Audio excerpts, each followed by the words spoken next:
pageantry.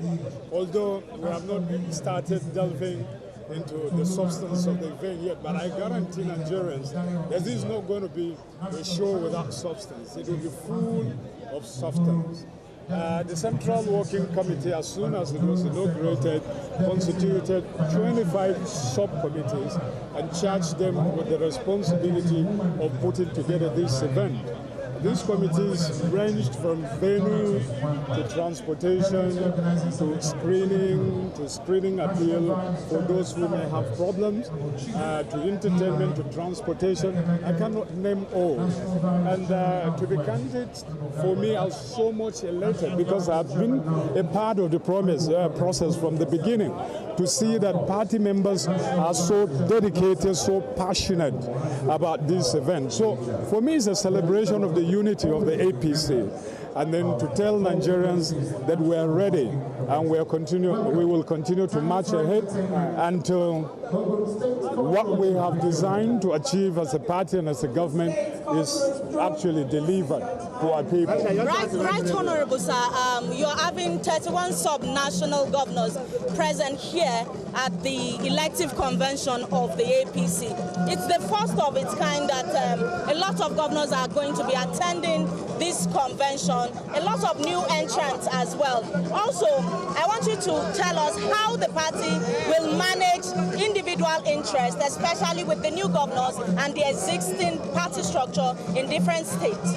Well, thank you very much for drawing my attention and the attention of Nigerians to the fact that there's an humongous number of governors that are attending this event, perhaps for the very first time in the history of our democracy. That therefore means that the APC is doing something right to attract this caliber of people from diverse backgrounds into the party. Now, as political engineers and as cultural architects, we know that whatever it is, whatever space you have, if that space is utilized, whether it is a political party or an organization, if it is utilized solely for the purpose of pushing individual interests, the organization will implode. So we have guardrails, and then we have rules, we have constitutions, and we believe that all party members will adhere. At the end of the day, the party will be too small to know all the members and serve all the members as one, but too big to recognize the needs of each individual member, including the governors that have joined us. And by the grace of God, we will not disappoint. All right, Right Honorable, let's let you attend to other matters. We understand that you're very busy and you need to attend to other things as part of activities in coordinating this process. And thank you very much for speaking with TVC News. But we hope to speak with you later on as the event progresses. Yeah, sure. All right, by the grace of God. I wish you all the best, sir. I will make a stop here again. All right, then. Thank you, Right Honorable. Thank you, sir. All right. Well, having that, you have it, Right Honorable Yakubu Jogara, he's been in the thick of the planning for this particular convention. I know he's talking about the concerns expressed by certain people, dissenting voices. Not all of them are on the same page, but the party is working to ensure that the paper over the crack. And you have covered APC for a while now. How would you say the party is intensifying efforts to ensure that this is a rank-of-free convention? Well, Femi, I would say that the confidence, or a little bit confidence that the APC have themselves is that the opposition seems to also be in disarray. They are not getting their act together. So well enough, while a lot of people are stuffed in the governing All Progressives Congress, they are also trying their best to see that they devolve necessary party structure to different governors, especially. To them, governors are the party leaders of their state.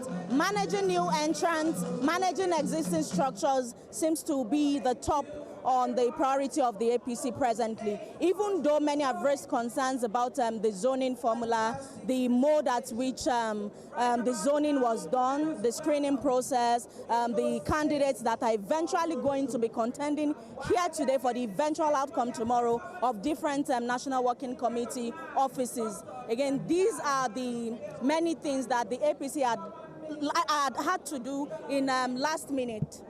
All right, then. Okay, well, Hamida, it's interesting to see as we're going to watch how this event will unfold. I know some people have said it's all about President Bola Tinubu because we have seen the Congresses at all levels endorse President Bola Tinubu as the sole candidate for the APC in the 2027 presidential election. We do not know what to expect here, but it will not be surprising if we get this kind of endorsement here. And some people are saying, well, it's like, sidelining other people who might also be interested in the race. Does it now seem that, the APC is united and they have all agreed that, well, it's only President Bola Tinubu that should be on the ballots? Well, for the party, it still remains that managing the number of crowd that the party has, the consensus seems to be the only way to streamline different dissenting opinions, and also managing effectively any possible crisis that might arise from different. In the coming days, we'll be doing party primaries for our House of Assembly members, senators, and of course governors, and eventually president primaries. Well, more than 8,000 delegates. It was really hectic getting into this place. Let's talk about management, crowd management now. The police. For me, I feel they didn't really do an excellent job because at the gate they fired tear gas. We saw delegates run helter-skelter, just to try to get to safety because it was really chaotic at the entrance. Everyone thought that, the APC got all of this handled. We didn't expect to see chaos at the gate, at the entrance to the Eagle Square.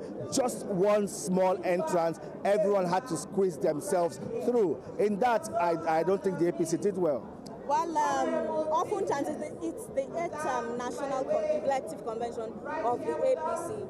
And every time the APC have to go through this process, the hassle of getting in, security clearance, even last-minute accreditation tags assigned to different categories of people. It's always been like this.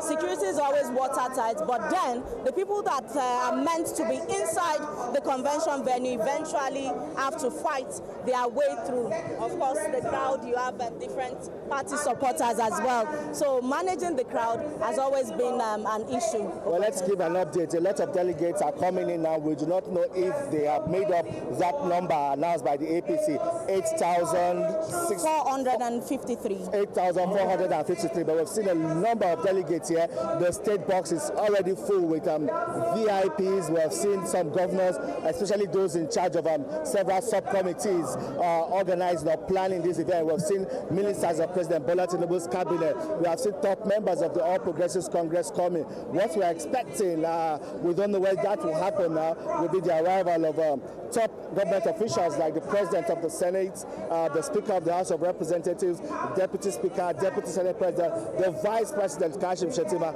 and then President Bola Tinubu.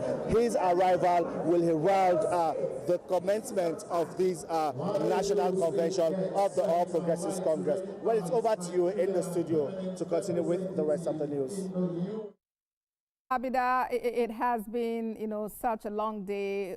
Thank you for that update. We will definitely be back with you, for more updates in the course of the bulletin and, of course, later in the day. When TVC News at 7 returns. National Center for in Abuja. That story and more in just a moment. Stay with us.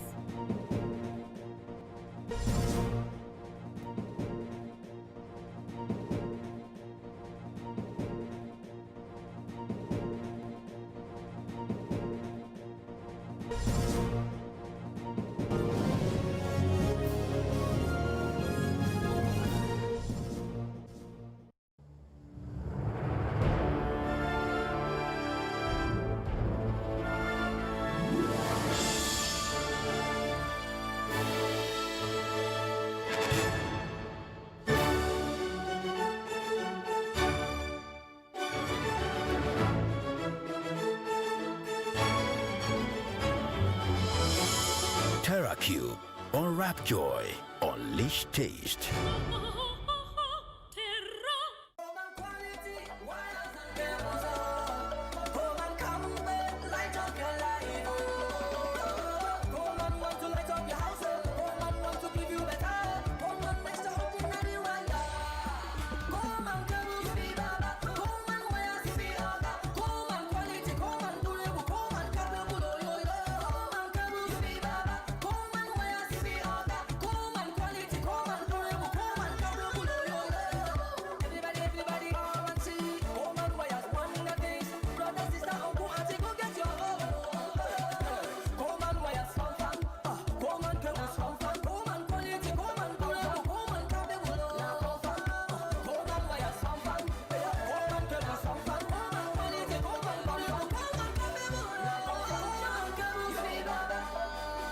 Coleman wires and cable. Great quality. Now with the new look.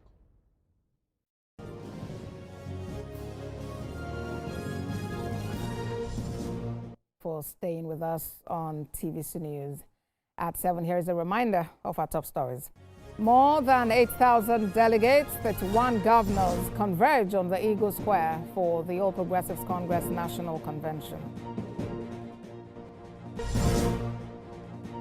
Tani Moturaki led People's Democratic Party to challenge Court of Appeal judgment invalidating the Ibadan Convention. Outside Nigeria, G7 countries demand end to attacks on civilians in Iran war, as U.S. says it expects war to end in weeks. In sports, Moses Simon, Akor Adams call as Nigeria's Super Eagles to earn impressive win over Iran in international friendly.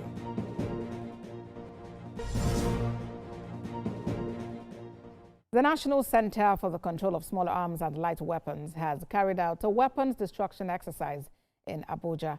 The move is part of Nigeria's broader efforts to curb the proliferation of illicit arms, fueling insecurity across the country. Sifon Isin reports. It's a major weapons destruction exercise for the National Center for the Control of Small Arms and Light Weapons. Top security officials and international partners are present to witness the exercise that government says demonstrate Nigeria's commitment to curbing the proliferation of small arms and light weapons in the country. According to a research group Small Arms Survey, there is well over 6 million illicit small arms in Nigeria, with over 70% concentrated in the hands of non-state actors.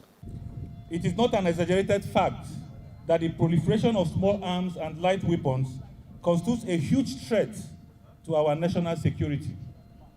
It has become a major source of vulnerability in our society and stands out as a key driver of violent crimes, terrorism, both within and beyond our borders.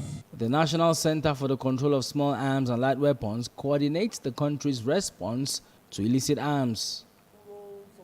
Director General of the Center, retired DIG Johnson Kokumo, appreciates the collaboration between security agencies and international partners, noting that routine destruction exercises like this are vital to reducing the risk posed by illegal weapons. Though the destruction of illicit weapons is a routine exercise of the Center, its importance in ensuring an illicit arms-free society and enhancing Nigeria's national security cannot be overemphasized. Today's exercise marks the 5th major weapons destruction exercise conducted by the National Center since its inception. For security officials, the destruction of small arms is more than symbolic.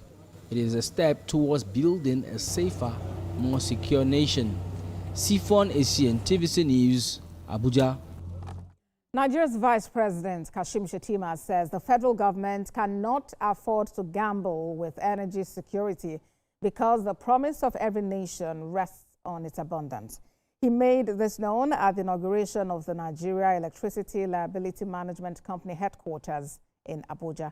TVC News' Joke Adisa has more. Vice President Kashim Shettima formally inaugurates the headquarters of one of the agencies under the purview of the Ministry of Power, NAMCO. The agency stands as the financial janitor and strategic stabilizer of the nation's electricity value chain. Its mandate is to manage, settle, and clear all legacy debts in the aftermath of the unbundling of the Power Holding Company of Nigeria, while maximizing the value of non-core assets. It requires that governance, transparency, and accountability remain the guiding principles of this institution. This is why the commissioning of these headquarters must symbolize a new pace of modernization, efficiency, and forward-thinking leadership. This administration remains resolute in its commitment to reform and strengthen the power sector. The Managing Director and Chief Executive Officer of NAMCO says the commissioning is not merely the unveiling of a physical structure, but the crowning of a decade and a half of silent, relentless, and transformative work. I think Nigerians should be expecting more of the same from NAMCO, which has been successfully administering the mandates that we were given by the federal government of Nigeria, which is to handle the pre- and post-privatization liabilities in the power sector. The Minister of Power affirms NAMCO has recorded remarkable achievements in delivering on its mandates as sector stabilizing financial vehicle. The policy provides a unified framework for implementing the Electricity Act 2023, strengthening federal-state coordination and attracting private investment and accelerating access to reliable, affordable and sustaining electricity nationwide. The National Assembly expresses grave concerns about the funding challenge plaguing the power sector. It describes the industry as capital intensive and calls for more financing. Because with the call I've made directly, an appeal I've made to the Minister for Finance, it shows that something will be done. And all we need to do is to speed up our oversight functions to ensure that the funds released will be used for the purpose for which it is released. NAMCO disclosed that it inherited an excess of 2.3 trillion naira in liabilities and has offset over 2.16 trillion naira after a thorough and extensive verification, reconciliation and negotiation processes. Jokeyeds, TVC News, Abuja. Residents and businesses in Adamawa State are grappling with the effect of poor electricity supply and rising petrol prices, a situation many say is worsening their economic conditions. In Yola, small-scale business owners say they now rely heavily on generators to stay operational, significantly increasing their daily expenses. Jesse Daniel reports. Across Adamawa State, small-scale businesses continue to play a vital role in supporting livelihood and driving local economy. But persistent electricity challenge, coupled with the rising cost of fuel, are placing immense pressure on these enterprises. For business owners like Christopher Israel and Kingsley Michael, the impact is already taking a toll. If care is not taken, so many people will be grounded. And you can see, let's say if we are using Gen, NEPA is 200 naira per page, Gen is 500 naira. So definitely some customers cannot afford it. Definitely they will go. We are on band A. They are charging us, the tariff is band A. But we cannot see light of band A. Like towards this afternoon, as you can see now, there's no light and we are battling with the heat. So it will be towards evening, whereby our business is gone for the day. So the light will soon be that strong. And by that time, we are almost going by. So you see, probably we are lost. The rising cost of petrol, now selling between 1,300 and 1,450 naira in some outlets, has further compounded the situation. Fuel stations across parts of the state are also experiencing low patronage despite the availability of the products. This is very, very disturbing because we are really suffering because of the fuel increase. And now I don't even think I can fuel my car as usual as I do before. I feel I'm just going to go back home and park my car and for a while because it's really affecting my bank account. Responding to these concerns, the regional manager of the Yola Electricity Distribution Company says the situation is not peculiar to the state alone. He attributed the challenge to low power generation at the national level, affecting supply across the state. We're getting up to 100 megawatts, 120 megawatts in some instances. And that one, we discovered that is sufficient for us to at least power our custom service, our customers as adequate. Yes, it may not be 24 hours in a day, but at least substantially. But now that it has gone down, we get as low as 70 megawatts. So when I say that one, I'm talking about across YEDC this time around. But in Adama, we just get maybe 20 megawatts, 25 megawatts. For many residents and small-scale businesses here in Yola, survival depends on how much they can be able to spend on fuel, as unreliable electricity continues to shape their daily life. JC Daniel, TVC News, Yola. TVC News at 7 returns in a moment. Stay with us.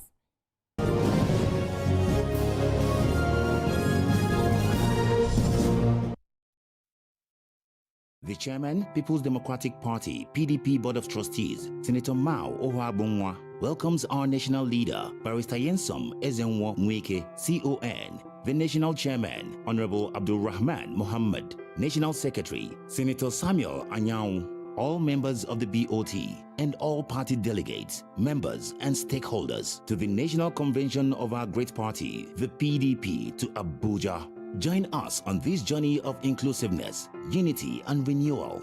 Dates: Sunday 29th and Monday 30th March 2026. Venue: the Velodrome, MKO Abiola Stadium. Time: 4 p.m. Come, let us unite to make our party great again. PDP, power to the people. Announcer: Senator Mao Ohuabunwa, Chairman, BOT. Doubt and fear doesn't occur at the canvas, it shows in the canvas. It shows the conation of raw ether material slabbed, stroked, and molded at a pace provided by the doubt and fear. Every move weigh in the struggle of one to the other, merging the past to the present, brushstrokes of colors seen but not known. For when the wailing stops, the pieces settle down in abject beauty, erected for a century of a century. Speaking, advocating, protesting as the arts are meant to be.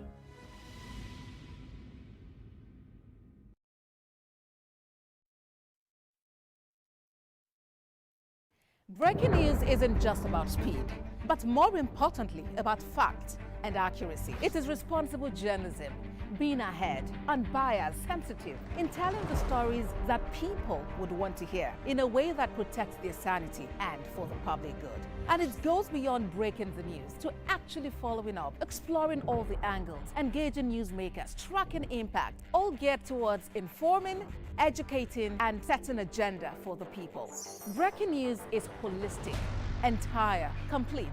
It's about you, me, and the world we live in.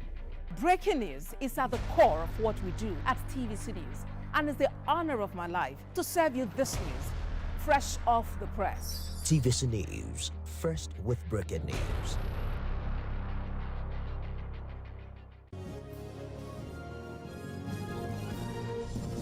Thank you for staying with us. In a move to strengthen the relationship between the government and indigenous authorities, Minister of the Federal Capital Territory, Nyesom Wike, has presented land allocation documents to members of the FCT Council of Chiefs.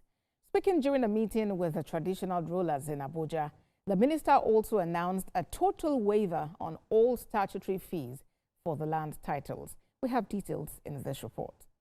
The landmark move to strengthen the relationship between the government and indigenous authorities, the Minister of the FCT, Nyesom Wike, has presented land allocation documents to members of the FCT Council of Chiefs. Speaking during a meeting with the traditional rulers in Abuja on Friday, the minister also announced a total waiver on all statutory fees for the land titles, acting on the direct instruction of the President Bola Tinubu. Wike emphasized that while the legal framework of the FCT often overlooks original ownership, the Tinubu-led administration recognizes the historical presence of indigenous people. Wike added that we cannot deny the fact that there are indigenous people who were here before the creation of the FCT. The minister commended the monarchs for their roles in ensuring the most peaceful area council election in the territory's history. To further enhance their capacity to maintain order, Wike promised the provision of utility vehicles for traditional rulers in the FCT. The minister further listed several key infrastructure projects nearing completion in the satellite towns, scheduled for commissioning this June, to include the completion of the Airport Kuje Road dualization, progress on the Buhari-Zuba Link Road, Apo Karashi and Bazanjiwa, as well as completion of the Arab Road network. The highlight of the event was the waiver of land processing fees, which Wike noted that it would be unfair to ask traditional rulers to scout for large sums of money to pay for land they have inhabited for generations. We will need all-inclusiveness. This is the first time President Luku must realize that, yes, we must give honor to whom honor is due.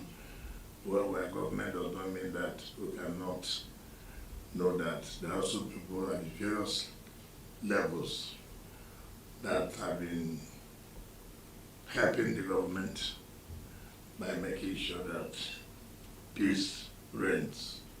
We will not be tired to make sure that you also have the positive impact on the government of Bola Ahmed table.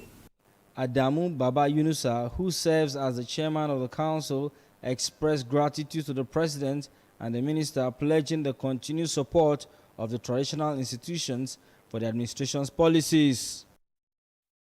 Let's now take it back to the Eagle Square in Abuja, venue of the APC 2026 National Convention. And our team is right there on ground as they engage stakeholders who have gathered for this elective convention of the APC, where the national executives would actually be elected today. And we know that the party is opting for the consensus election arrangement. And at the end of the day, we'll wait to see who the new executives are. There have been speculations that quite a number of them will be returned, but we'll wait to see how it goes.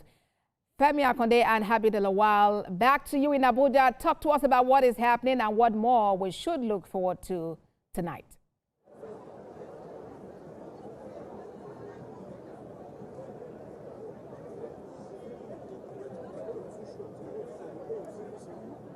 Well, the convention process is expected to start soon as the program proper is expected to be starting soon.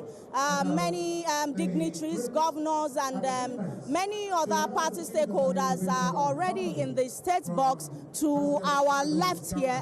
Many delegates are also seated in their different state pavilion. Is expected that when Vice President Kashim Shettima, followed by President Bola Tinubu, also let's quickly have the national youth leader of the All Progressives Congress, Dayo Israel. Well, Dayo, you're looking really shiny. Who is also a candidate. He's also on the ballot. You're looking really shiny. You're looking really shiny tonight. You're dressed for the occasion. Well, it's consensus. There's no contest.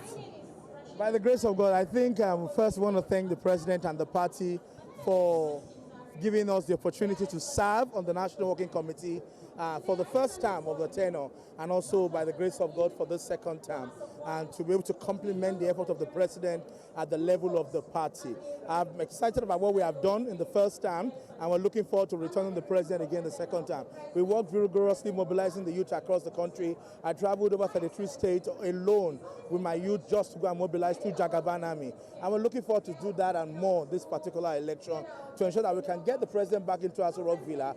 We're working towards getting him 10 million youth votes in this election, and also ensure that we can give him a very, very sterling, shining lead in the coming election and help him to be able to complete the work that he has started. All right, Dayo, quickly now, some people say this thing is also about President Bola Tinubu. We've seen endorsements at different levels of Congress.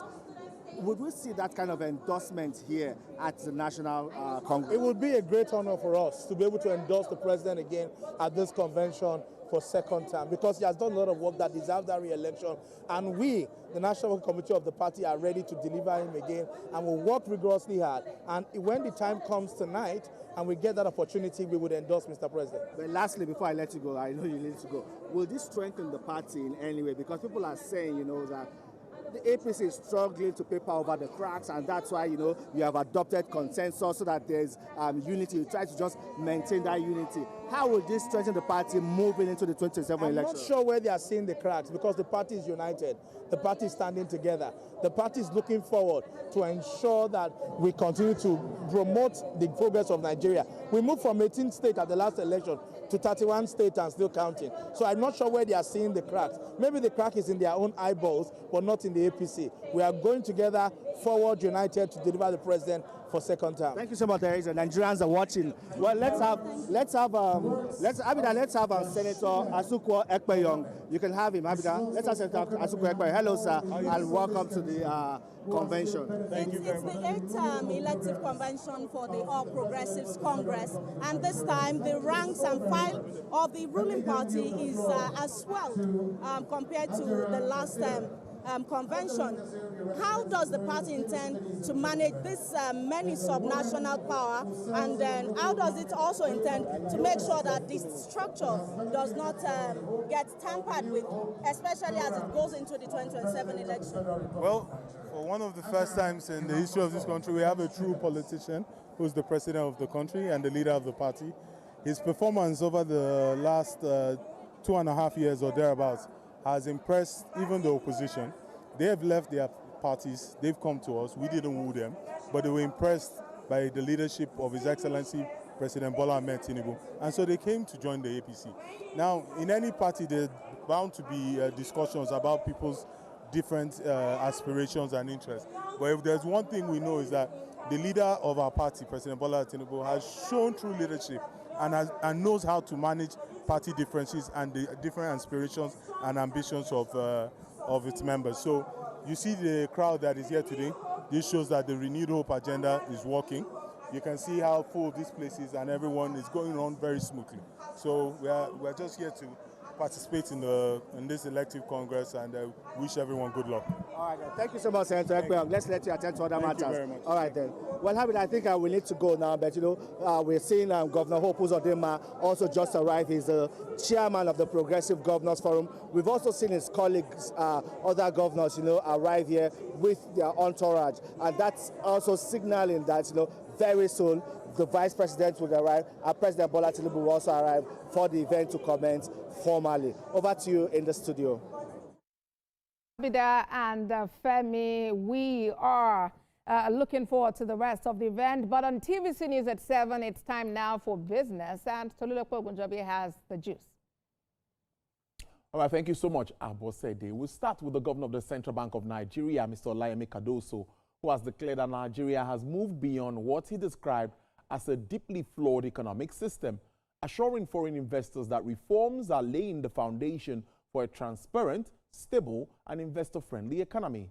Mr. Cardoso spoke during a fireside chat with Odile Ranubaso, president of the European Bank for Reconstruction and Development, EBRD, at the African Capital Forum, which held in London. The high-level gathering, themed From Stabilization to Capital Mobilization, brought together policymakers, institutional investors, development finance institutions, fintech leaders, and members of the Nigerian diaspora to assess Nigeria's reform progress and explore pathways for unlocking long-term capital. Addressing investors, Mr. Cardoso acknowledged that Nigeria had recently faced severe macroeconomic turbulence. He, however, said the tide is turning. Nigeria arguably has gone through one of its worst financial crises in the history of the country. Inflation at 37% at some point in time, excessive money supply, and investors heading for the window. And you can't really have blamed them at that time. Happily, a lot of that has now been managed downwards to the extent that that inflation figure has more than halved, and we've had 11 consistent months of disinflation, and we are positive as to the future. The CBN governor also highlighted the growing global footprint of Nigerian banks, noting that 7 are currently operating in the United Kingdom, adding that the CBN is moving towards a rule-based regulatory framework to improve governance and reduce discretion. So far, so good. We have 32 banks that have met their minimum capital requirements. And then the others are going through routine verification processes. Out of the money we've raised, which is over 4 trillion naira, I understand that roughly 28% of that comes from overseas investments. So we can see that there's an appreciation of the potential of the banking system. Mr. Cardoso said a key reform priority is dismantling opaque practices and restoring trust in the Apex Bank. I dare say that this is perhaps the first time in many, many, many years, as far as I can remember anyway, that we've had this level of consistent stability, okay, and is likely to, because of all the relative distortions that have been taken out, is likely to stay the course. He stressed that monetary policy decisions are now evidence-based and insulated from political pressure. The Nigerian Single Window Project has officially gone live, signaling a major transformation in Nigeria's trade and ports operation. The digital platform is designed to streamline cargo processes, reduce human contact, and improve efficiency across the system. TVC News senior business correspondent Ifuna Eze reports. Officials of the Nigeria Customs Service, alongside other port stakeholders, observed the activation of the National Single Window Digital Dashboard, designed to integrate multiple government agencies into one platform. Authorities say the platform will position Nigeria in line with global standards in trade facilitation and would also strengthen the country's participation in the African Continental Free Trade Area by enhancing cross-border trade efficiency.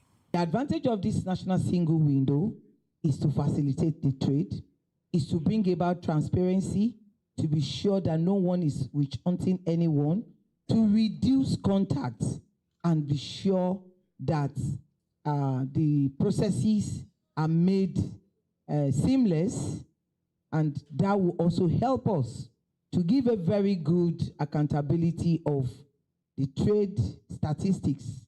And Nigerian Customs Service is most willing to support, to collaborate, to ensure the success of this project.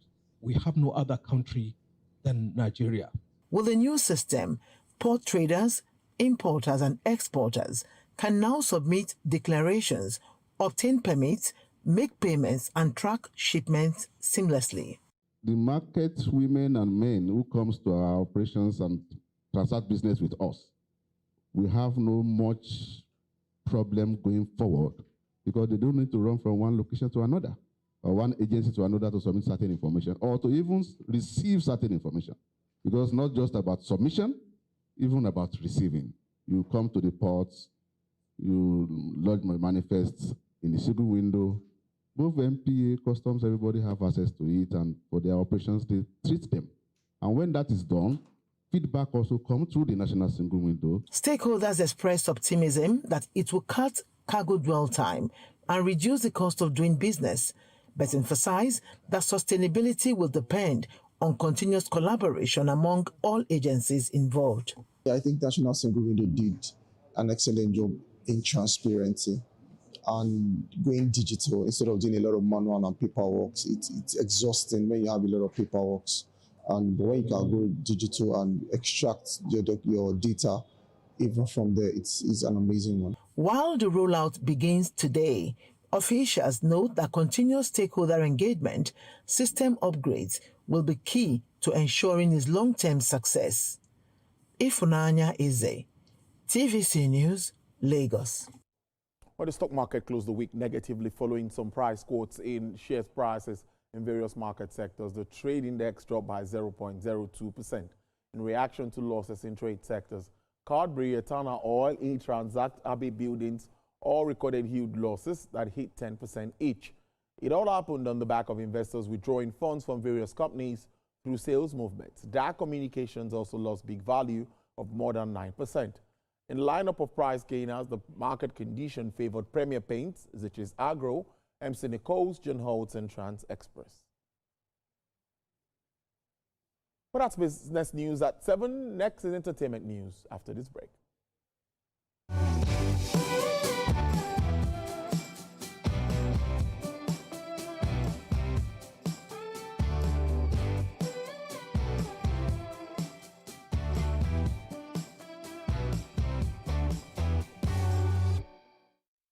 Hello and welcome to Entertainment News this hour. I am Theophilus Elama.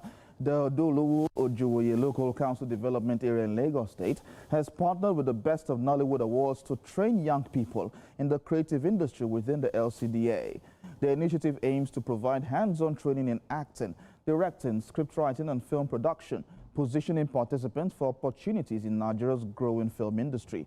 At the opening ceremony recently, stakeholders noted that the program underscores the LCDA's commitment to grassroots development and youth empowerment.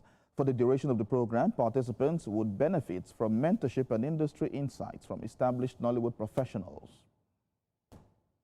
This is very, very important. It's one of the principles of this administration, where we believe that youth must be empowered, where and also we also believe that you must have alternative, source of income, and we have seen that this is also a very unique way and an opportunity, for people within Odolo Ojuoye to be empowered and such. I decided to try to do an organized thing in which they can get knowledge, understand what it takes to get into the industry, because some people, most of the time, what creates a lot of problem is that a lot of people who want to act, they get lucky and they just become famous overnight, and then they can't undo it. So we are trying to give them a sort of orientation so that they know what to do,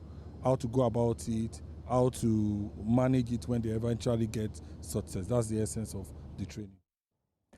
Judith Aldo has premiered her new musical drama film, Evie, which is already in cinemas. Written and directed by Yo-Yo Adia, the movie explores themes of arrogance, addiction, humility, and the difficult road to self-discovery and second chances. Evie tells the story of Evie Ogene Donalds, a fiercely talented but notoriously arrogant rising star in the music industry. Her world shatters when her record label goes bankrupt, leaving her with nothing. Forced to trade the spotlight for a lounge stage and a waitress job, Evie begins the painful process of rebuilding her life. And if you know me, you would know that I'm big on representation. I'm big on representation because I want people to see themselves on screen. I want people to see people that they look like on screen. So this is an angle in the music industry that we've not really delved into, talking about what fame can do to you.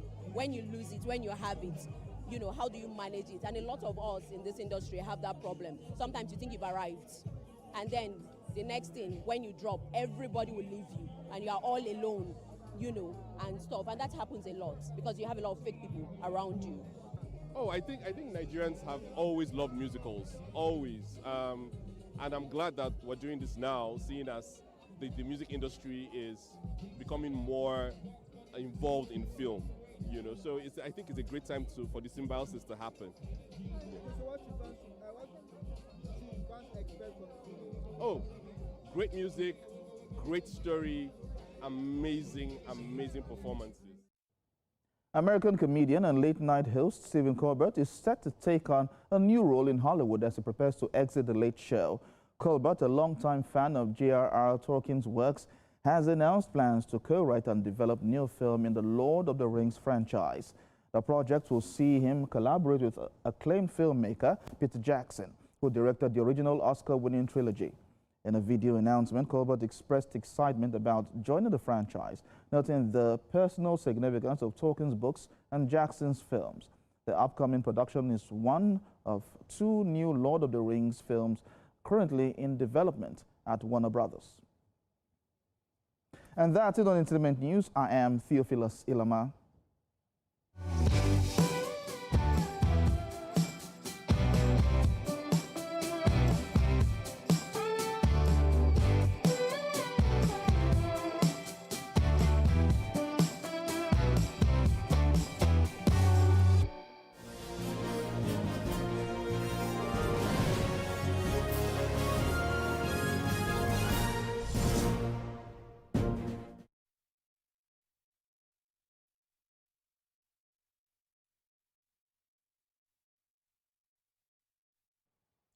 All right, it's time to talk sports now. Super Eagles earned an impressive 2-1 win over Iran in an international friendly match on Friday. Paris FC forward Moses Simon got the Super Eagles up and running within 6 minutes of play as he collected the ball on the left side of the play, took on 2 defenders before cutting in and drilling a low drive beyond the Iranian goalkeeper. The Super Eagles dominated proceedings but failed to extend their lead going into the halftime. Shellsmen kicked off the second half with a renewed offensive purpose and got rewarded as former African Footballer of the Year. Ademola Lookman teed up Sevilla forward Akwa Adams for Nigeria's second goal. Veteran Iranian goal striker Mehdi Taremi pulled one back for his side to set up a frantic finish, but the Super Eagles held on for the win. It's a privilege for me to represent my country because all footballers in the world, their dream is to represent their country, and I'm very happy to be here to represent my country, and I'm very happy to make my first debut today. They are a very good side. I think every year they come to World Cup. I think we take our chances, and I think we make a great job.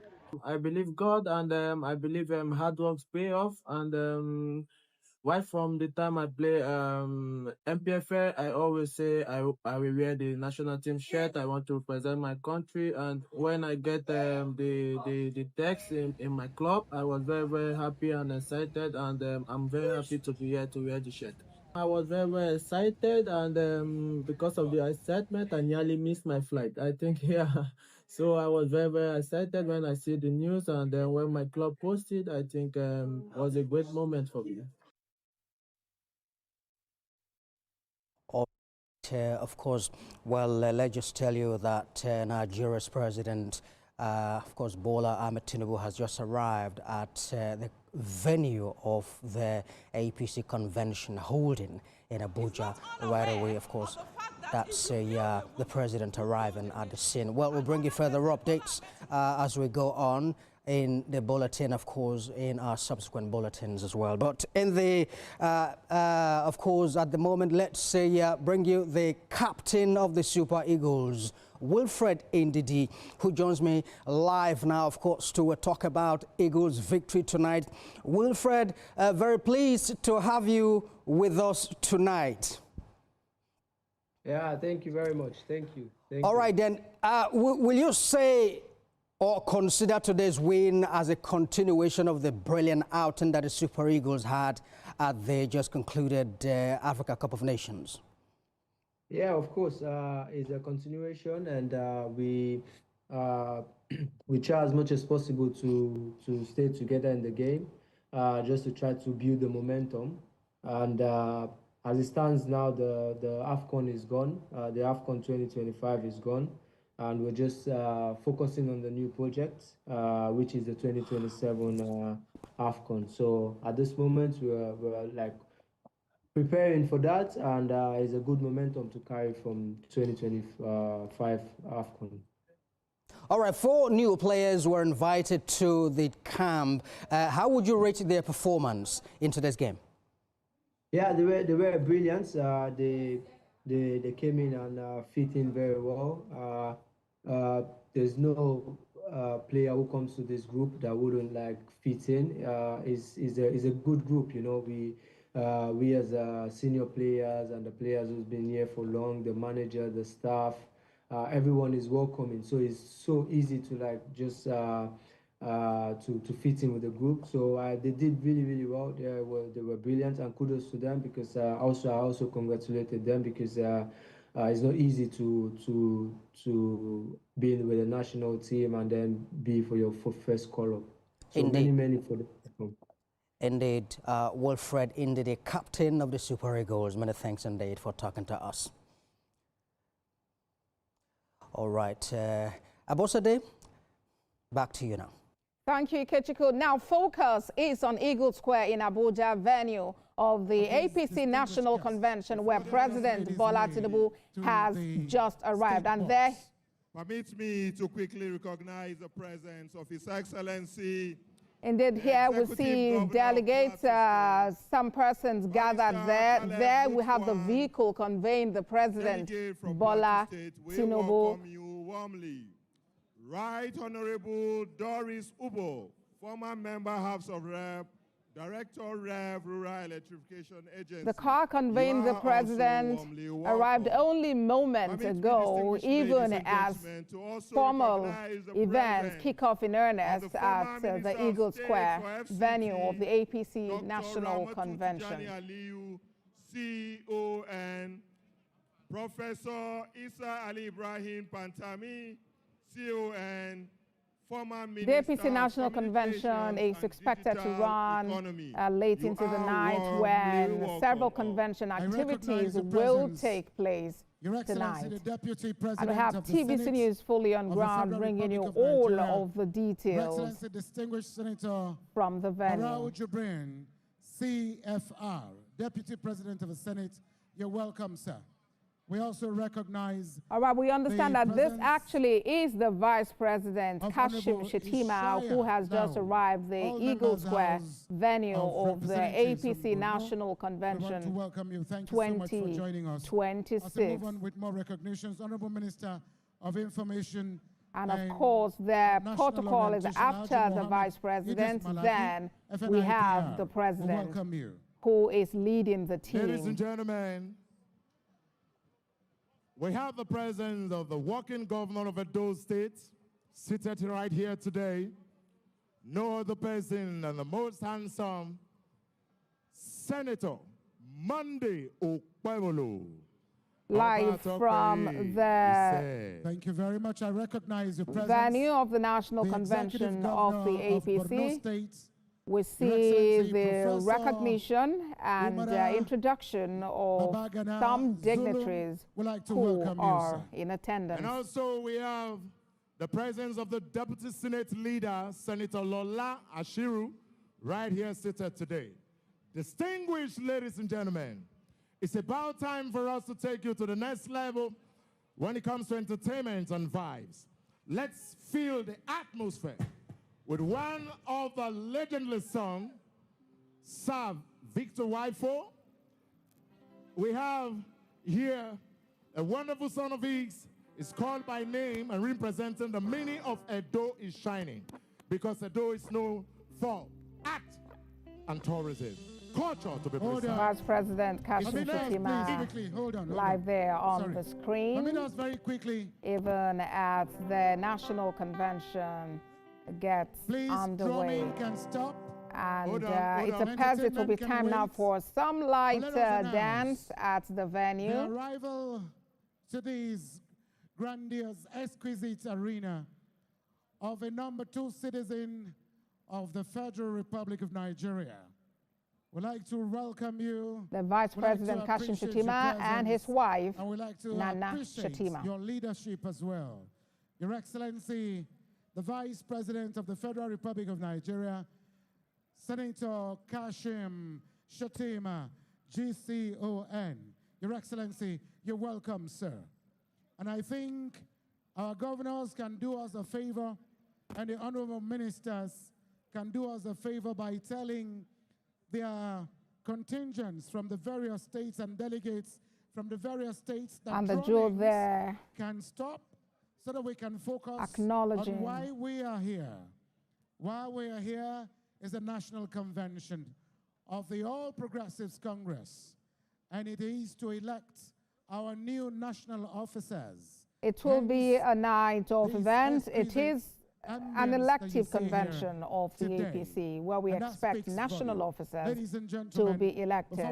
And there have been speculations that quite a number of the national officers will be returned. But we will wait to see how it turns out when the event is over. The Governor of Rivers State, Your Excellency, you're welcome, sir. More than 30 governors will be attending this convention. We have more than 8,400 delegates who will be participating in this 2026 National Convention. We have a team on ground there in the nation's capital, Abuja. Wherever we go, we carry the taste of home with us. Because, as everyone knows, it's never just food. It's moments shared and memories made. And no matter where we are, it's the things we share that keep us together.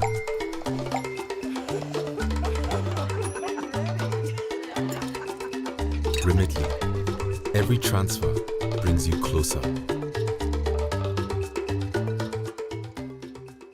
Meaning of Edo is shining. Now you can feel it from the vibes. Join me as I welcome Peter Uwaifo, the legendary.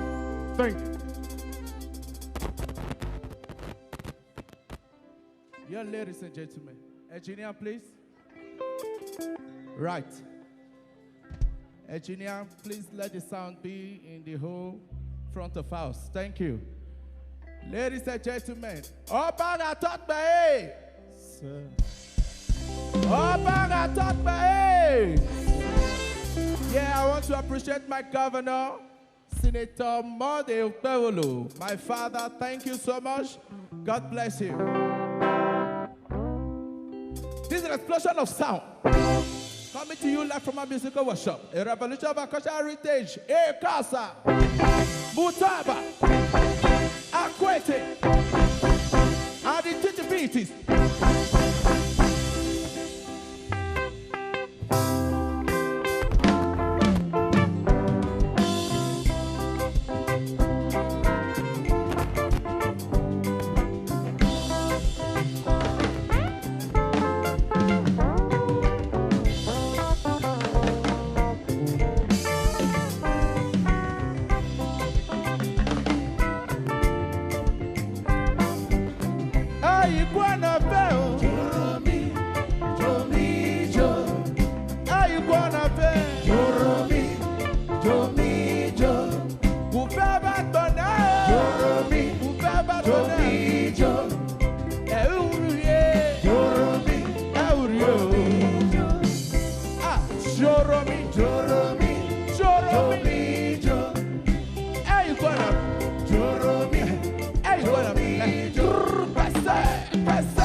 wanna be. Hey, wanna be. Kase, kase. Hey, kissy, kissy.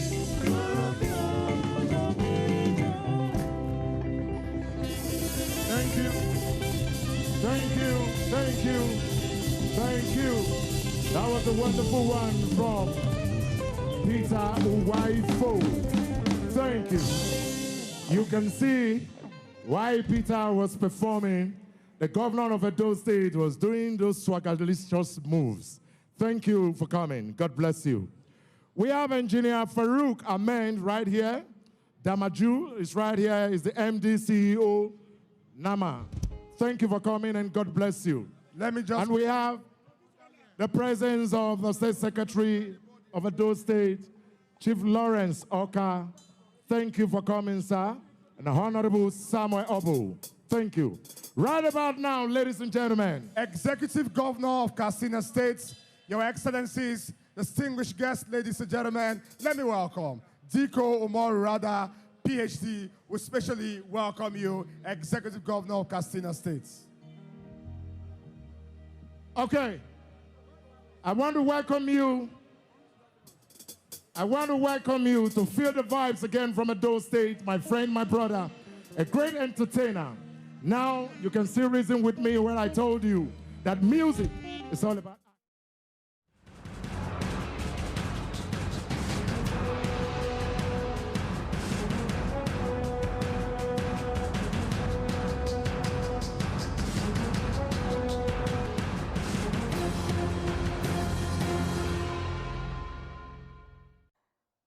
Hello and welcome to Politics Tonight, everyone. I am Olajumoke Olatunji. Today, the APC is in the process of electing a new national chairman and other national leaders who will steer the affairs of the party for the next 4 years. And all indications say Professor Nentawa Yawada will return and he will begin a substantive tenure as the national chairman. Fingers crossed, everyone, as we speak with APC chieftain, political analyst Prince Sule Ikosami. What this means for the party, its members, and indeed Nigerians. But first, let's begin with some political developments. Accreditation of at least 8,400 delegates for the National Convention of the All Progressives Congress is holding at the Eagle Square in Abuja. The party's National Convention, scheduled for today and tomorrow, brings together delegates from across Nigeria in preparation for the 2027 general election. The party members will be led by President Bola Tinubu, 31 governors and members of his cabinet.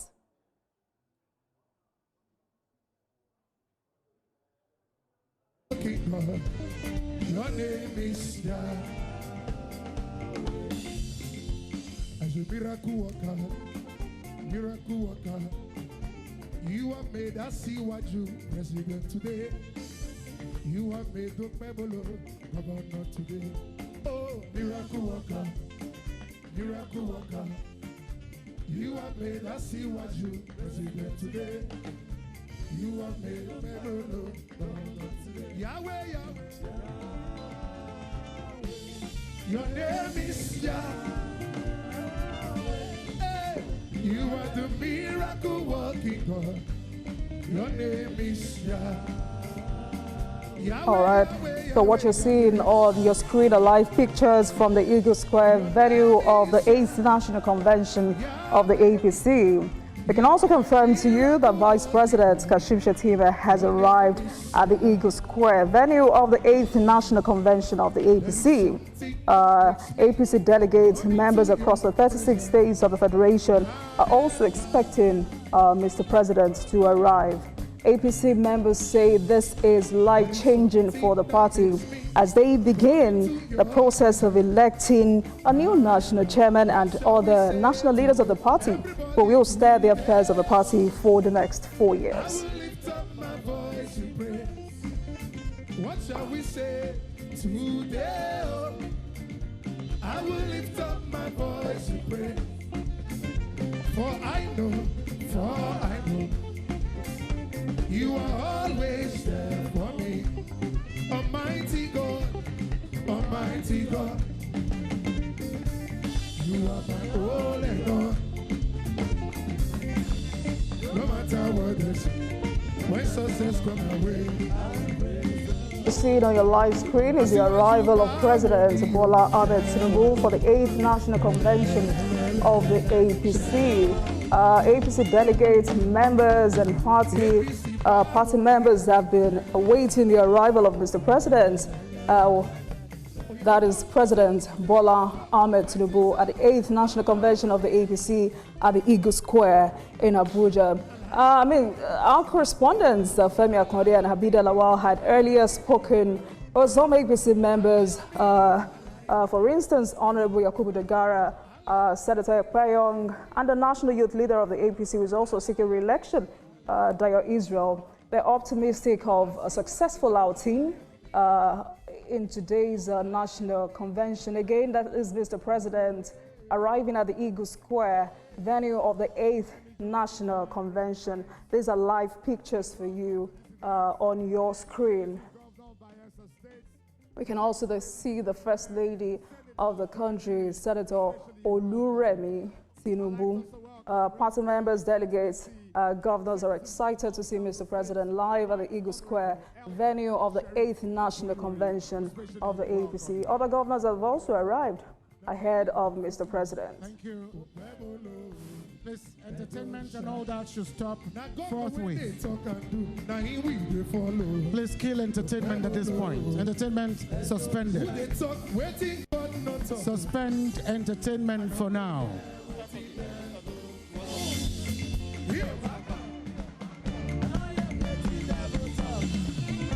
Executive Governor of Kano State, we especially welcome you, Alhaji Abba Yusuf. You're welcome, sir.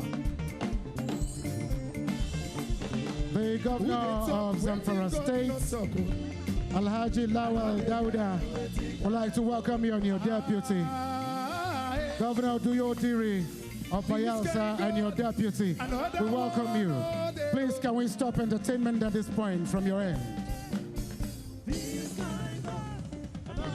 Fade out entertainment as we announce the arrival. And then we Tawe want Yowada will everyone to please return rise. and he will begin his substantive tenure as a national chairman.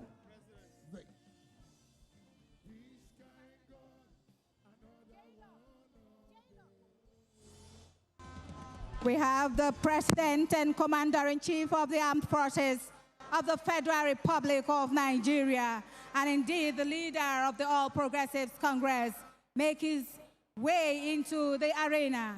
Can we all stand as we take the first stanza of the national anthem?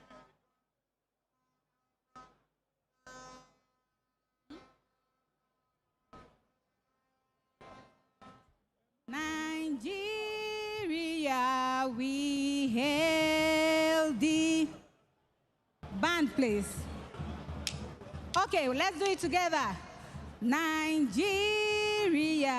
we hail thee, our own and native land.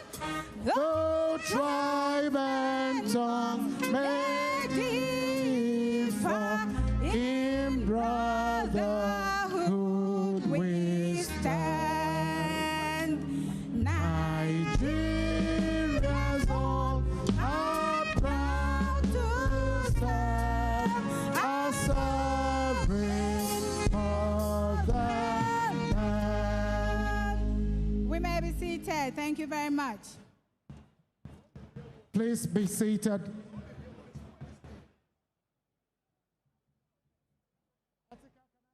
We may be seated. Atika, we're taking the protocol from here.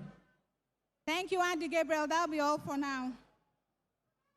Your Excellency, President and Commander-in-Chief of the Armed Forces of the Federal Republic of Nigeria, President Asiwaju Bola Ahmed Tinubu, GCFR, Your Excellency, the wife of the President and First Lady of the Federal Republic of Nigeria, distinguished Senator Oluremi Tinubu, CON, Your Excellency, the Vice President of the Federal Republic of Nigeria, distinguished Senator Kashim Shettima, GCON, Your Excellency, the wife of the Vice President, Her Excellency Hajia Nana Shettima, Your Excellency, the President of the 10th Senate, distinguished Senator Godswill Abbott, House of Representatives, Right Honorable Tajuddin Abbas, PhD. We have the National Chairman of the All Progressives Congress, Professor Nantawe Goshwe Yelwada. We have all the leadership of our party, members of the National Working Committee, led by the National Secretary of our Progressive Congress. We have today, Your Excellencies, the former and present Senate Presidents and former and present Secretaries to the Government of the Federation. And on to the MVPs, the Chairman of the Progressive Governors Forum, distinguished Senator Hope Uzodinma, and the Chairman of Nigerian Governors Forum, Alhaji Abdurazak Abdurrahman, and all other progressive governors here present. Your Excellencies, distinguished ladies and gentlemen, we have members of the Federal Executive Council led by the Attorney General of the Federation. We also have, Your Excellencies, here present with us, members of Diplomatic Corps, observers from INEC, gentlemen of the press, distinguished ladies and gentlemen. I'm Princess Atika Ajana. I am the Assistant Secretary venue for this 2026 National Convention. I won't be hosting the event alone. I am here with Barrister Ismail Ahmad. He is the Assistant Secretary for events, ceremonies, and programs for this National Convention, alongside with Shay Law. Ladies and gentlemen, please put your hands together for my co-MC.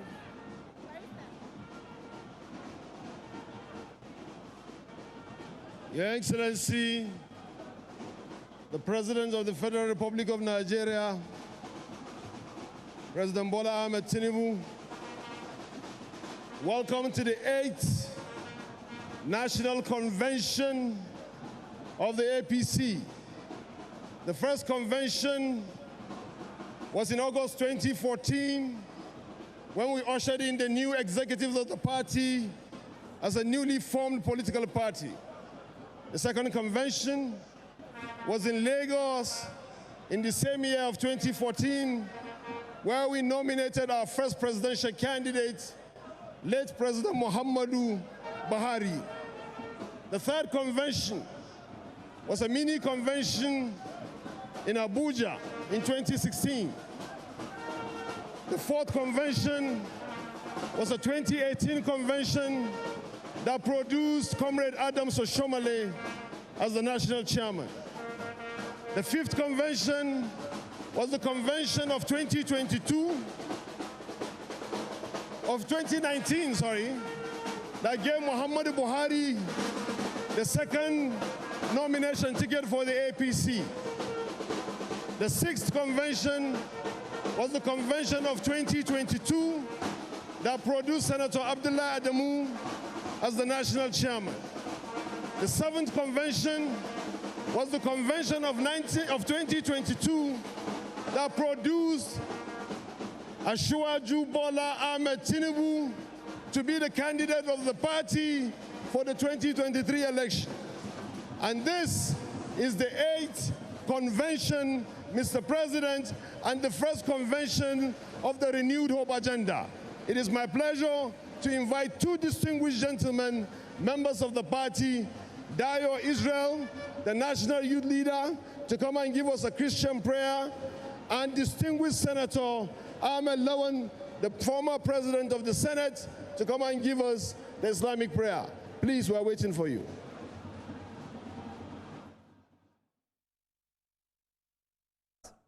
So what you just see on your screen are live pictures from the venue of the 8th APC National Convention, Eagle Square in Abuja, where we just witnessed the arrival of Mr. President, the wife, Senator Oluremi Tinubu, and other dignitaries. As from what I can tell you, the president and members of this cabinet, as well as 32 state governors and over 8,000 delegates from across the country, are expected to participate in that convention. And in addition to that, top party chieftains from the national, zonal, state and ward levels will also grace the convention, where new leaders of the party at the national level will emerge. This high-stake gathering is expected to shape the future, the party's leadership structure and strategic direction ahead of future electoral contests. Tonight, let's speak with my guest who will help us unpack the significance of this development. It's Prince Sule Iko Sami, APC chieftain and political analyst. Prince, thanks a lot for joining me on the program tonight. Over 8,000 delegates for the 8th National Convention, and interestingly, the party opted for consensus. So far, what key objectives does this convention aim to achieve for your party moving forward? Can you say that again? I wanted to know the objectives of this 8th National Convention. Over 8,000 delegates from across the country are seated at the Eagle Square venue of the National Convention. And I also said, interestingly, your party opted for consensus. So far, from what you've seen, from what you've heard, what are the objectives of this convention? You see, basically, when you look at the numbers, you realize that we have over 200 from each state of the country.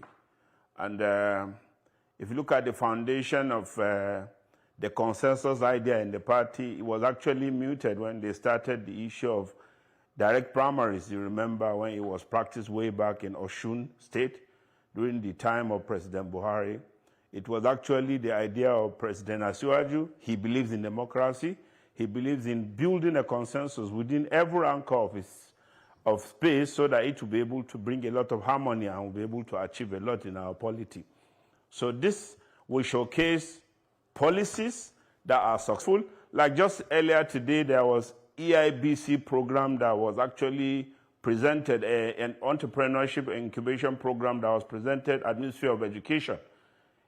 If you look at that, you know that the country is actually going to head to $1 trillion economy, because they are looking at 14 universities now. We are going to be producing innovators, people that will have incubation as part of their curriculums in their universities.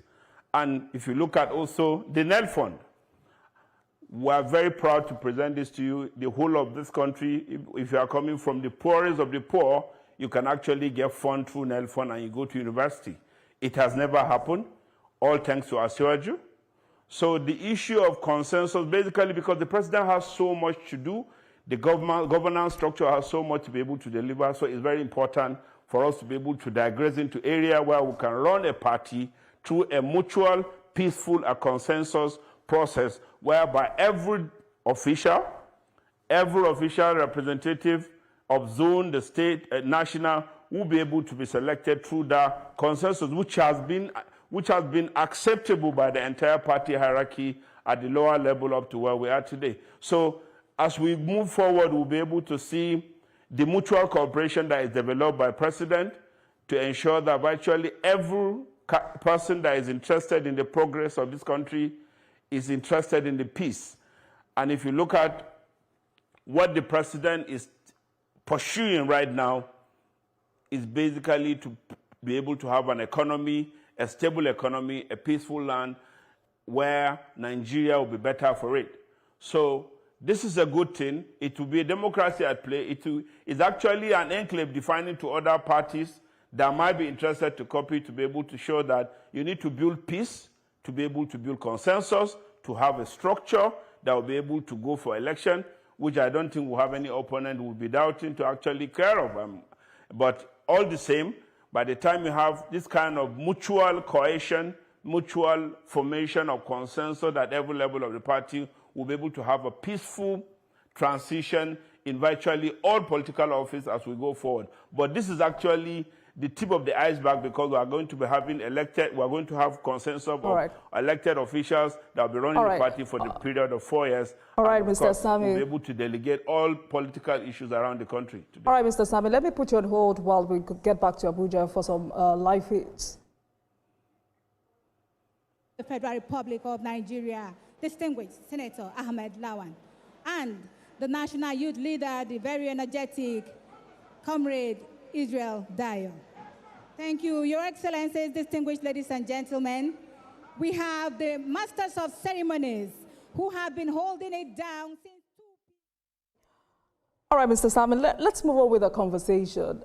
You know, the conversations about transparency and fairness took center stage in the last few days, about a week just before today. You hear some opponents of your party say, how can a party that preaches internal democracy decide to choose consensus over direct primary? If consensus is so fair, why not let members vote and prove it at the ballot? And you know, questions are also raised about internal process, zoning formula, even some members of your party. Just to clear the air, are there specific mechanisms or criteria your party uses to decide which aspirant gets the consensus nod? Look at the governance of President Asiwaju and the APC itself, you realize that virtually in every state, the polity or the party structure has been quite peaceful. I don't know if you noticed that we're the only party in the country today where you hardly see internal issues going, internal wranglings around our polity. It shows you the level of maturity in most of our leaders. Whoever is interested in a particular position, there is a mechanism at the state level and also at the zonal level that will be able to engage all of them and be able to pick up, and among themselves, they will be able to see who is more suitable. It's whoever is interested, he has actually been approached. They had a discussion, and he realized that the other candidate or the other candidate that is future will be able to deliver the aspiration of the party better. And it hasn't been an issue. It's a very silent mode. Mode has been going on. That's why we've not had any issue. You've not had any legal issue tussling all around our state, just because that is the medium we have actually been taking. As I tell you, President Asiwaju was the one that actually insisted in 2017, when we're approaching 2019, over direct primaries, whereby all card-carrying members will follow a queue and choose their leaders. It happened in Lagos, where even an incumbent governor lost an election. They did it in Osun and many other states, where it actually gives a lot of popularity to virtually every card-carrying member for him to feel free to come out and choose. So when there is option of consensus or direct primaries, which is already in our constitution, it already depicts to you that it depicts to you that this is the best peaceful transition in any democratic process we can have in Africa.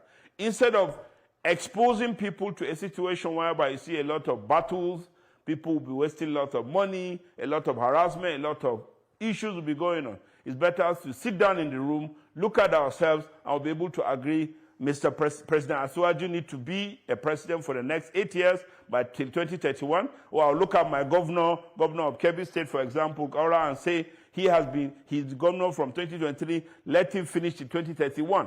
And when that consensus is there, it will be almost impossible for the leader not to have the momentum for them to be able to deliver the dividend of democracy. They will concentrate in their works instead of spending so much money, energy in exploiting most members of the party. At the end of the day, you will see a lot of wranglings going on even in our court processes. So if we can sit down in our rooms from ward level to state level, to local government level, to state, to national, to discuss on every elective office, it will go a long way in stabilizing our democracy. Just the way you know, like in America today, even a sitting president goes through primaries, but you realize that hardly will anybody come out, but it's more like a direct primaries are more like consensus. I hear you, Mr. Sami. For him and say, this is the candidate. Absolutely. And for young APC members, new joiners, who are witnessing this for the very first time, this is not just a convention, it's a full-blown political showcase. How would you assess the success of today's convention in strengthening the party's unity? When when we're showcasing our policies to Nigerians, to be able to educate, just like I mentioned to you earlier, today I watched a program on EIBC, it's education, entrepreneurship incubation of our graduate university from first year. By the time you are trained, you get out of the university, you will be employer of labor. You'll be able to be an innovator. That is a policy that is actually going to take us to $1 trillion economy. It's a policy that is going to make sure that if you get into any federal institution, tertiary institution, higher institution of learning, you are going to come out as employer of labor. That is not something that is very popular. People are not very aware of it, but I can tell you, if you watch AIBC education program today under Ministry of Education, you realize that the future is quite good. It's the same program that is being run in Canada today and some part of the Americas. And if you look at the NEL Fund, every child in this country today, from wherever background, you can actually access fund and go to university, go to our institution. That is exceptional. It has never happened in this country. For us, in our generation, we've not experienced that before. So we need to actually showcase all these policies of government. And President Asiwaju did something wonderful that people are not really talking about it. In few days, he was able to solve the problem of OML 245. That is an issue of oil well that has been lingering for more than nearly 15, 20 years. He was able to solve that within few days with exceptional transparency. He was able to remove subsidy on day one. It's giving us a lot of savings, the governors having access to funds, and we're having a lot of infrastructure funds going in all these places. So this is the time for the government, for government of Asiwaju to display a lot of its policy, let Nigerians know what they have, what they should expect in the future, and what Nigeria is going to go up for it. So this is the reason why this particular convention is a definition of a political policy of a successful government that is already in track to taking us to $1 trillion economy and making us a better economy in Africa. All right, for Nigerians who are watching and perhaps saying whatever APC is doing today is none of my business. I mean, all they're after, they're only clamoring for good governance. What policy directions should they expect after today? Just like I mentioned to you, our policy, the policy I just mentioned too for you, I mentioned energy, I mentioned security, I mentioned education. It's going to be a continual, we'll just keep on shaping our policies and keep on making it better. Students will have access to funds to go to universities. There will be more transparency in the oil sector, where, as you are aware right now, every fund that is going to come to our Nigerian National Petroleum Company is going direct into our treasury single account. We're no longer going to have a secluded or a very secret transaction that happens in our oil sector anymore. It's much more transparent right now. With AIBC now, you can see the revolution is happening in our education sector right now. With AIBC in our institutions, by 2027, all federal tertiary institutions in Nigeria will have that particular. With these three policies alone, you can see that we're looking at revolution in our education, revolution in our energy, and also looking at revolution in our security. Because by the time we handle our economy, take care of our education, we'll be taking care of our poverty, we'll be handling all issues of national security, which is actually, we know, these three other issues I mentioned will go a long way in taking care of our security. All right, let's go back to party politics. And like I said before, days ahead of this convention, there were concerns about transparency and fairness within the party. As a new national chairman and other national leaders emerged today, what are your expectations? My expectations are three things actually. First and foremost, they will ensure that they will be transparent. They will continue with this transparency that will be displayed here to our states and to our entire national polity. Two is to also engage in most of our members that are considering they are in other parties or they are playing in other angles around. We can also engage in trying to bring them to give the support to President Asiwaju.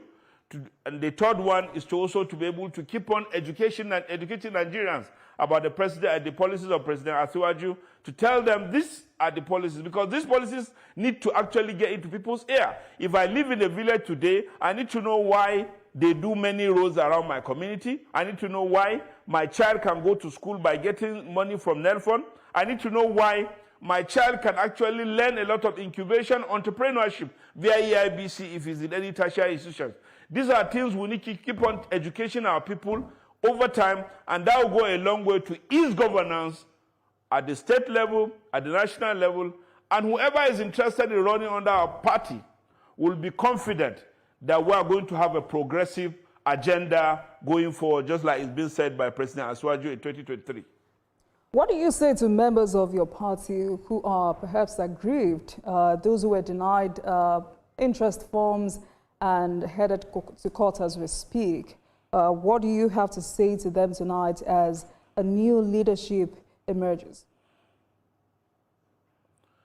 I'm sure the new leadership has already, before the formation of new leadership, there's a zoning system. Zoning system, remember, brings equity. That's why today we have a Southern president that has to be a president in 2031. So that is what they call equity, and that's fairness. So whoever felt that the zoning that is being done in his own area does not favor him, it's the duty of the party body to reach out to most of these people, and also there definitely is a democracy. There will be aggrieved people. They will sit down with them and carry them along in sustaining the movement of the party ahead. And I can tell you clearly that most of the delegates that are in Abuja today for this particular convention, and most of the leaders that might be might be elected today, clearly have tested the powers of the party. They understand the system of the party. They have been running. Some have exhausted their tenure. They are going. Some that are new knows the agenda and the policy of Asiwaju, President Asiwaju. So clearly it is about the mandate of Mr. President, deliver what Mr. President wants, deliver what the state wants, so that we can have a very stable and a vibrant economy. All these other issues or wrangles around the party issues, the leaders have a duty. They need to have a mechanism. They will sit down with these people and discuss with them. Where zoning does not favor you is just for you to understand that democracy, you can, sometimes you win some, sometimes you lose some. But the essence of the whole thing is that let's have a peaceful country, let's have a peaceful convention, let's have leaders, let's give them the mandate for them to take us to that $1 trillion economy that will be able to elevate Nigeria to unimaginable. If you have looked what has happened today, and look at some of the policies I've actually read today concerning education and this, therefore, it will tell you that there's a hope in the horizon, and every child in this country knows there's a hope. You'll be able to go to school, get educated for free by getting a grant. You'll be able to also get a lot of knowledge. All right, can you hold on, Mr. Sami? You know, I asked you that question because you're a grassroots politician and you have a huge backing in Kebbi State, and you've been in the party for so long. The purpose of that question was for you to address these aggrieved aspirants. And over the years, how has the party attended to aspirants who have, you know, already invested their time, resources, and political capital, and then they were asked to step down? This time, do you think the party missed an opportunity? Please hold on, sir. Do you think the party missed that opportunity to deepen internal democracy in the party? No, you know, it depends on the point. I can tell you there were experiences in the past. Okay. I had experience also as well. I ran for the governor of my state in 2015. I also ran for Senate. Consensus was not done. It was indirect primaries. Eventually, some of us will feel not treated very well. Eventually, someone has to win. If the winner emerges, it is the duty of the leadership of the party to come around. What they should try and achieve, which I think they should be able to do it, is that each and every person that shows interest in running for any office should be approached, should be the leaders or that will imagine to sit down with them to be able to create a lot of harmony. That is the best way. No one that should show interest in running for any office should be left to just go. He should be called upon. There should be a mechanism to be able to reach out to every aggrieved member. It's politics. There will be aggrieved people, every aggrieved member, for them to come up, to sit down with them to be able to solve any other issue. But you remember, just remember that the convention is just about to start. Mr. President just came. So there are a lot of activities that will be unfolded as we go through the night.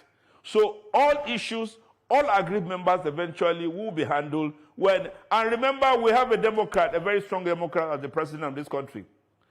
President Asiwaju is the only president that has reached out to every person that is active and relevant in the polity of Nigeria when he was going to run for president of this country. So he's someone that is very inclusive. He's someone that is going to reach out to every other person because he's actually the leader of all. You can see by the way he runs his government, by the way many other things are happening within the polity of the party, there is no wrangling because he's kind of leader that believes in reaching out. So I believe that all these other issues that you mentioned concerning those ones that may be disgruntled, they will be approached, they will be handled, and we're going to have a successful convention and, of course, a successful election in the future. All right. Thank you, Mr. Sami. Let me also ask you this question because, let me make reference to my last conversation, which was yesterday. I had an APC chieftain who was, telling me that most times this consensus process is the party's leadership knowing what is best for the party. And, PDP is where it is today because some leaders chose consensus or chose themselves above the party. Labour Party is also where it is today because of lack of internal democracy. At a time when Nigerians are, calling for more transparency in governance, do you worry that consensus sends a wrong signal to Nigerians? No, I don't believe. Let me tell you one of the reasons why I believe consensus does a lot of good to the democracy, because people, all contestants will sit down together. They have one mandate, all of them, for the progress of the country, Nigeria, and for the progressive ideas of APC. So they sit down together and engage themselves. Then eventually someone will emerge through a consensus agreement among party stakeholders, people that are, of course, party stakeholders involve the leaders, those ones that are running. That is better off. People will not be exploited. Trust me, when you are running for an office at the party level, the money bags will come in and set a lot of money at play, and the wrong candidate is eventually being selected because of the kind of way they play around with money and all that. And eventually, because of the situation, the wrong candidate might actually eventually emerge. But when there is a consensus, there will be an agreement, there will be harmony, there will be peaceful coexistence, there will be peaceful discussion among all stakeholders, and we'll be able to have someone that is capable for him to be able to deliver in whichever office that we're talking about. Though you know that it's not all offices that will go through consensus. Some will go through primaries, some will go, of course, through direct primaries, some will go through consensus, and of course, eventually, either case, all stakeholders are involved. We should be able to have a peaceful session. At the same time, just today, female deputy governors are seeking 35% affirmative action ahead of 2027 elections. I mean, evidently, this call for 35% affirmative action isn't new. Why has the APC struggled to meet this benchmark? The benchmark of affirmative action or what? Absolutely. The issue of affirmative action is something that has been promoted by Mr. President himself before now. You know that, right? So when we have a leader that believes in that particular struggle, it's just a matter of time. We'll actually we'll get through it.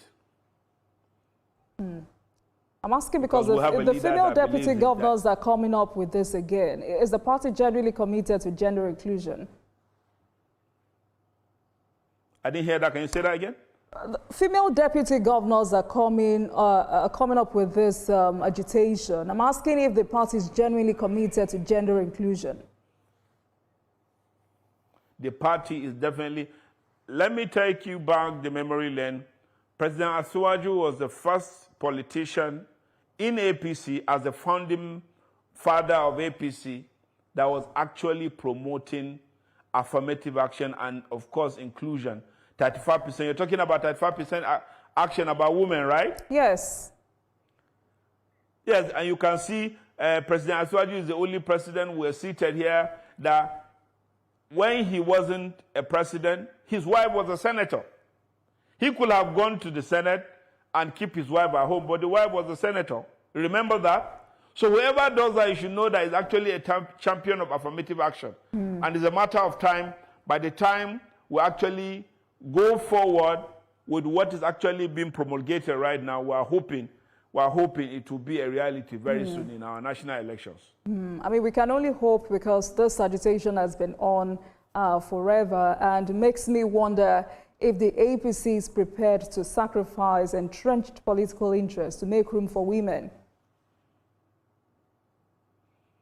No, definitely. You know, the issue of 35% affirmative action is something quite sensitive because whether we like it or not, majority of our voters are women. Majority of our leaders are women. In fact, all of us are better off because of women today. Most of us have actually, in the world today, is actually because of the leadership we have of our mothers.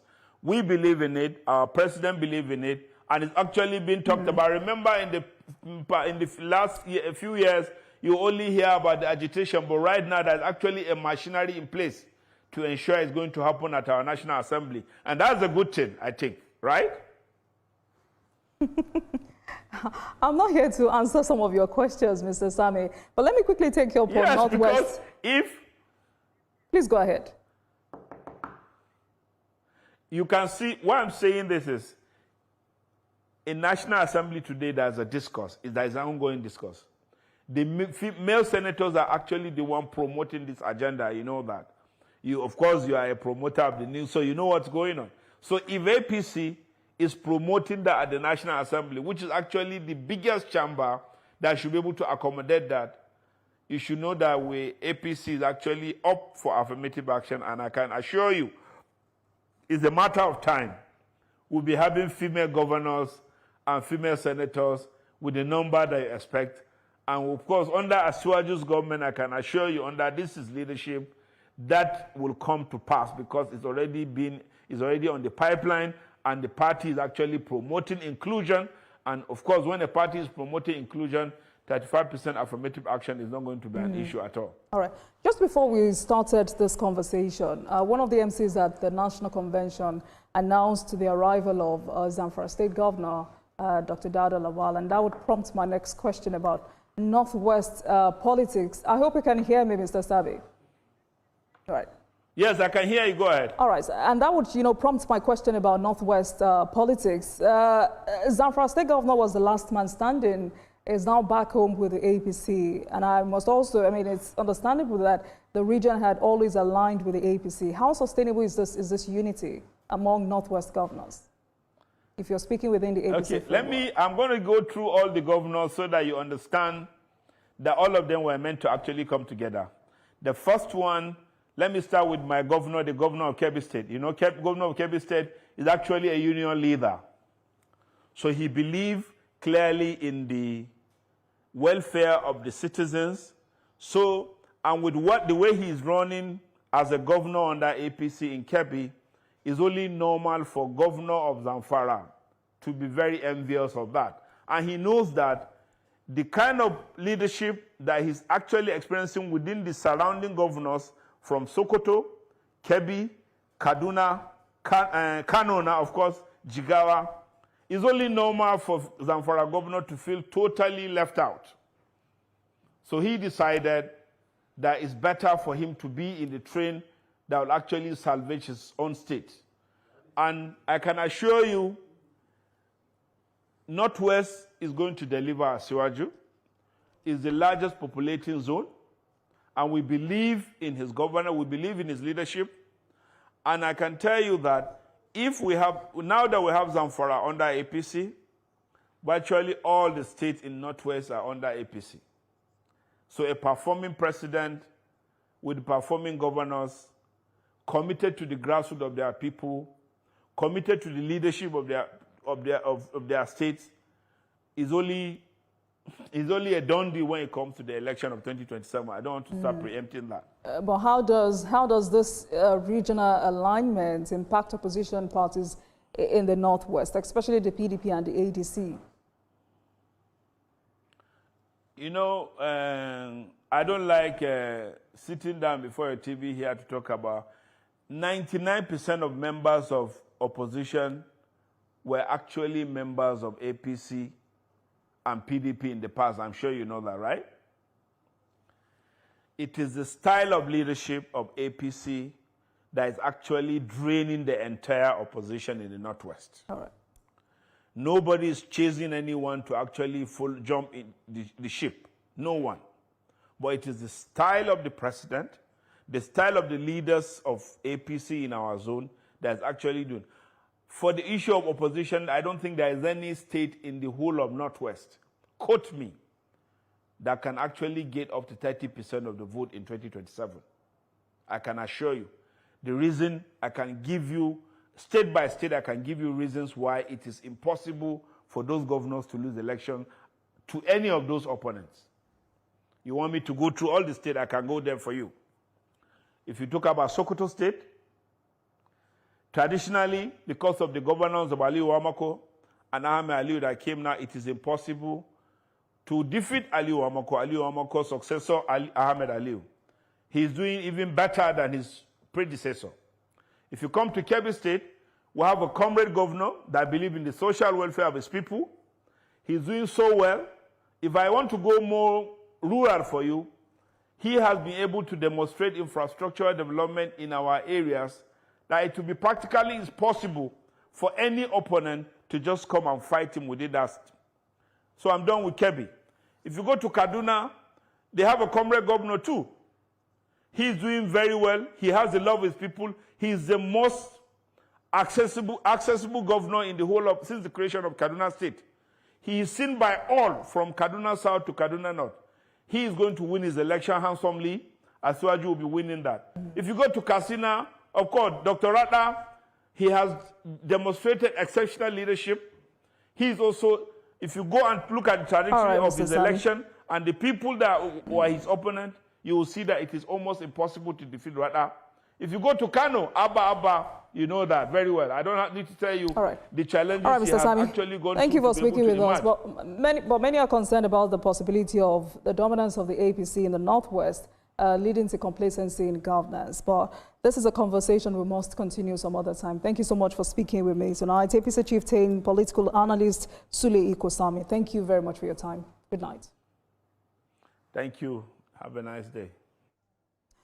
And that's it for the time on the show tonight as we continue our special coverage of the APC National Convention taking place at the Eagle Square in Abuja. I'm Olajumoke Olatunji. Good night, everyone.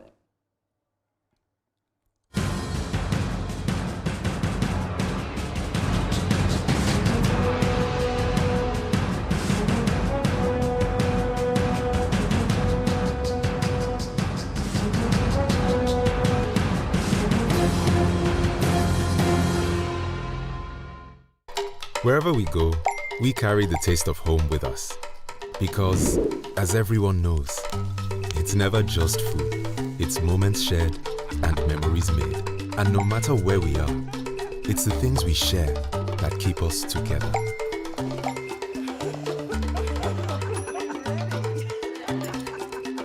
Remitly, every transfer brings you closer.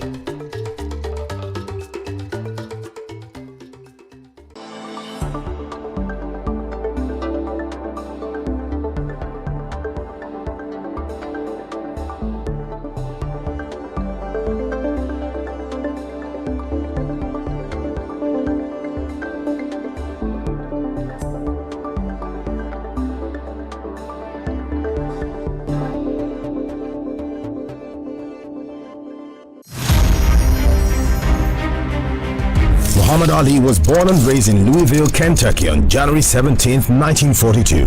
His birth name was Cassius Marcellus Clay Jr. He began training as an amateur boxer at age 12, and at 18 he won a gold medal in the light heavyweight division at the 1960 Summer Olympics and turned professional later that year. In his early years as a professional, Clay was more highly regarded for his charm and personality than for his ring skills. He sought to raise public interest in his fights by reading childlike poetry and spouting self-descriptive phrases like float like a butterfly, sting like a bee. On February 25, 1964, at age 22, he pulled off a major upset, defeating Sonny Liston to win the World Heavyweight Championship. That same year, he shocked the boxing establishment again by denouncing his birth name as a slave name and formally took the name Muhammad Ali, which was given to him by his spiritual mentor Elijah Muhammad, leader of the Nation of Islam. For the next 3 years, Ali dominated the boxing arena. Muhammad Ali retired from from boxing in 1981 and focused on his religion, philanthropy and activism. In 1984, he made public his diagnosis of Parkinson's syndrome, which some reports attributed to boxing-related injuries, though he and his specialist physicians disputed this. He remained an active public figure globally, but in his later years made fewer public appearances as his condition worsened and he was cared for by his family. Ali was chosen to light the Olympic flame at the start of the 1996 Olympic Games in Atlanta, Georgia. He died on June 3rd, 2016. Doubt and fear doesn't occur at the canvas, it shows in the canvas. It shows the conation of raw earthen material slabbed, stroked and molded at a pace provided by the doubt and fear. Every move weigh in the struggle of one to the other, merging the past to the present, brushstrokes of colors seen but not known. For when the wailing stops, the pieces settle down in abject beauty erected for a century of a century. Speaking, advocating, protesting as the arts are meant to be.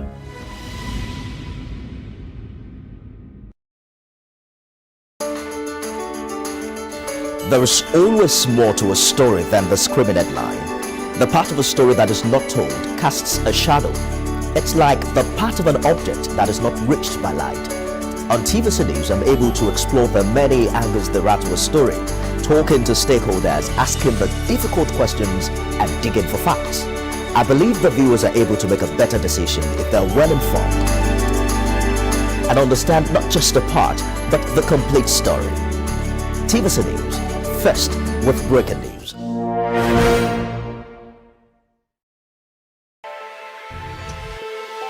Every weekday on Business Nigeria, we uncover the secrets of the financial world. We analyze the stock market, shares, bonds, and the thrilling world of cryptocurrency. Facts matter.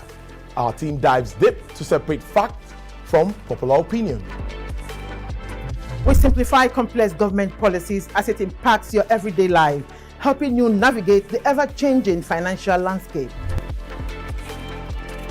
Watch Business Nigeria every weekday at 2 p.m. only on TVC News, first with breaking news. At TVC News, wherever the big news story is happening, we're geared up to break it. TVC News, first with breaking news.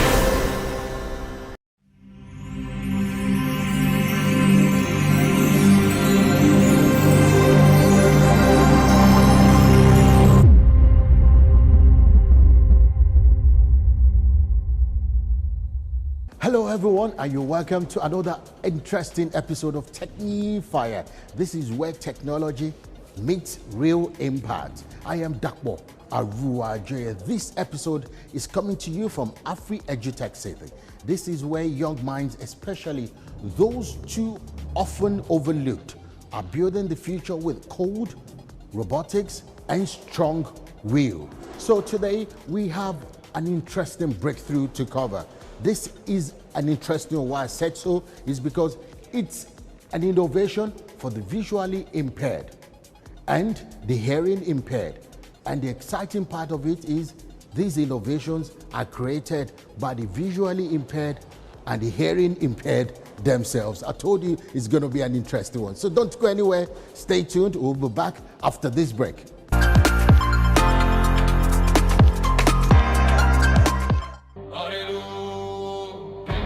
Our ancestors spoke wisdom that moved mountains. Our language carried knowledge empires feared. But today, our phones don't hear us. Our AI ignores us, but builds the future without inviting us in. No more. Technology rises to reclaim what's ours. AI born from our soil, speaking our tongue, solving our struggles. Agriculture, health, education, trade on our tongue. This is not charity. This is revolution.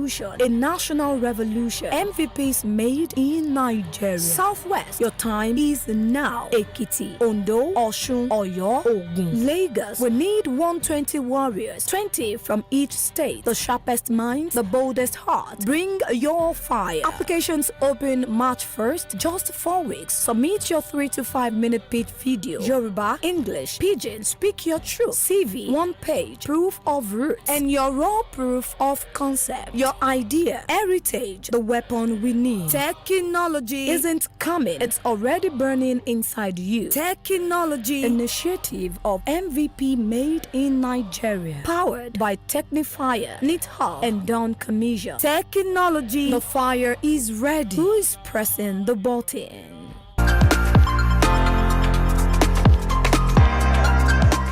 Afri Edutech empowers special people, visually impaired, hearing impaired, girls and marginalized learners with adaptive tech, hands-on robotics and STEM programs, partnering with Bethesda School for the Blind and Wesley School for the Deaf.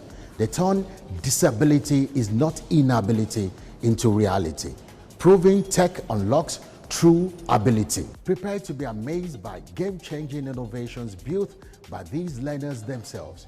You will be wowed. Let's meet the person right behind this innovation.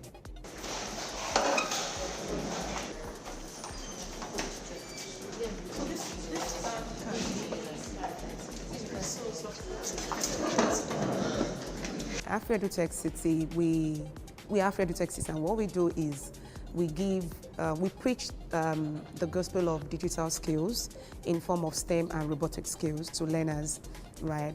But we thought about it, that was sometime 2 years ago, that we have different learners. We have the typical learners, we have the non-typical learners, we have the marginalized learners, and we have the so-called lucky ones.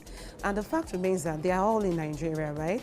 So, and they are also going to be in the same economy. So how do we bridge the digital divide gap between the marginalized, the typical learners, and the non-typical learners? Are you saying that the non-typical learners, they don't have chance to stand beside a typical learner when it comes to digital world in the nearest future?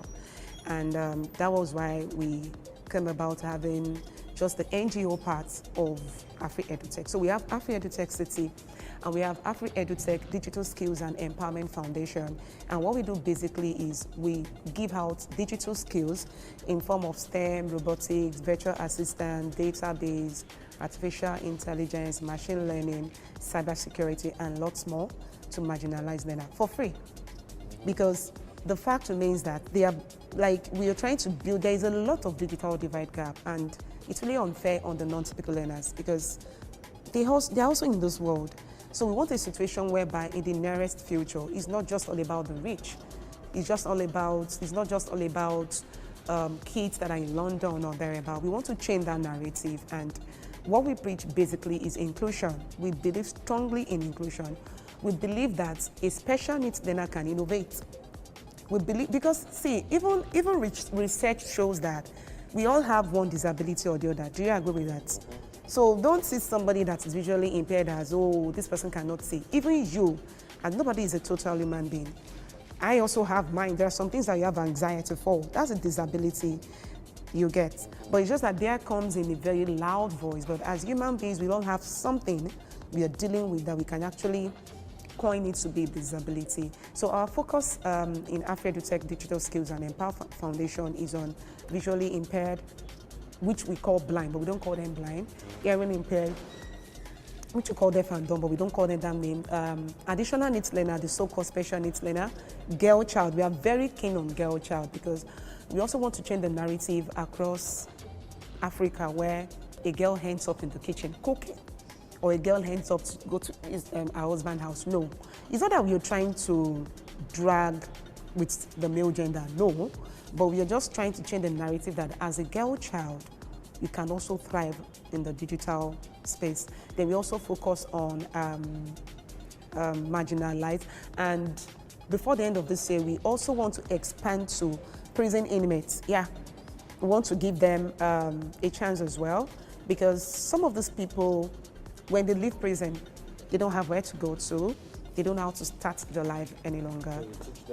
So yeah, so it's already in the pipeline, but by June, July, we're starting with some prison here in Lagos State where we go in there, we train them so that they can use. So something good about digital skills is it's you can easily monetize it. As simple as even doing graphics, designing flyers. You can become a graphic designer. And because part of what we're also trying to change, the narrative we're trying to change is trying to make the economy better, right? And the aim of this thing is at least 3 years. So for our visually impaired and our hearing impaired learners, the goal is after 3 years, whatever skills that we've taught them, they can use it to work. Let's talk about the skills and the innovation we have today. Okay. What are we looking at today? That you're here today. Yes. So, okay, so today our learners were able to build a prototype and it has really gone far. I'm so happy to say that because we registered them for an international competition, Cote d'Ivoire international competition. It was actually a risk initially because when the offer came, in fact, I told my boss and he was like, But I was like, in my mind, I'm like, let's give it a try. Because this is innovation, and like you said, that why you're here today, innovation goes a very long way. In fact, all across the world right now, innovation is very, very paramount. So we enroll them for the competition, right? But before then, we've been taking them every weekend. Like I said, we have our target audience. So every Saturdays, we deploy facilitators to visually impaired, that is Bethesda Women's School for the Blind, and for the hearing impaired, that is Wesley School for the Deaf. So it wasn't just a sudden thing, it's what they've been learning since last year, right? So when the opportunity for the competition came, they didn't even really give us, they just said, from all the SDG goals, pick a particular SDG goal and build a prototype that revolves around it. That's it. So what did you guys do? Okay, so for the visually impaired, they built wearable glasses, and we decided to pick a topic that they will be able to understand. Because the fact remains that if you're trying to innovate, you have to first of all look at the problem. If you don't know the problem, you'll not be able to come up with a solution. So for them as visually impaired, they have issues or challenges when it comes to avoiding obstacles, because as a visually impaired person, you might be walking on the road, you'll not be able to know, oh, this is a stone or this is a stick. So we factor that in as a problem. Then also, as a visually impaired person, you're prone to eating anything. So even if they give you a poisonous food, you might not be able to know. Because even as somebody that has eyes, I mean, if it's a powder poison, you might not be able to know. And they're also prone to taking harmful substances, maybe spoiled food, because they cannot see it. So we factor that into the problem statement. Then also, for example, God forbid, if there is fire, gas, or smoke, they won't be able to sense what is happening in their environment. So their prototype revolves around that problem to be able to solve it. So traditionally, they are used to using white skin, but we decided to work more on the white skin, and we attached some sensor to the white skin such that if they're working in their immediate environment, where there is flame or gas or fire, before 911 or thereabout, they can be able to know, oh, this environment is not safe for me to stay. So their prototype works with the dark glasses and their white skin. So we're not trying to rule out the white skin. We upgraded on it, then also brought in the dark glasses. So for the hearing impaired, so because they use their hands to talk, signals, they use signs to talk, it's very, very difficult for you to understand. So their prototype is actually a wearable glove. You can wear it on your hands, and whatever sign it displays. So for example, there's something attached to the glove known as LCD, and whatever text that pops up on the LCD, that is the sign language you're going to do. So even you as a person, maybe you have hearing impaired as a neighbor, as your child, from what is displayed on the screen, you can be able to interpret whatever thing that is being done by the hearing impaired. So they contributed to these developments? They did it by themselves. Like I said, the competition, they only said, do something revolving around SDG. They did it by themselves. Of course, we have facilitators that came in, and like I said, we've been training them since last year, so they already understand robotics and STEM to some extent before that came in. The purpose of this is to be able to solve like some problems that we have in the blind community, which is whenever they're walking, instead of walking and hitting an object, the glasses is supposed to help them know that there's something in front of them, and if they're about to eat a food that is hot, the glasses will let them know that, okay, this food is hot. So it's just basically, the purpose of this is to help them like solve some problems in the blind community. So that's what this is all about. And basically, have you tried this and is it working? Yeah, I'm actually the one assisting them in making sure, like putting the fire to make sure that the glasses can detect fire, can detect an object. So I'm going to be the one helping them set things up while they talk about it. So we've tried it and it's working. That's how they qualified to be able to represent Nigeria. Sometime last year, the Directorate of Bethesda got in connections with Afri EdTech City, and they decided that they wanted to pick up training visually impaired persons in robotics and STEM. And at that time, we're just to present an MBOT. An MBOT is a small device that they use for learning. So we were coded, and then we thought how to actually come about that, and we presented that. Then I had a conversation with the management of the Afri EdTech City that would like to be a part of this particular show, not only as a presenting or as a half-cast, but as a full member, where we want to compete with the regular students. We want to show them that obviously there is ability in disability. And Ms. Tosin promised that this year we're going to be integrated fully. At the beginning of the year, they brought a new facilitator and we started the training. We went through the regional, national, and to the glory of God, we qualified to go to the abroad to present our solution and prototype to the world. The service innovation, you tell me about it, it was created by you guys, not for you, but by you. Yes, it was created by us and it's for us too. Because obviously we understand that we are living with a challenge, which is our inability to see. So we need solutions to the problem of moving around. We need solutions to the problem of choosing the right meal to eat. We need solutions to the problem of being able to read data that is on surfaces to identify public spaces and the rest of it. So we knew that there was no way, if we did not create those solutions for ourselves, most times those that are already created are too expensive for some of us in this part of the world, and even some of them are not even readily available here because they're not made for this environment.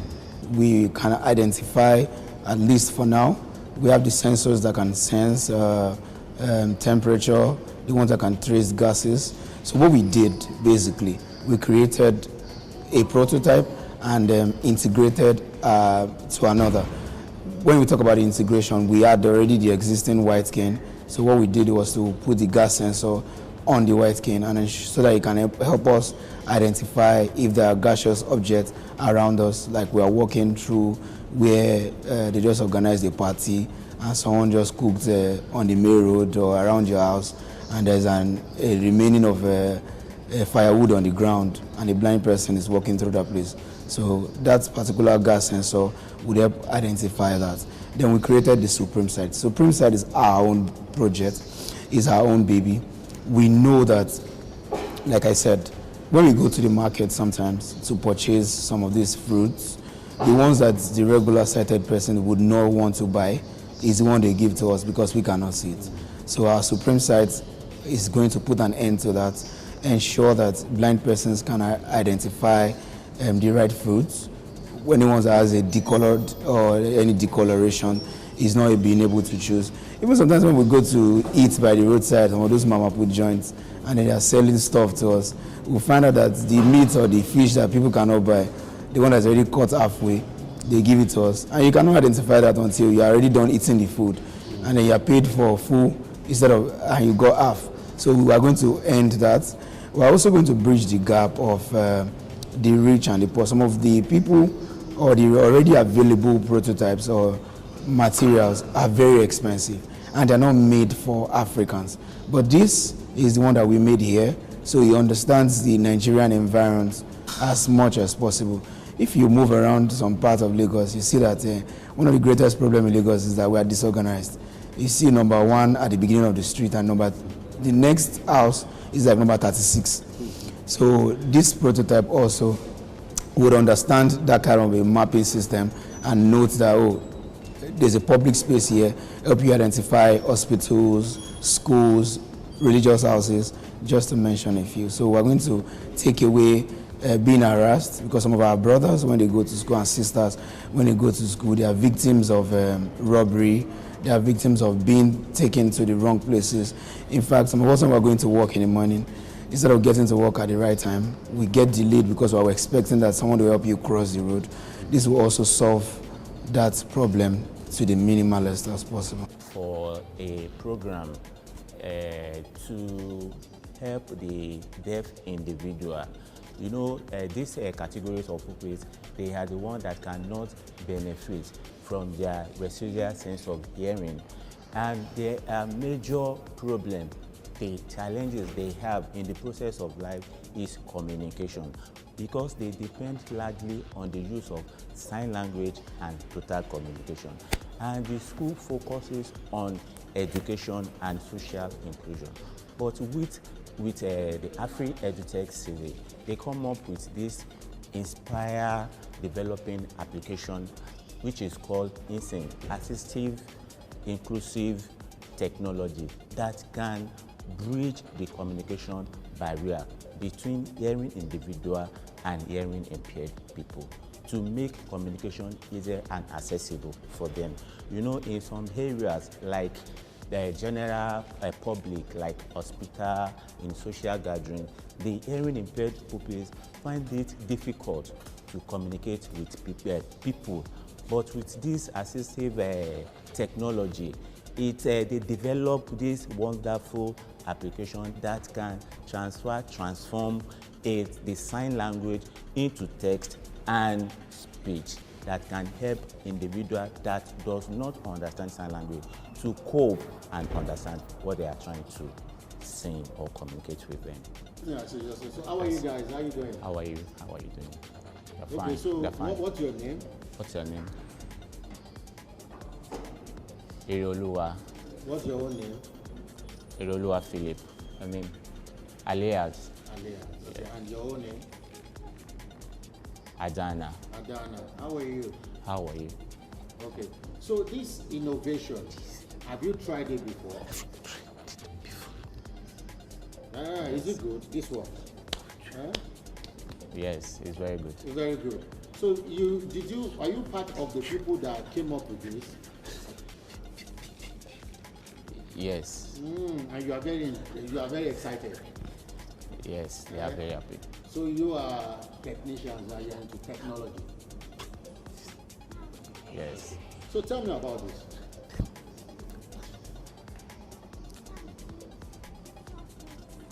This is INSYN device. Yeah, continue. It is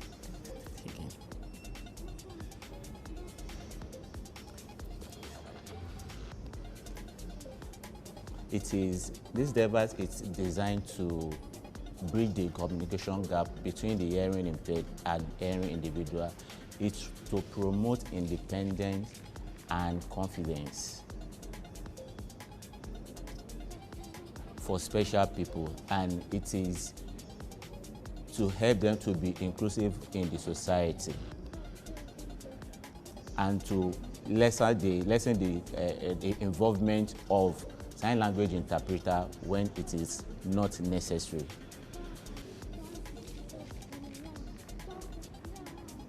Number one, the device encompasses with, number one, we call it LCD device that shows on the screen. Number two is jumper wire. Number three is this LCD, and number four, Arduino, the brain. And number five, it is the glove itself. And introducing the hand to us, the thumb, we have the thumb, and we have the index finger, and we have the middle, we have the fourth finger, and the little finger. They all have their functions in using the gloves. So all of them, when you insert the glove after connecting all those appliances, after connecting it, there is this push button that when you squeeze, when you press out of any of these fingers, because they have their functions. Continue. So the push button is right? So the push button is right in the front here. Okay. These are the push button. Okay. So there are 4 buttons there. When you press, it can show greetings depending on what you want to display on the screens. The finger 2, it can show, if you are talking about numbering, it can show 1. When you press like index, it can show 1.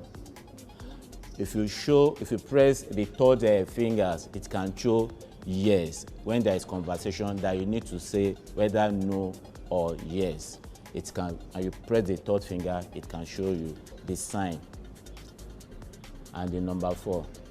And it can show you when you press the fourth push button, it can show you whether he or she loves you or not. You will see it on the screen. The glass, and it has various components. For instance, the ultrasonic sensor that helps detect obstacles. As I'm sitting down here, it cannot detect anything because I'm not close to an obstacle. But when I stand like this,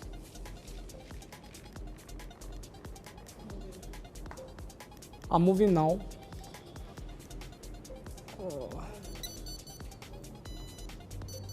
So it has made the sound showing that there's an obstacle in front of me. Secondly, we have the Arduino, which is the brain of the glass. So whatsoever the ultrasonic sensor senses, it processes it into the Arduino, and the Arduino sends it as a feedback to the buzzer.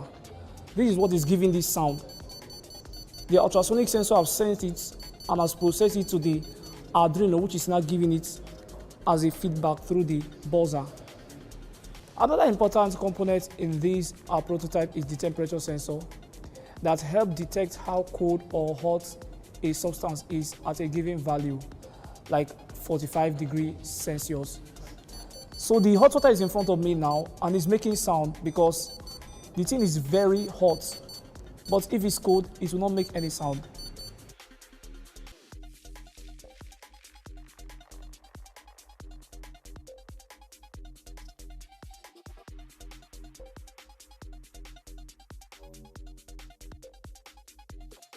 So Cletus, thank you very much. Thank you, it's my pleasure. All right then, thank you so much. I love you, right? Thank you so much. From Supreme Sight for the visually impaired and InSync for the hearing impaired, these special students are not just building innovations, they are building freedom, confidence, and equality. A special shout out to the students from Bethesda School of the Blind and Wesley School 1 for the deaf and the entire Afri EduTech team. You guys are writing what's possible. And that's our package today. My name is Dakbo Aruwaje. I know you must have learned 1 or 2 from this exciting edition. So see you next time on Technifire.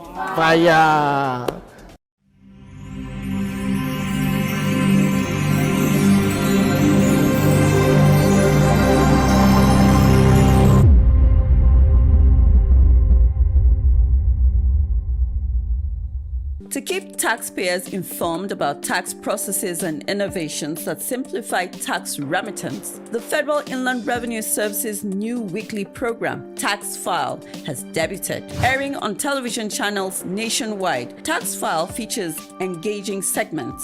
That's not all. We also have Tax File Special, where we bring in top business owners and CEOs to share their journey to success, with emphasis on how the understanding of taxation contributed in their rise to the top. Showing on this channel every Thursday by 9:30 p.m.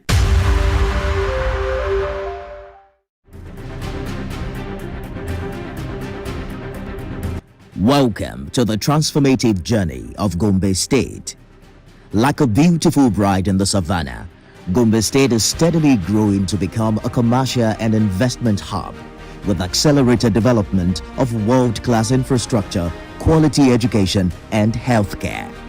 The jewel in the savannah, under the visionary leadership of Governor Inuwa Yahaya, is taking giant strides in the quest to making Gombe State a paradise in Nigeria's northeast region. Join us on this adventure every Thursday by 3:30 p.m. as we explore Gombe's transformative journey to greatness. Ogun State, the gateway to Nigeria, is setting the pace with groundbreaking infrastructure projects and innovative social programs for economic development. Join us every week for Gateway Diary, where we spotlight the incredible initiatives and achievements of Ogun State government under the leadership of Governor Dakpo Abiodun. Discover how Prince Dakpo Abiodun and his team are empowering communities, fostering economic growth, and enhancing the quality of life for the good people of Ogun State. With exclusive interviews, behind-the-scenes access, and real-time stories from the people, Gateway Diary offers authentic and inspiring insight into the progress and prosperity of Ogun State. Gateway Diary, showing.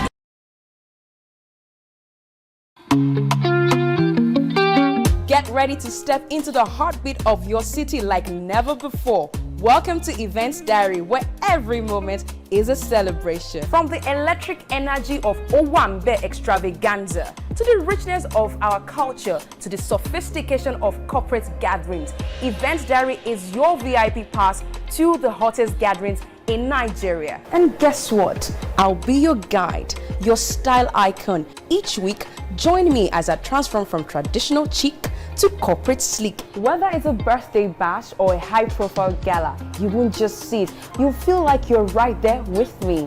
Aww. From meetings to evening soirees, I'll be there.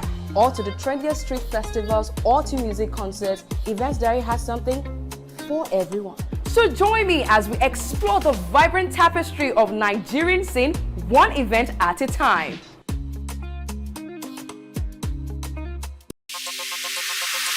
Stay ahead with the biggest news stories.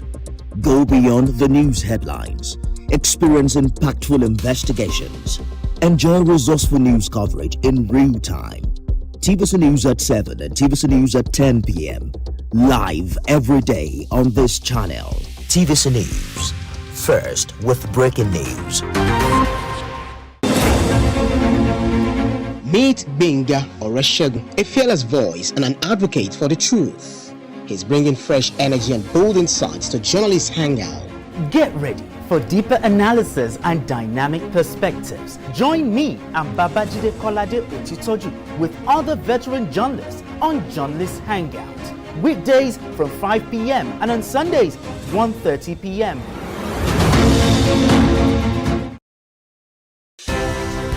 At TVC News, wherever the big news story is happening, we're geared up to break it. TVC News, first with breaking news.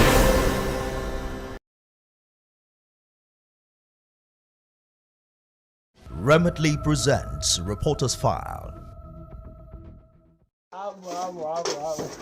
In a small workshop tucked somewhere inside the historic city of Ibadan, the clanging of tools and the hum of engines welcome you long before you walk in.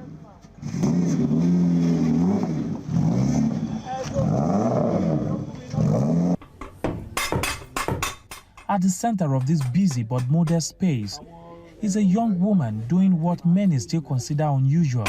A woman in overalls, hands stained with grease, repairing cars with confidence and mastery. Her name is Ganiu Adijat, popularly known as Car Girl, a professional mechanic breaking long-standing stereotypes. Well, I used to tell people that I'm more than just a mechanic because I fix cars, I fix life. In the sense that I repair car, I train girls, I lift boys. So I am on a mission to use my mechanic skills to actually lift others. She didn't just learn the trade in a classroom. Her journey blends formal education with hands-on training from a mechanic who, despite the odds, believes she could excel in a male-dominated craft. She tells me it wasn't easy to share her dream at home and that it took several courageous decisions before informing her parents about the path she had chosen. I didn't want to be handy because normally, you know how we girls now, and we need money. So I now said, okay, let me go and learn mechanics. Since it is what I actually suffered to go and study, so let me just go and learn the work. So after 2 years, and they get to know, I even went to go and meet them that, I've started learning work. Then I said, are you not working in IITA again? I said, I'm not working in IITA, I'm learning work. So which work are you now learning? I said, I'm learning work and I've been learning it for 2 years now. I will put that one first. So they know that it has, even if they will tell me not to, they will have, at least they will consider the fact that I've learned for 2 years. And I said, I've started welding for 2 years. Like, which work? Mechanic. Are you serious? My dad was amazed because he's a welder and he actually wanted me to actually learn welder. She explained that much of her work revolves around building car projects, customizing vehicles to suit specific purposes, including the one she's currently upgrading, which she took me through step by step. So this is a BMW E36 engine in a car, E46 rather, and in it we have M54 engine. This engine is actually for another car. So the car, we acquired it from how do we call it? Gates, where they used to butcher car, because this car is actually came in empty, no engine, no wiring system. So another thing we did on this car, you know, I said this car is actually a automatic transmission car, so we have to work in a manual car, so we have to punch this place. See, I'm not sure if it is accessible. So we have to get the throttle that will control the clutch to press the manual gear. So we have to work it and punch this place. They did not put the space because it's an automatic transmission drive car. Most of the cars she has modified are drift cars.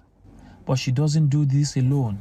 She works with a team of experts, each bringing their unique skills to help her achieve her goals. To be very honest, when there is passion, everything is always fun. When you are doing something you love, you know, working together with them has been awesome and wonderful because it makes work easier. Over the years, being someone that works just by yourself, just alone, it makes things slower. But when you are a team, when you are together, it makes things work faster. For instance, when I was alone, there are some things that get difficult to get. But because of them in the picture, car girl might say, oh, I have this one, let us use this.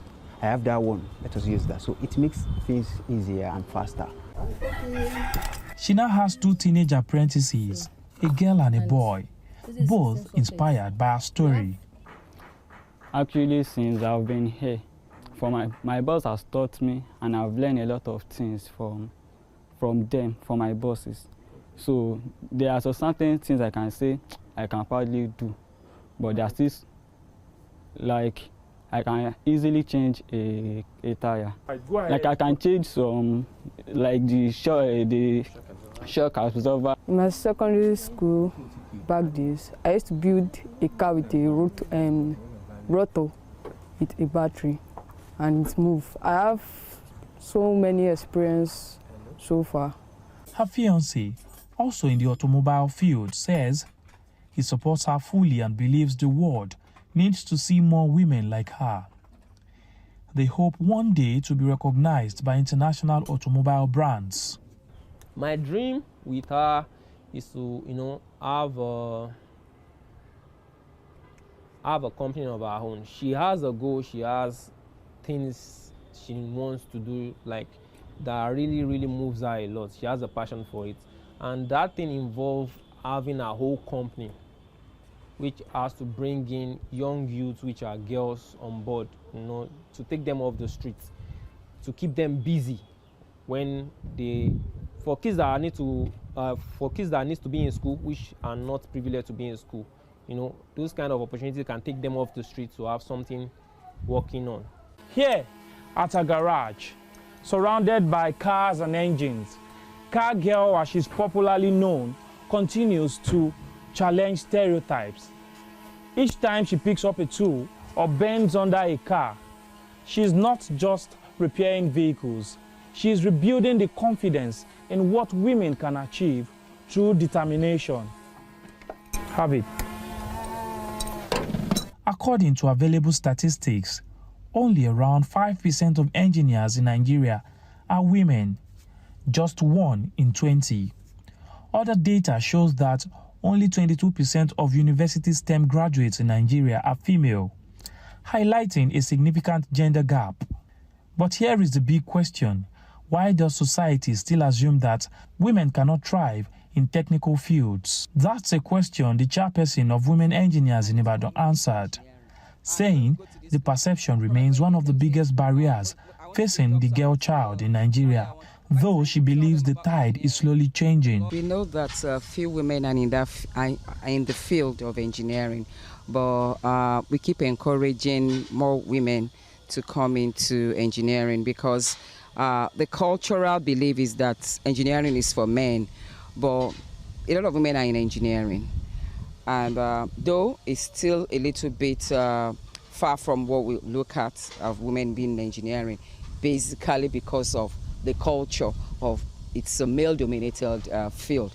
But a lot of women are in it, and we keep encouraging a lot of women to come into engineering. We have a lot of fields of engineering, and one of it is what you have mentioned, which is automobile engineering.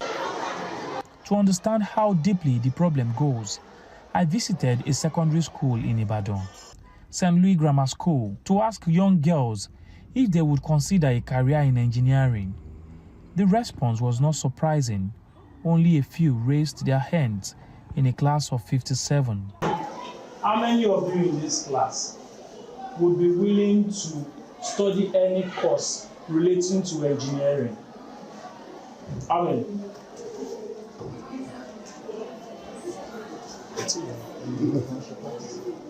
Signify 1, 2, 3, 4, 5, 6. Okay, 6 of you. Which of the engineering courses do you want to study? Computer engineering. Experts say this is why stronger STEM education and early mentorship in schools are crucial. Our girls especially have to be encouraged to go into the sciences, especially engineering. We are currently running a project. The St. Louis Ibadan Old Girls Association, Ibadan chapter, is currently running a project. It's a STEM project. 36 of our girls are being trained on AI, robotics, and graphic design, and all sorts.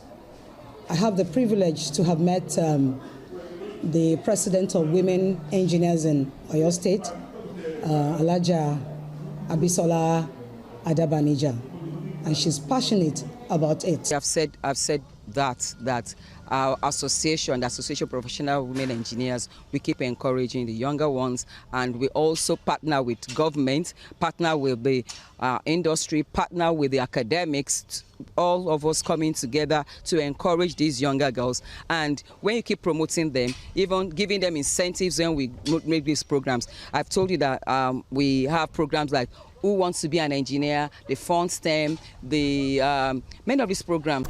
Adijat's story is a clear reminder that skill has no gender. And as more girls see women like her thrive in that technical profession, it is hoped that this will fade that stereotypes and make more girls develop interest in technical professions like hers. Oladio Yewole, TVC News, Ibadan.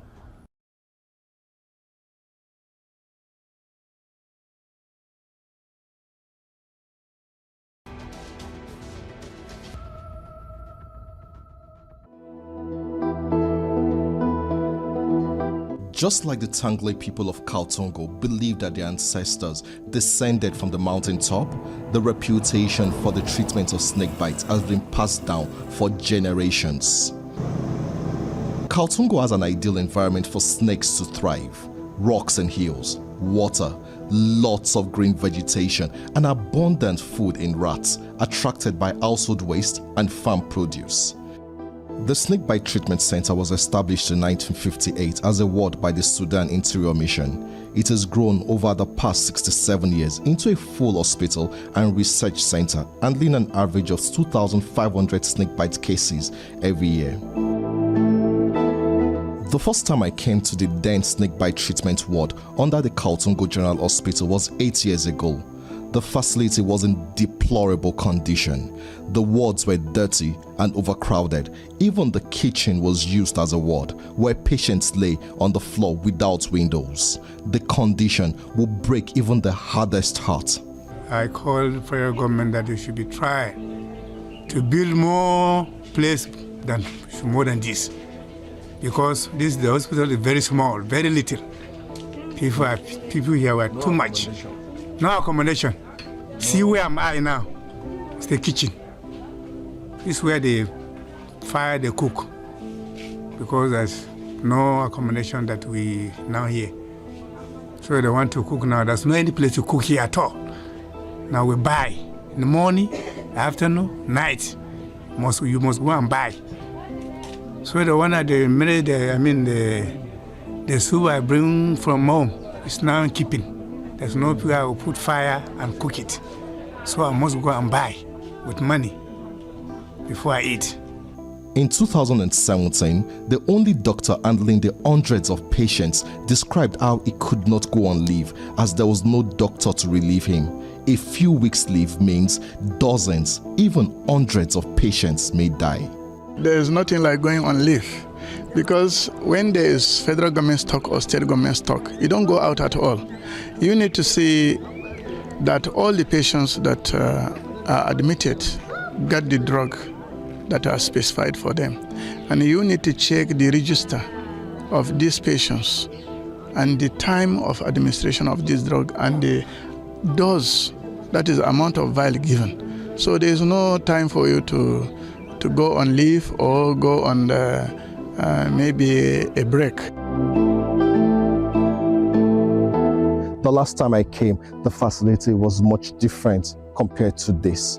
But Gombe State government says that it has invested significantly to upgrade it. It's now time to see if the upgrade is just superficial or really holistic.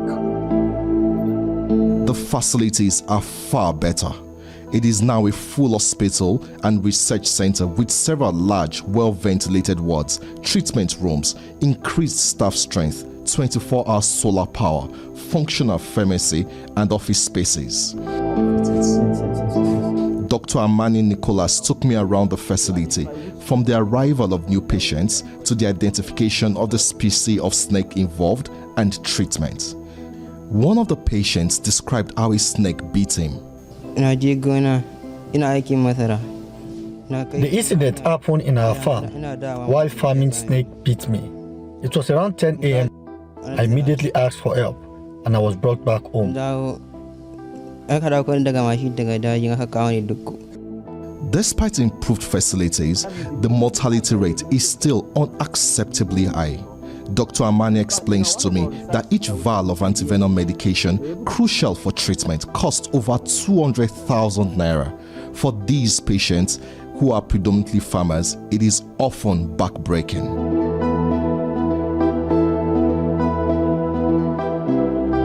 The federal and Gombe state governments sometimes supply free antivenom, but it is far from sufficient as the stock runs out due to high number of patients. Low socioeconomic class, looking for loss of livelihood, encountering snake, coming to the facility, going back again to look for anti-snake venom, trying to sell some of these their properties and some of their farmlands, lease them to come back again and buy this anti-snake venom. They actually all these things combine together to lead to high rate of mortality and morbidity in patients that are having snake bites.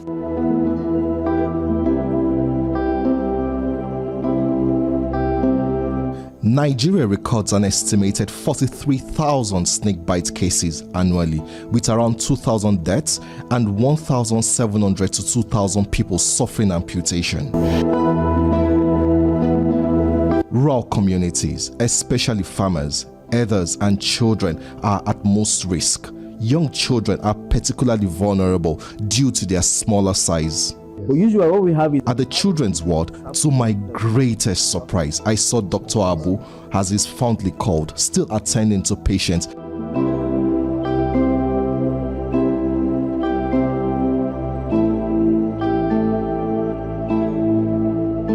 As he has done for the past 27 years. That was when you don't have this white.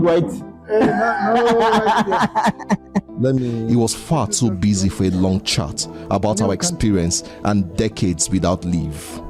After 27 years of service, this 59-year-old foreign-trained veteran is set to retire at the end of 2025. Returning from Europe as a young doctor, he left behind all the opportunities it offered to commit to a life of treating low-income snakebite victims in the remote town of Kaltungo. After all these years of service and unimaginable sacrifices, he is living with regret. A dream left unfulfilled. Let Professor Ransom Kuti, when he said 1987 that we are going to do some epidemiological study to know the type of snake we have and to drive against to make anti-snake venom for the country, specific one. So that was the dream. See that the drugs are being produced here. That's my goal. Because despite the production in collaboration is with the UK, but I want it to be produced here in Nigeria, in Kaltungo. That will be my dream fulfilled. While dealing with memories and my own emotions, Dr. Abu went back to work, dealing with a case of a man who refused to donate blood for his own son. The medical veteran convinced the father and another relative to give the young boy this life-saving donation. The antivenom is expensive. A vial is 250,000 naira. I had to ask friends and relatives in order to raise money to buy the antivenom, and now he is receiving treatment. The incident brought to the fore the major challenges of this hospital: the high cost of medication, the lack of a functional blood bank, and the damaging role of traditional healers. We do at least 3 transfusions per day, 3 to 6 transfusions per day for our patients. This translates to around over 1,400 transfusions in a year. I don't think we have facilities that have such kind of number of transfusions. And that's so to say that, and most interestingly, those patients get this blood from their relations. So that means having a blood transfusion service, blood bank, a functional blood bank is actually going to help a lot. Recently, the Minister for Health was here and promised that the federal government will take over this facility, upgrading it into a research and training center.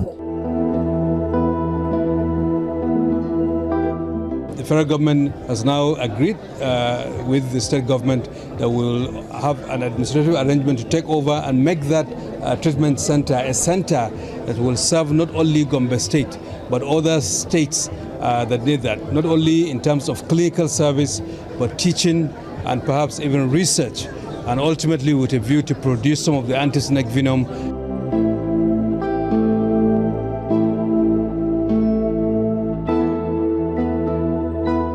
But while we wait for the federal government to implement this policy, patients continue to flood in from across northern Nigeria and sometimes even from Cameroon, Chad, and Niger. It's important the federal government expedites this promise to upgrade this facility and take it over, because delay literally means life and death for hundreds of people.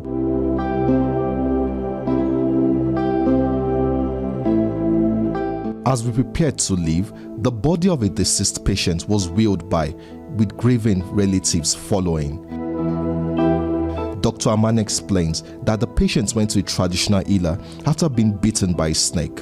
As her condition deteriorated after several days, she was brought in and died from the effects of the venom. They delay the patient from obtaining the appropriate care, that's anti-snake venom.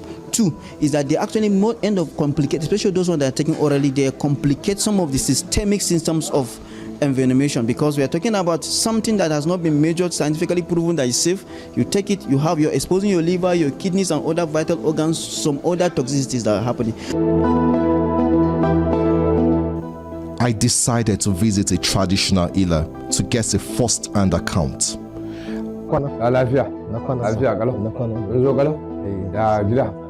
We were warmly welcomed as we walked into his residence. In front of his house sat his young daughter with 2 small snakes. Having just seen dozens of snakebite victims, I was reluctant to get close. Ali Batari reassured me that snakes are harmless around him. He explains how his grandfather trained his father, who passed it to him, as he hopes to pass it on to his children. He showed me different herbs he uses for treatments. Anywhere the snake is touch somebody, he will come with my house to come and get the medicine to vomit the dirty inside the ground, or to do diarrhea. Yes. So the famous herbalist admits that if a snakebite victim is not properly treated, it often results in death. It's a risk. It's a dangerous risk. It's a dangerous risk. Gaskia. It's a so dangerous if a snake bites someone and they go to someone that don't know the job, like how many days before the person can die? 2 days, 3 days. The person will die. You die. Confirm.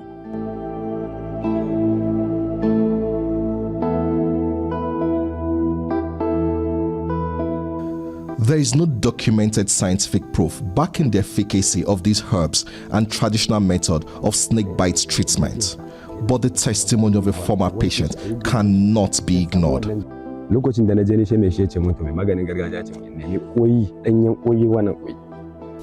the snake bit me, I was trying to get to the healer's house. Then I saw my father on his bicycle. I collected the bicycle and rode to the healer's house, even though it is not advisable to ride a bicycle after a snake bite. Upon reaching the healer's house, he gave me a portion of snake bite medicine mixed with raw egg. I drank it and I vomited a lot. Each time I vomited, the traditional healer used to check the vomit looking for the snake venom. Akwai abin da yake dubawa a ciki, ashe dafi ɗin yake dubawa a ciki. Thousands of Nigerians have suffered from snake bites. Ali Batari here, a traditional healer, claims that in his several decades of practice, he has not lost a single patient. The federal government is also investing massively in the snakebite treatment and research center in Kautungo. The hope is that either from traditional medicine or from conventional medicine, that any Nigerian that gets bitten by snake can be treated properly and recover. Landry Adiemi, TVC News, Zambok, Gombe State.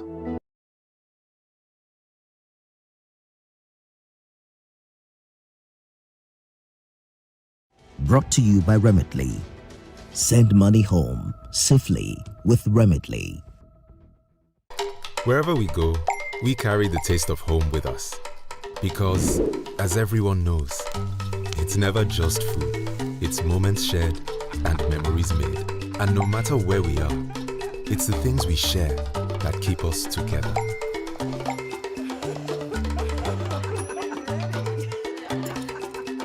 Remitly.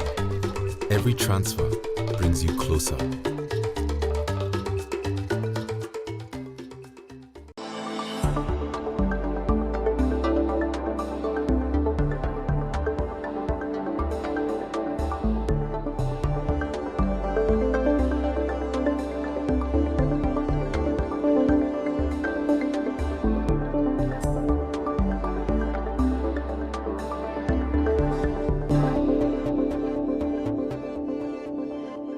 And the winner is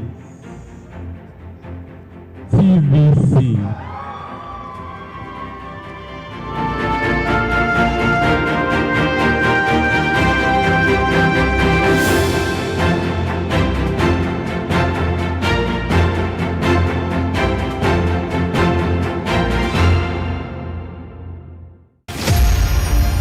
Angelou was a civil rights activist, poet, and award-winning author known for her acclaimed 1969 memoir, I Know Why the Caged Bird Sings, and her numerous poetry and essay collections. Angelou was born on April 4, 1928 in St. Louis, Missouri. Angelou had a difficult childhood. Her parents split up when she was very young. Around the 1960s, Angelou lived in Ghana working as an editor and a freelance writer. Angelou also held a position at the University of Ghana for a time before she joined a community of revolutionist returnees exploring Pan-Africanism and became close with human rights activist and black nationalist leader Malcolm X and Martin Luther King. In 1961, Angelou appeared in an off-Broadway production of Jane Gennett's The Blacks with James L. Jones, Lou Gossett Jr. and Cicely Tyson, and went on to earn a Tony Award nomination for her role in the play Look Away, 1973, and an Emmy Award nomination for her work on the television miniseries Roots, 1977, among other honors. Angelou's career has seen numerous accolades, including the Chicago International Film Festival's 1998 Audience Choice Award and a nod from the Acapulco Black Film Festival in 1999.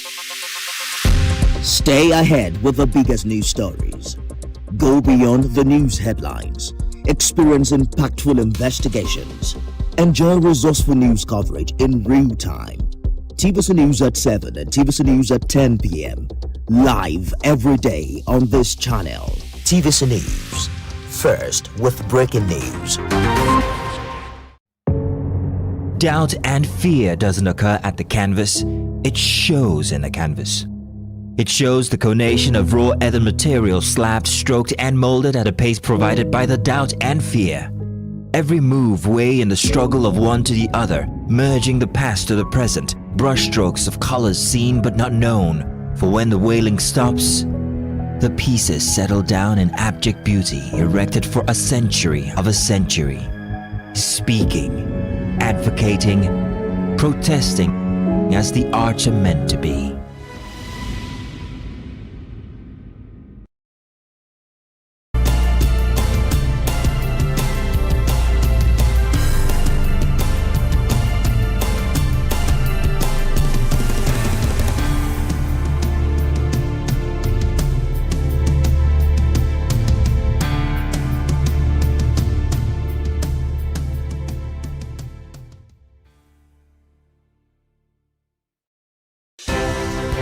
At TVC News, wherever the big news story is happening, we're geared up to break it.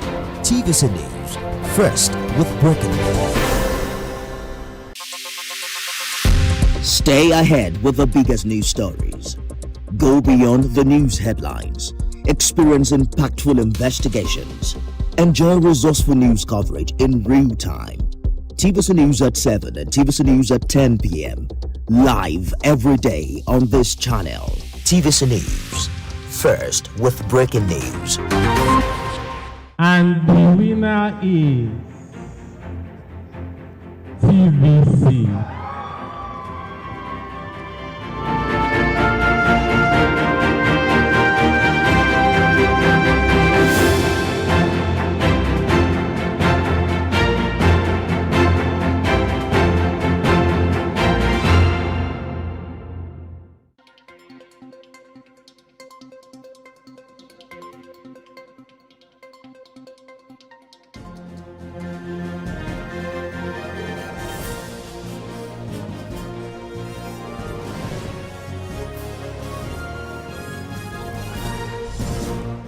It's 10 p.m. in Lagos, Nigeria, 9 p.m. in London, 5 p.m. in New York, and 5 a.m. in Beijing. This is TVC News. Our top stories tonight. All Progressives Congress National Convention ongoing at Eagle Square. Party adopts consensus arrangement for election of party officials. Deputy Governor of Kano State, Aminu Abdulsalam, resigns from office.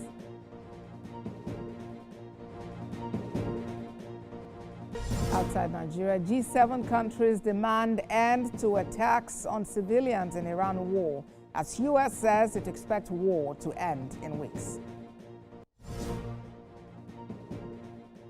And in sports, Moses Simon Akaradam score as Nigeria Super Eagles earn impressive win over Iran in international friendly.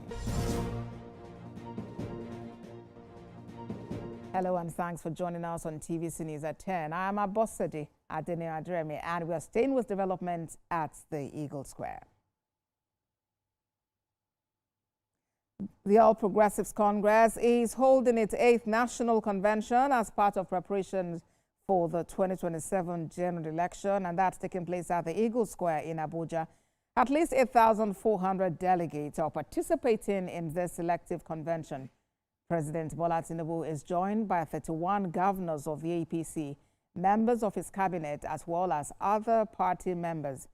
Earlier, a motion was moved and seconded to dissolve the National Working Committee. But these are live pictures now from the Eagle Square, where the event is taking place. The tax reform bill, which has been passed, has also been passed in our state assemblies and adopted.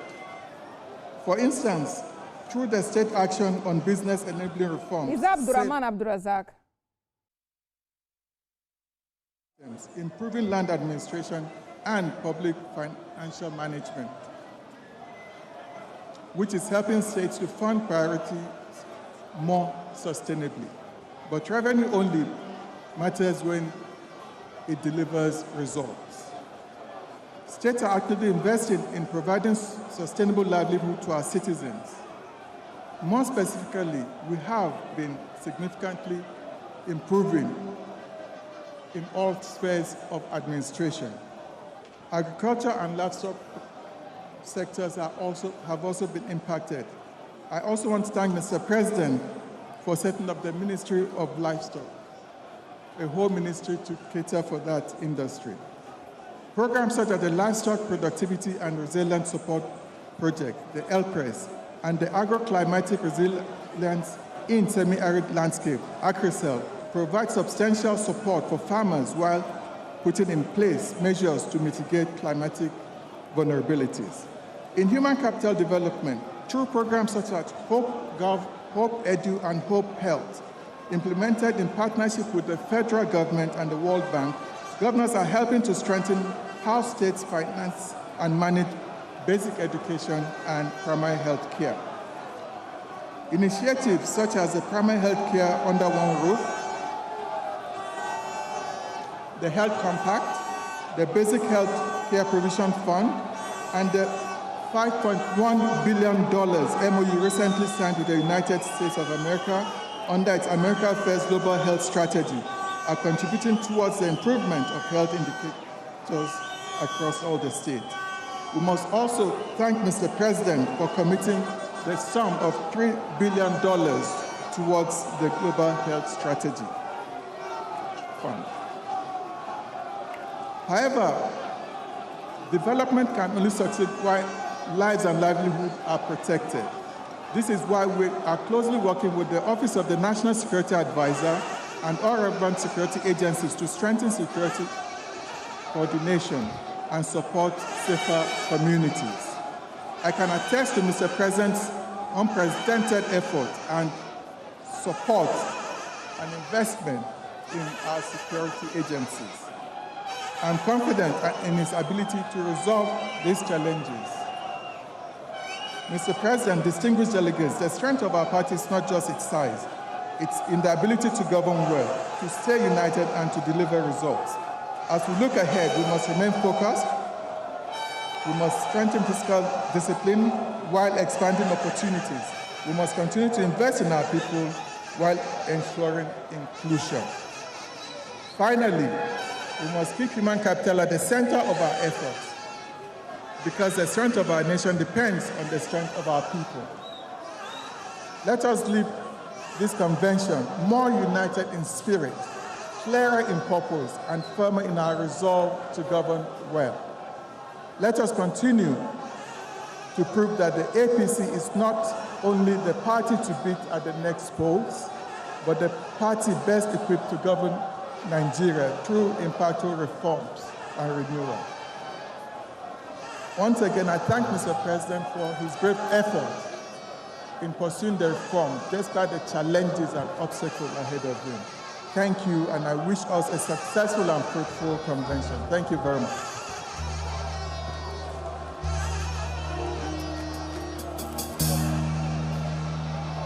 Thank Thank you very much, the silent achiever, the Executive Governor of Kwara State. Of Kano State and Chairman of the Nigeria Governors Forum, Governor Kwara State Abdurrahman Abdurazak, there speaking there, giving his remarks at the ongoing national convention of the APC at the Eagle Square in Abuja.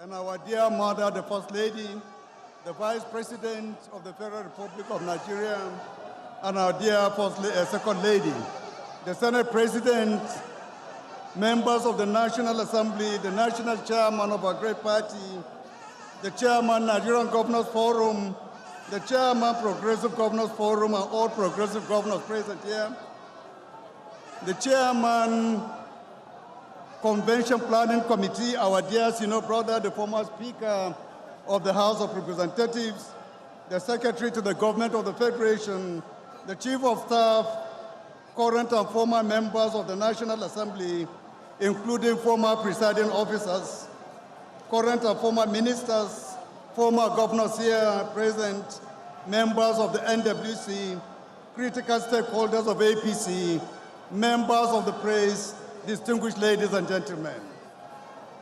It is indeed a pleasure to address this convention at a moment that demands focus, discipline, and a clear sense of direction. This is truly a defining hour. This is a moment of reckoning. This is the moment that separates those who hesitate from those who act, those who doubt from those who build. The question I want to ask all of us is what kind of country we want to be?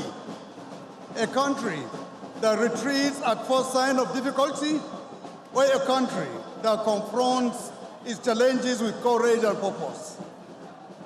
Do you wish to have a party that follows the easy road, or a party that leads with discipline and direction? We in APC chose the difficult road, and we must remain on it, When this administration came into office, it inherited an economy weighed down by unsustainable commitments, a system strained by inefficiencies, and a structure that could no longer support the aspirations of Nigerian people. The choice before us was clear: continue with what was convenient or confront what was necessary. We chose what was necessary. We chose reform over comfort. We chose responsibility over applause. We chose the future over the present moment. Yes, the critics have spoken. They point to rising costs and economic adjustments. They question the path, but I want to ask, what was their alternative? To continue a system that drains our resources, to postpone the inevitable, to pass the burden to the next generation? No nation, distinguished ladies and gentlemen, moves forward by avoiding its challenges. No economy grows by ignoring its weaknesses. No leadership succeeds by choosing comfort over correction. Today, the foundations have been reset. Revenues to states have improved. Transparency has increased. Infrastructure is advancing. Security coordination is strengthening. These are not isolated steps. They are part of a clear direction. Reform is not a sprint. Reform is a journey. Reform is a commitment, and that commitment requires continuity. This is why I say that President Bola Ahmed Tinubu must continue this work beyond 2027. Not for sentiment, not for convenience, but because the work has begun and must be completed. Because the foundation has been laid and it must be built upon. Because the path has been chosen. Live pictures from the APC National Convention at the Eagle Square, Abuja, and speaking there, Speaker of the House of Representatives, Abbas Tajuddin. We are monitoring the convention and we'll be bringing you updates on it as we go on. Away from the APC convention, the Deputy Governor of Kano State, Aminu Abdul Salam, has resigned from office. His resignation was announced by the Kwankwasiya movement in a statement sent by its spokesperson, Habibu Mohammed. The statement says the decision was taken in the interest of the people and to ensure stability in governance in Kano State. It also clarified that the resignation is not connected to recent allegations of misappropriation and abuse of office raised by the Kano State House of Assembly. Aminu Abdul Salam is expected to focus on activities of the Kwankwasiya movement. He had earlier remained in the New Nigeria People's Party, NNPP, following the defection of Governor Abba Yusuf to the All Progressives Congress. Political analyst Kabir Sufi will be joining us to discuss this matter. Well, moving on from then, I was still talking politics. Talks have been ongoing to unify both factions of the People's Democratic Party as it aims to solidify preparations for the 2027 elections. The Tanimu Turaki-led National Working Committee of the PDP has upheld the decision of the party to challenge the Court of Appeal judgment that invalidated the Ibadan Convention at the Supreme Court. At the end of its 103rd National Executive Committee meeting, the NEC also ratified the advisory position of the Board of Trustees on reconciliation. Today's meeting is the third this week as key players discuss major issues, especially in relation to the planned National Convention of the Abdurrahman Mohammed-led Caretaker Committee. The Court of Appeal in Abuja had on the 9th of March affirmed the 14th of November judgment by Justice Peter Lifu of the Federal High Court, restraining the PDP from proceeding with the 15th to 16th November National Convention in Ibadan. You're watching TVC News at 10. We'll take a break now and return with more stories. Stay with us.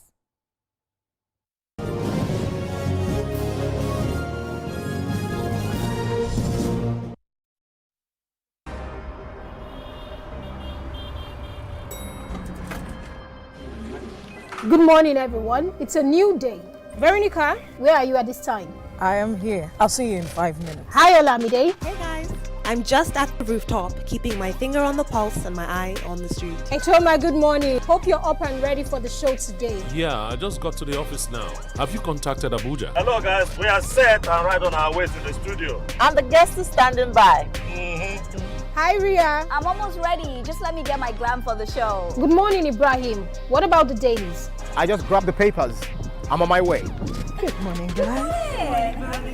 Right.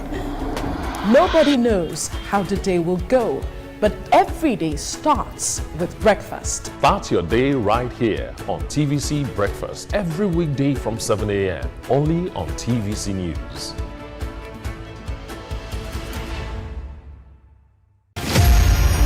Maya Angelou was a civil rights activist, poet, and award-winning author known for her acclaimed 1969 memoir, I Know Why the Caged Bird Sings, and her numerous poetry and essay collections. Angelou was born on April 4, 1928 in St. Louis, Missouri. Angelou had a difficult childhood. Her parents split up when she was very young. Around the 1960s, Angelou lived in Ghana working as an editor and a freelance writer. Angelou also held a position at the University of Ghana for a time before she joined a community of revolutionist returnees exploring Pan-Africanism and became close with human rights activist and black nationalist leader Malcolm X and Martin Luther King. In 1961, Angelou appeared in an off-Broadway production of Jane Gennett's The Blacks with James L. Jones, Lou Gossett Jr. and Cicely Tyson, and went on to earn a Tony Award nomination for her role in the play Look Away, 1973, and an Emmy Award nomination for her work on the television miniseries Roots, 1977, among other honors. Angelou's career has seen numerous accolades, including the Chicago International Film Festival's 1998 Audience Choice Award and a nod from the Acapulco Black Film Festival in 1999 for Down in the Request the kind approval of the National Assembly. Behind every decision, every vote, The ayes have it. and every heated debate lies the heartbeat of democracy. This matter is very, very important. I therefore rule you out of order. Welcome to the place where it all unfolds.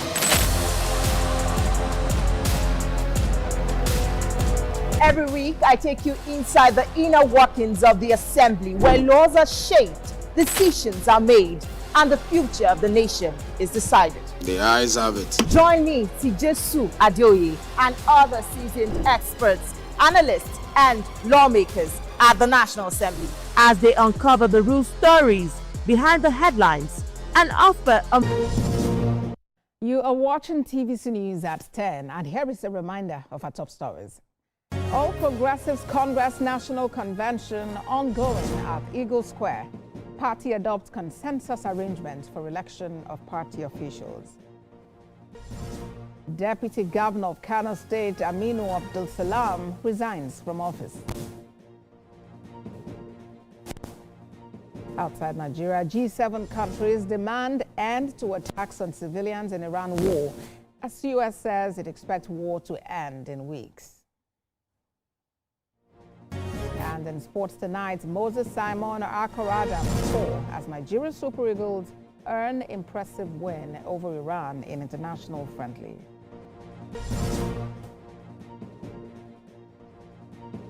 The Nigerian Army Guards Brigade has reaffirmed its resolve to flush terrorists out of the Federal Capital Territory. The declaration came during a two-day raid and rescue training exercise, codenamed Exercise Leopard Claw. Stephen Isien reports.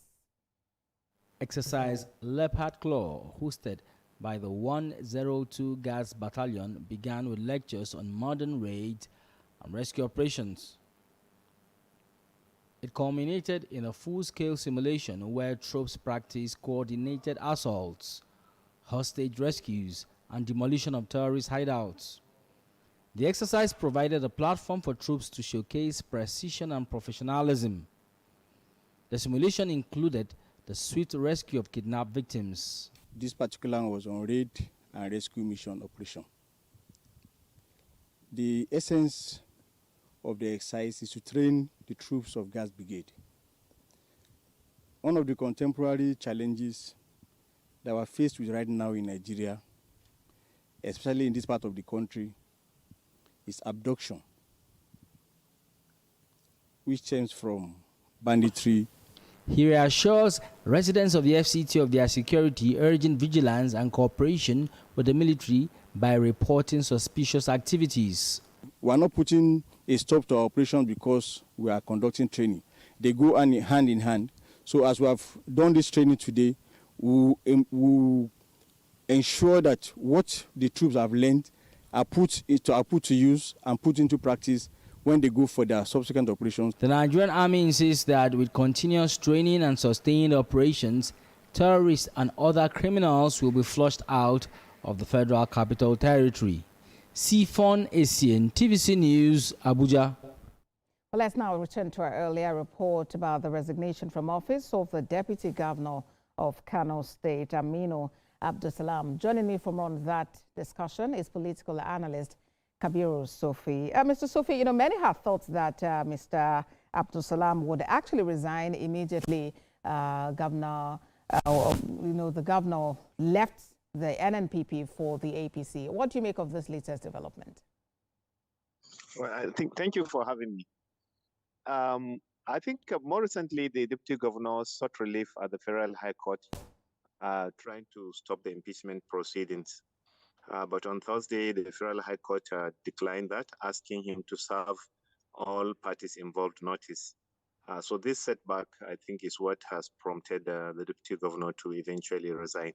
I think earlier on, like you rightly mentioned, he declined the resignation suggestion by some people.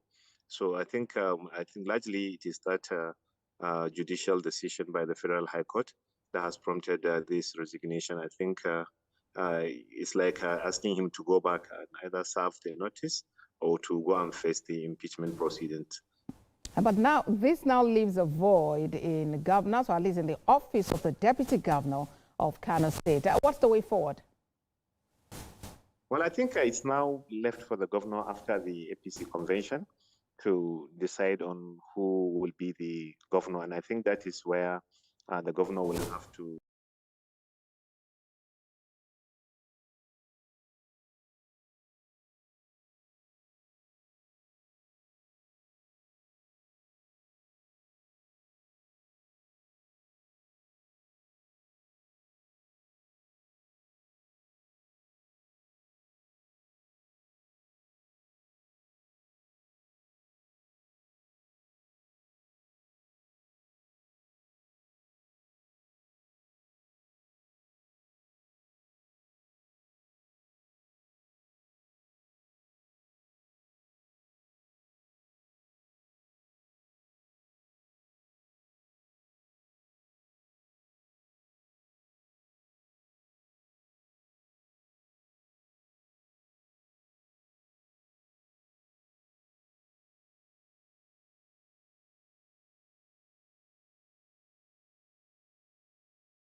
Meet Benga Oreshegun, a fearless voice and an advocate for the truth.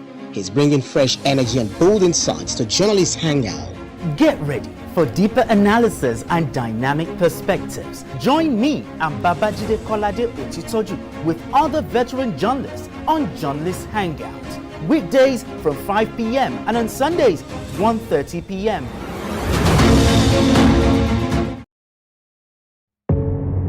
Doubt and fear doesn't occur at the canvas, it shows in the canvas. It shows the conation of raw earthen material slabbed, stroked and molded at a pace provided by the doubt and fear. Every move way in the struggle of one to the other, merging the past to the present, brushstrokes of colors seen but not known. For when the wailing stops, the pieces settle down in abject beauty erected for a century of a century. Speaking, advocating, protesting as the arts are meant to be.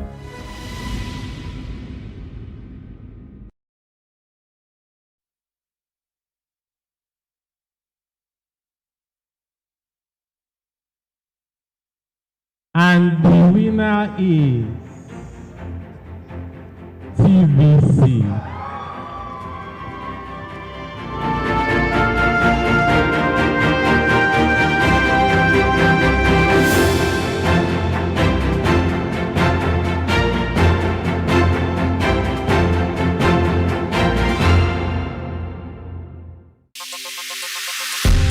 Stay ahead with the biggest news stories. Go beyond the news headlines. Experiencing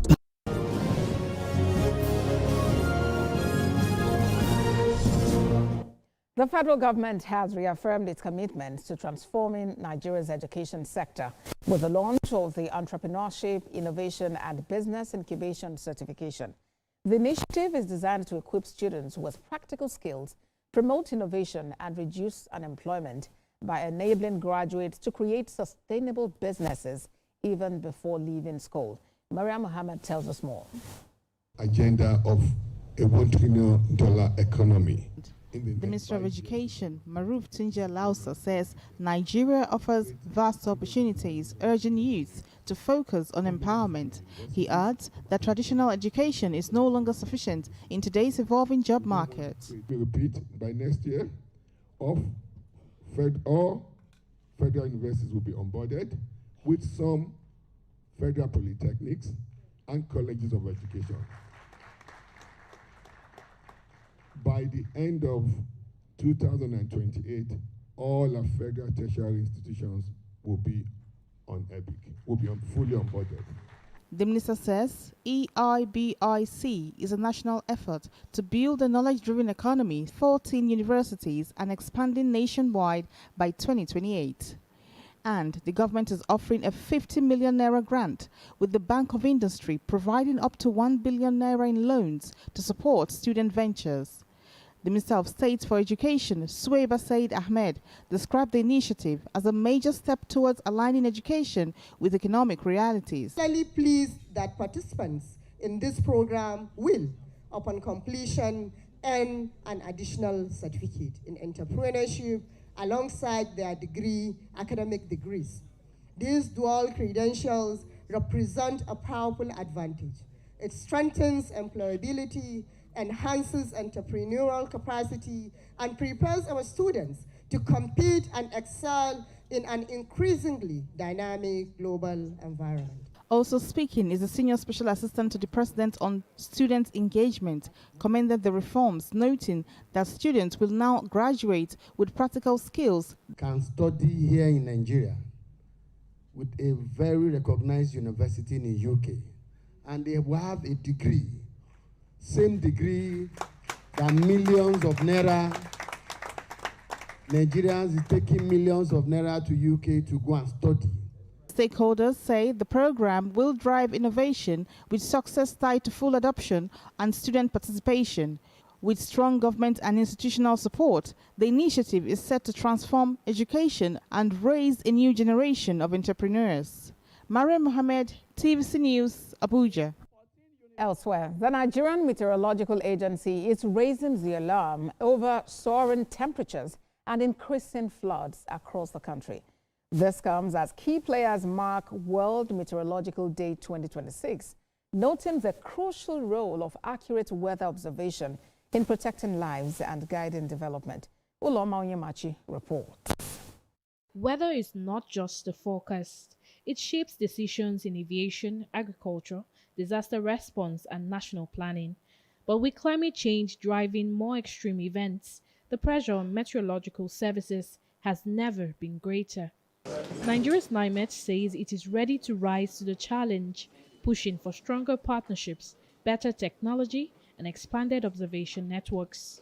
In line with WMO Voluntary Cooperation Program, VCP, and in fulfillment of the agency's international obligations, particularly to the least developed countries, NIMET is presently providing peer advisory services to Liberia, Niger, Somalia, and Burkina Faso.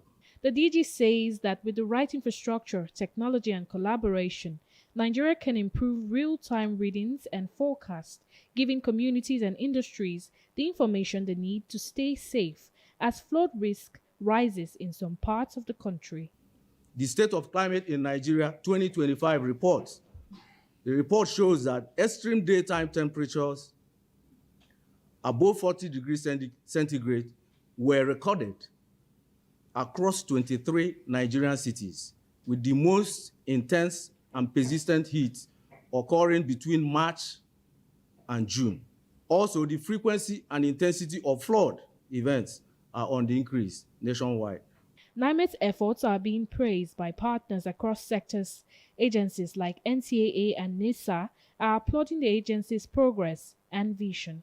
The observing and prediction system is central for early warnings, which continue to save millions of lives and investments. And I've gone through all these wind shear, turbulence, microbursts. I appreciate NIMET because it gave us.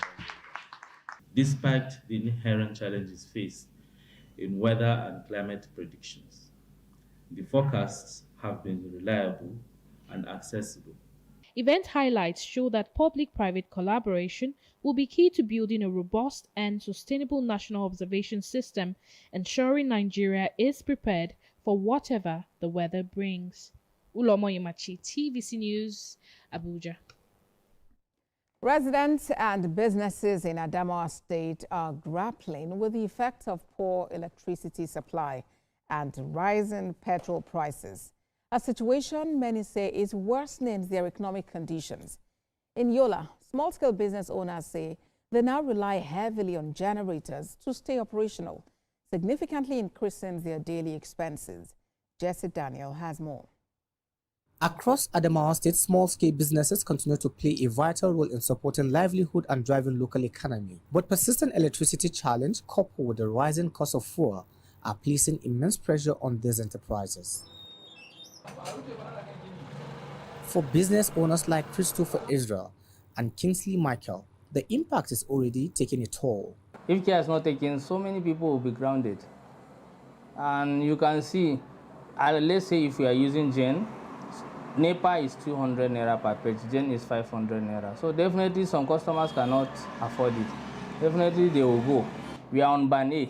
They are charging us, the tariff is band A. But we cannot see light of band A. Like towards this afternoon, as you can see now, there's no light and we are battling with the heat.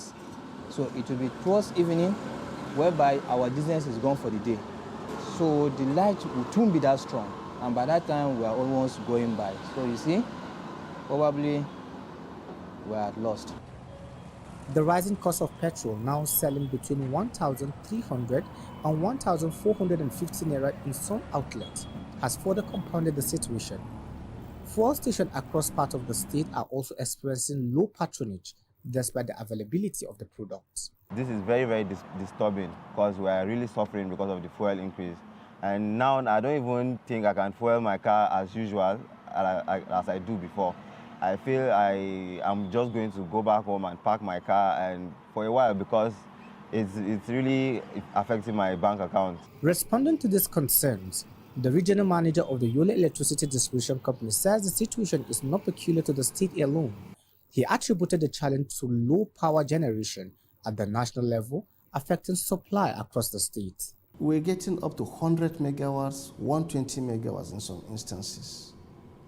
So, and that one we discovered that is sufficient for us to at least power our service our customers as adequate. Yes, it may not be 24 hours in a day, but at least substantially. But now that it has gone down, we get as low as 70 megawatts. So when I say that one, I'm talking about across YEDC this time around. But in Adama, we just get maybe 20 megawatts, 25 megawatts.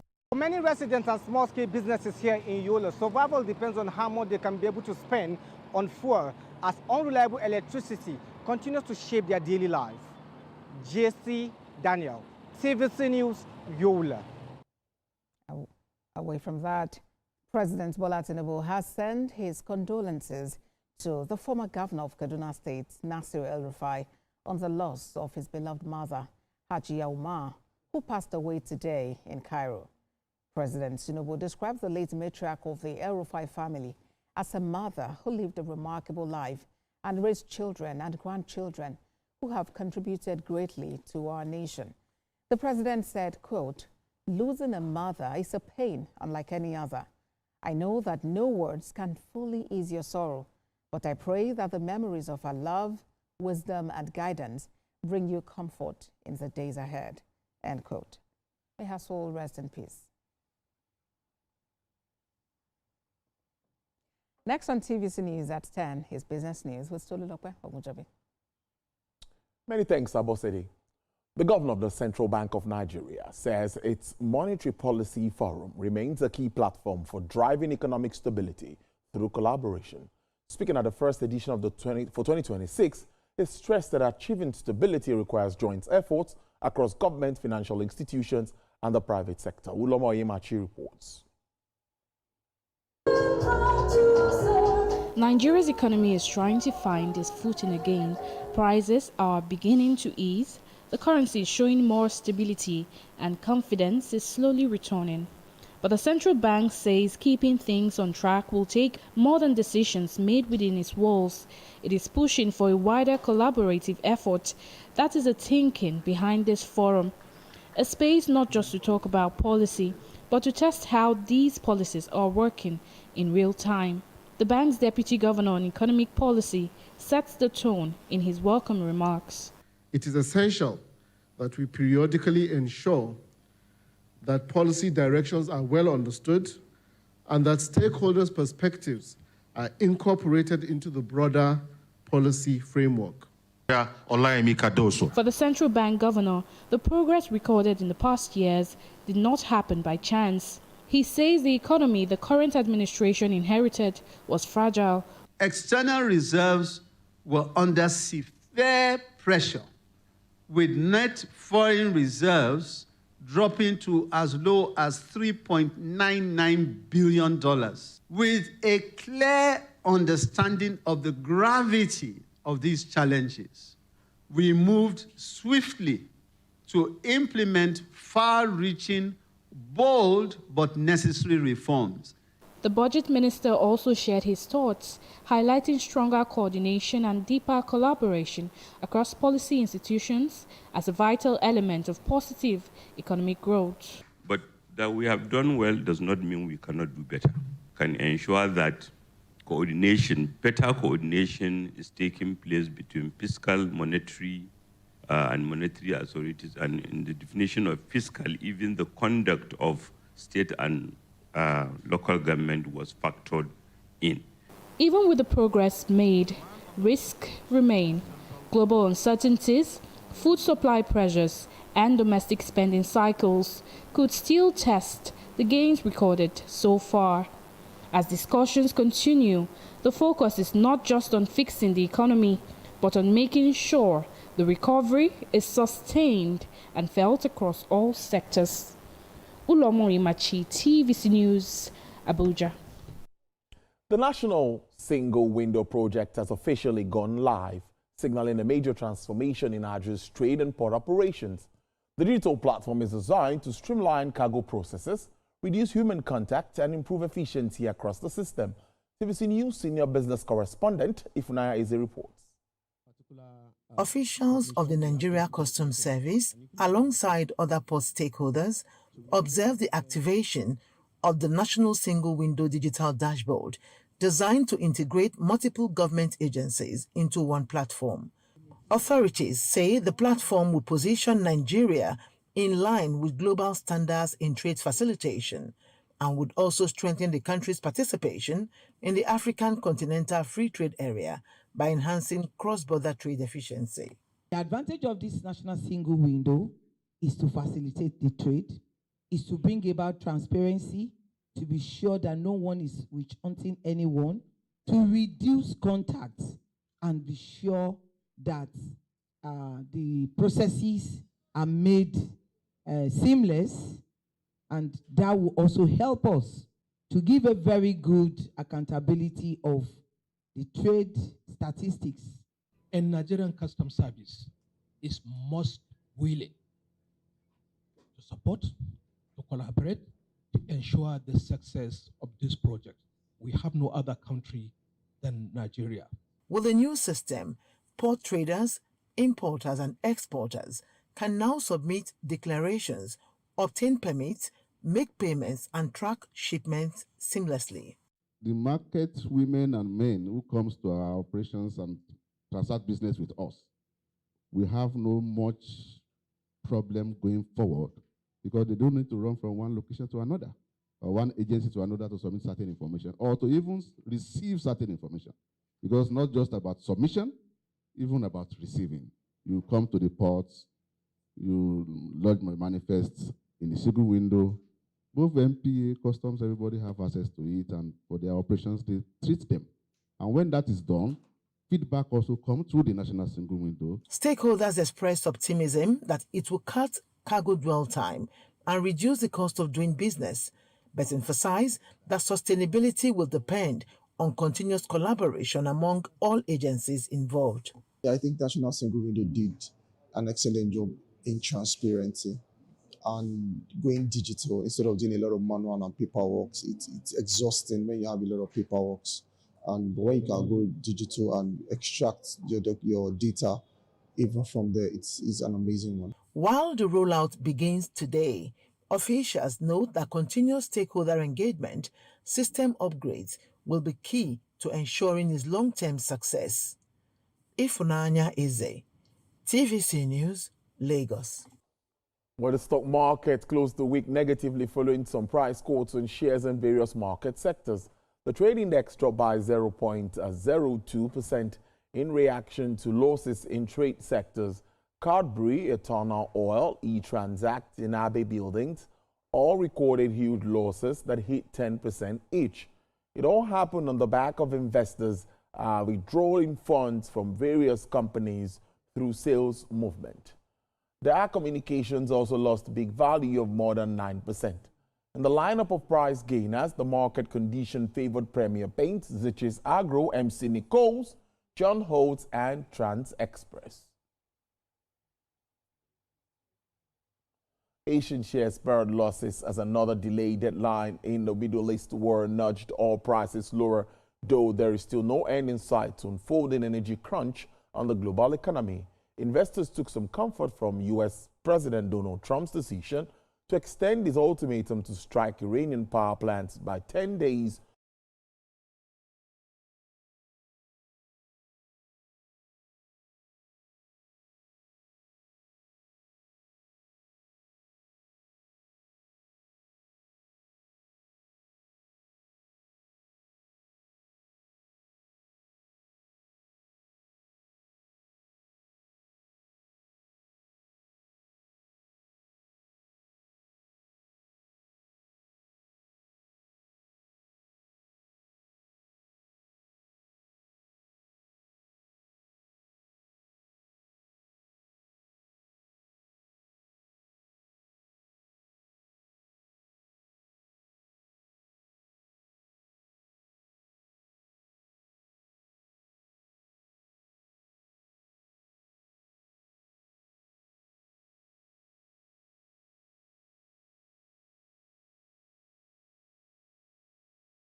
Get ready to step into the heartbeat of your city like never before. Welcome to Events Diary, where every moment is a celebration. From the electric energy of Owambe extravaganza, to the richness of our culture, to the sophistication of corporate gatherings, Events Diary is your VIP pass to the hottest gatherings in Nigeria. And guess what? I'll be your guide, your style icon. Each week, join me as I transform from traditional chic to corporate sleek. Whether it's a birthday bash or a high-profile gala, you won't just sit, you'll feel like you're right there with me. Aww. From meetings to evening soirees, I'll be there. Or to the trendiest street festivals or to music concerts, Events Diary has something for everyone. So join me as we explore the vibrant tapestry of Nigerian scene, one event at a time.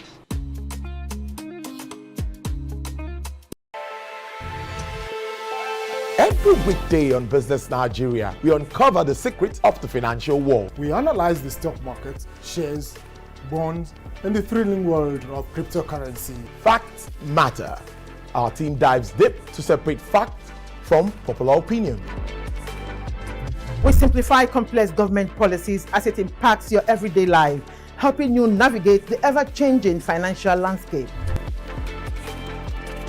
Watch Business Nigeria every weekday at 2 p.m. only on TVC News. First with breaking news. Doubt and fear doesn't occur at the canvas, it shows in the canvas. It shows the conation of raw earthen material slabbed, stroked and molded at a pace provided by the doubt and fear.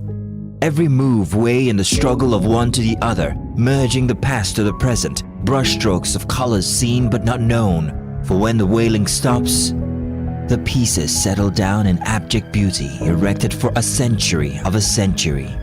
Speaking, advocating, protesting as the arts are meant to be.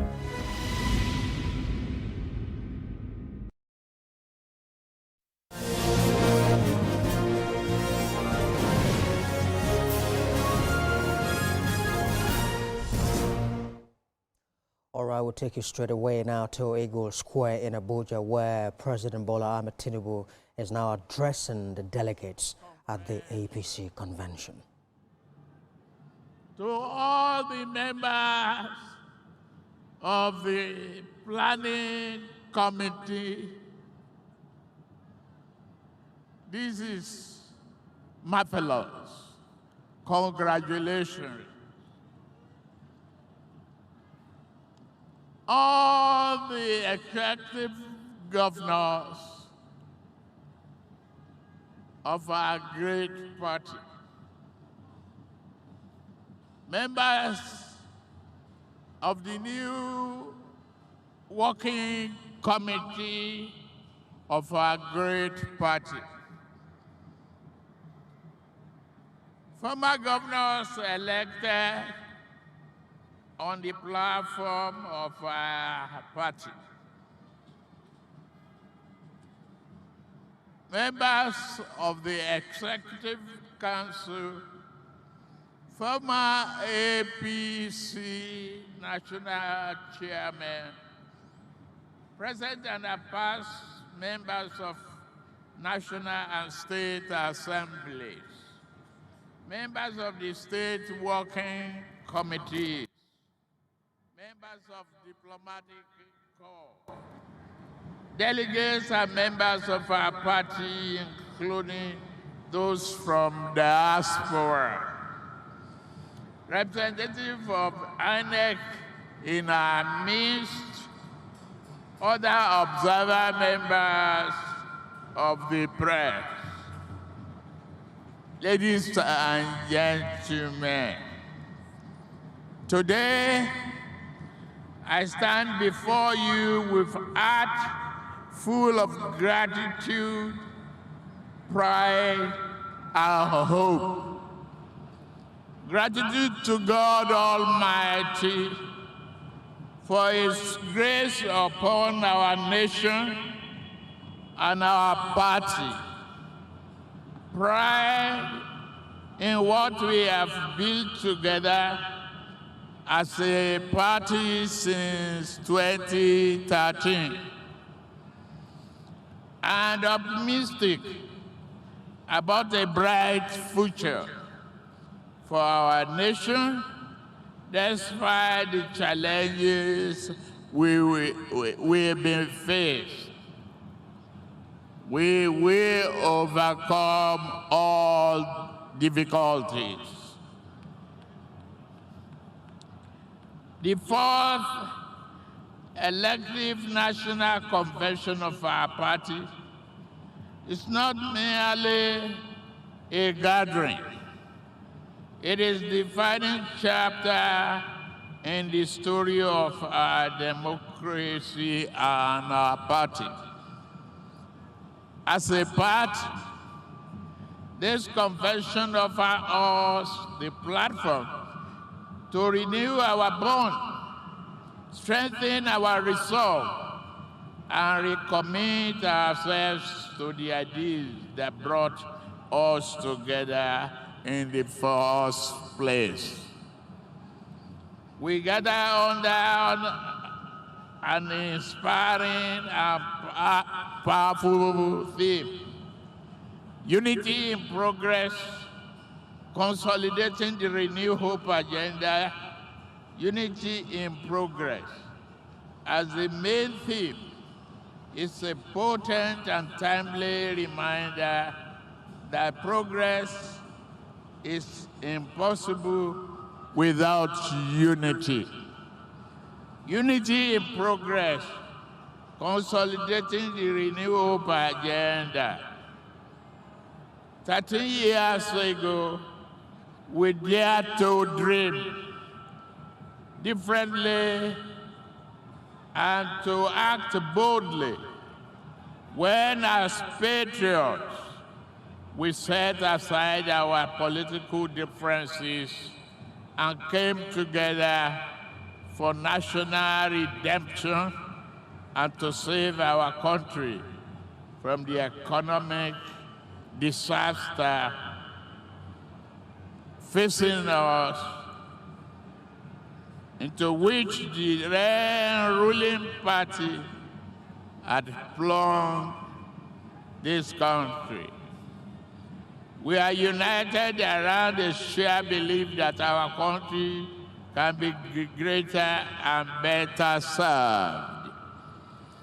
That democracy must work for every Nigeria, that leadership must be anchored on vision, discipline, justice, and development. That historic unity gave back to a moment that changed Nigeria's political landscape forever till now and to the future. Today, as we reflect, we do so with deep appreciation for the founding fathers, women, youth, and faithful party members who built this platform with sweat, courage, and conviction. Let us stand and observe, because one patriot who founded this party along with us is no more. When he was in uniform, he was a courageous, determined, selfless general. He fought wars to preserve our unity and common patrimony. Out of uniform, Buhari became a Democrat and worked hard, relentlessly, together with us, to lay the foundation. Please stand and observe a moment of silence in the memory of our first leader and the first elected president produced by our party, President Muhammadu Buhari. May God forgive him all his shortcomings and grant him Alijana Vidal.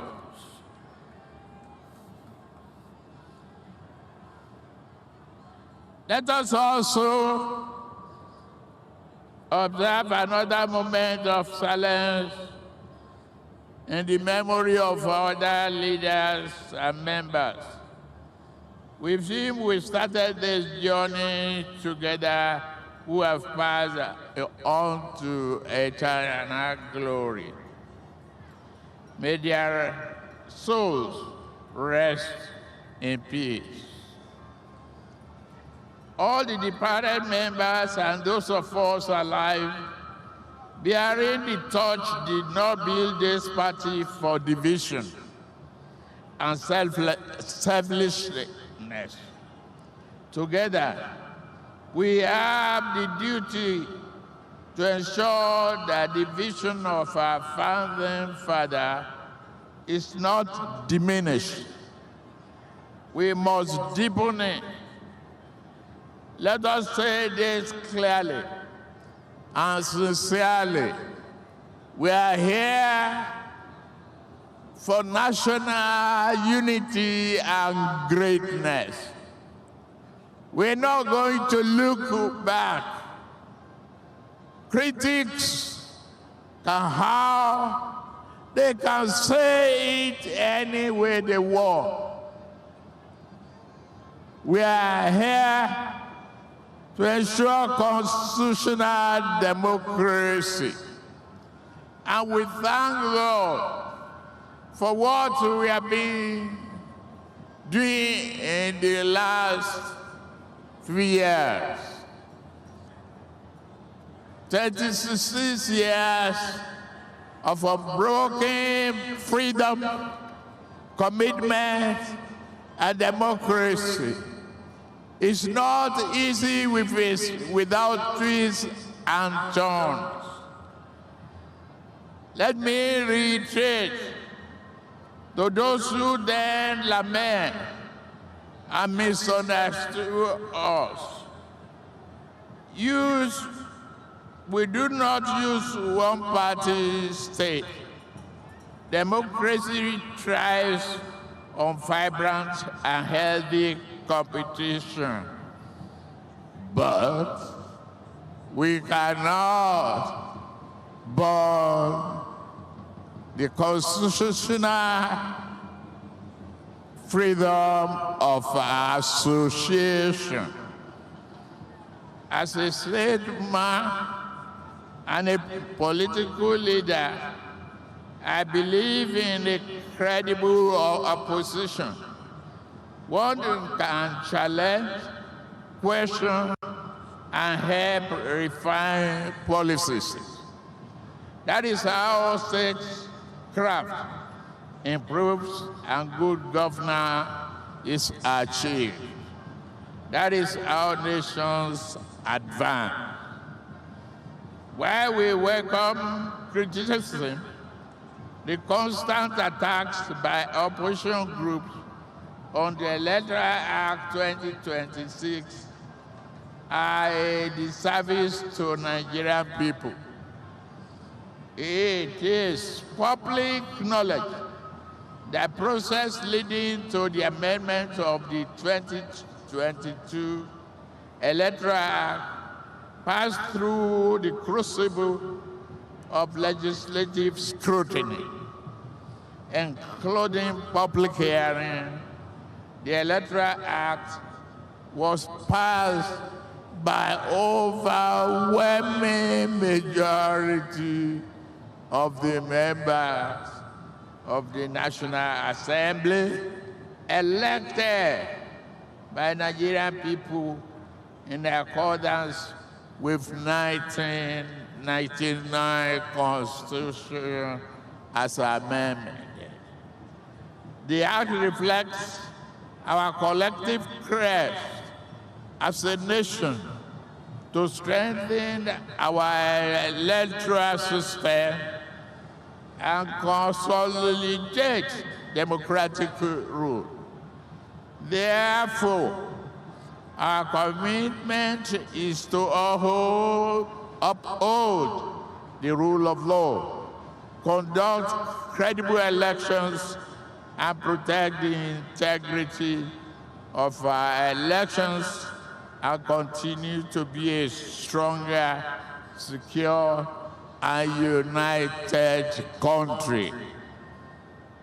When Nigeria reaffirmed our leadership of the country as the governing party in 2023, we made a solemn promise to chart a new course for national renewal through the Renew Hope agenda. That agenda was not conceived as just another campaign slogan. It is real. It was conceived as a governing philosophy. We knew the road to reform would be tough. We knew rebuilding Nigeria would require courage, patience, and difficult decisions. But we also knew no nation rises by hiding from the truth. We must not deceive ourselves and spend or waste the future of our grandchildren. We have to build the nation, the present for them before they come. The foundation must be strong, unique, and withstand the test of time. Fellow compatriots, since assuming office, our government has remained focused on delivering on the mandate to Nigerian people. Despite the complex global economic and political environment, today, I can assure you we are on the right path.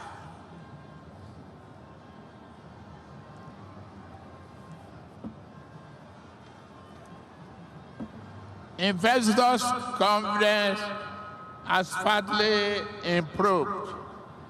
Our oil and gas sector has once more become attractive to foreign investment.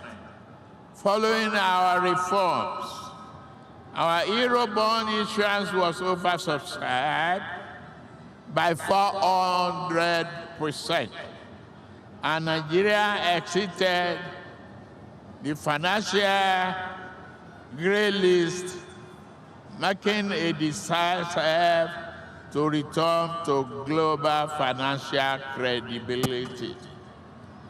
Tonight, you had testimony from beneficiaries of some of our programs.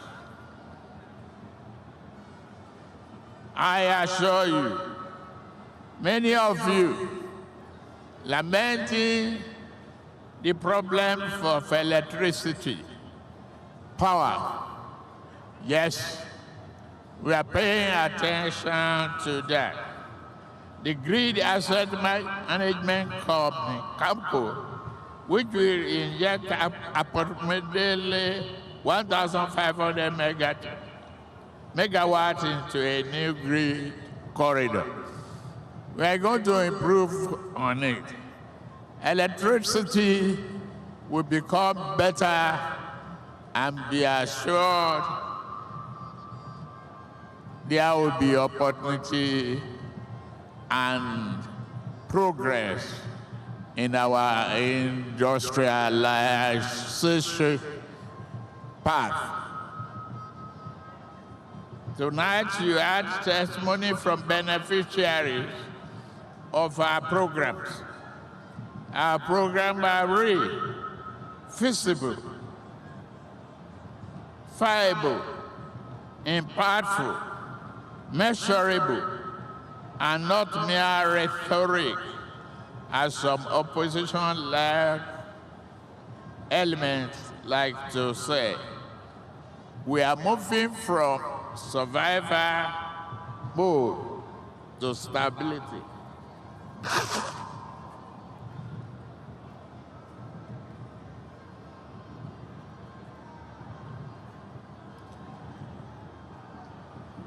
To the young people of our party and our nation, let me speak directly to you. You are not only the future of Nigeria, you are our hope for a more glorious and assured future. Your creativity, innovation, digital fluency, enterprising spirit, and the courage are our greatest national asset. This party must continue to open more doors for our youth participation, not as a prop, but as decision makers. We must nurture a generation of young progressives, men and women who are not only politically active, but intellectually grounded, morally disciplined, and nationally committed.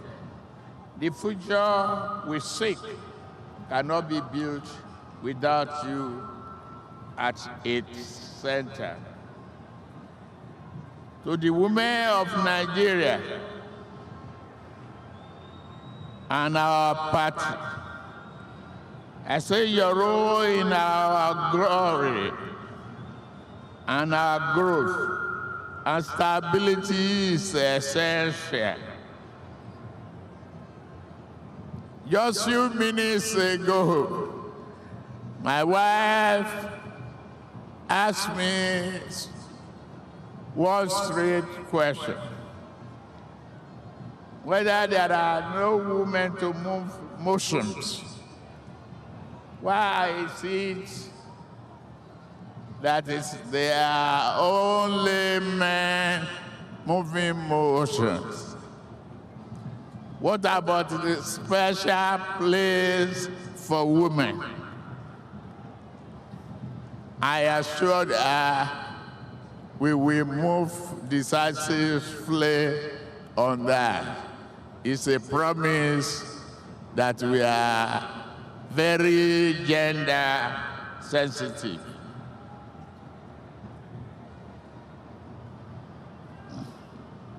I extend my heartfelt appreciation to the Convention Planning Committee, led by His Excellency Honorable Aminu Bello Masari, CFR, and His Excellency Senator Ayim Pius Ayim GCON.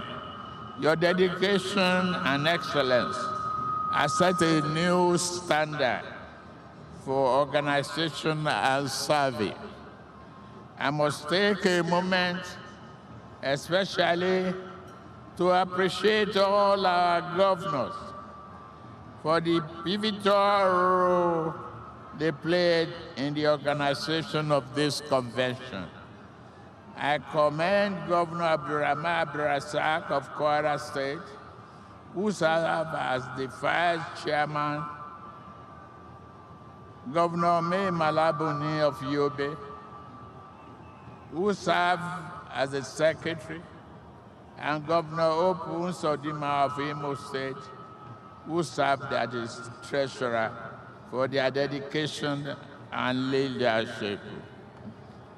I also wish to recognize Governor Dr. Abiodun, chairman of APC National Convention Venue Subcommittee for the remarkable commitment, including funding and delivery of the venue sector. I equally extend my heartfelt appreciation to all our governors, ministers, whose collective efforts, unity of purpose, and commitment ensure the seamless planning and residing success of this convention. To all those who will be elected today or were already elected, carry the trust with humility, fairness, and unwavering commitment to our party ideals.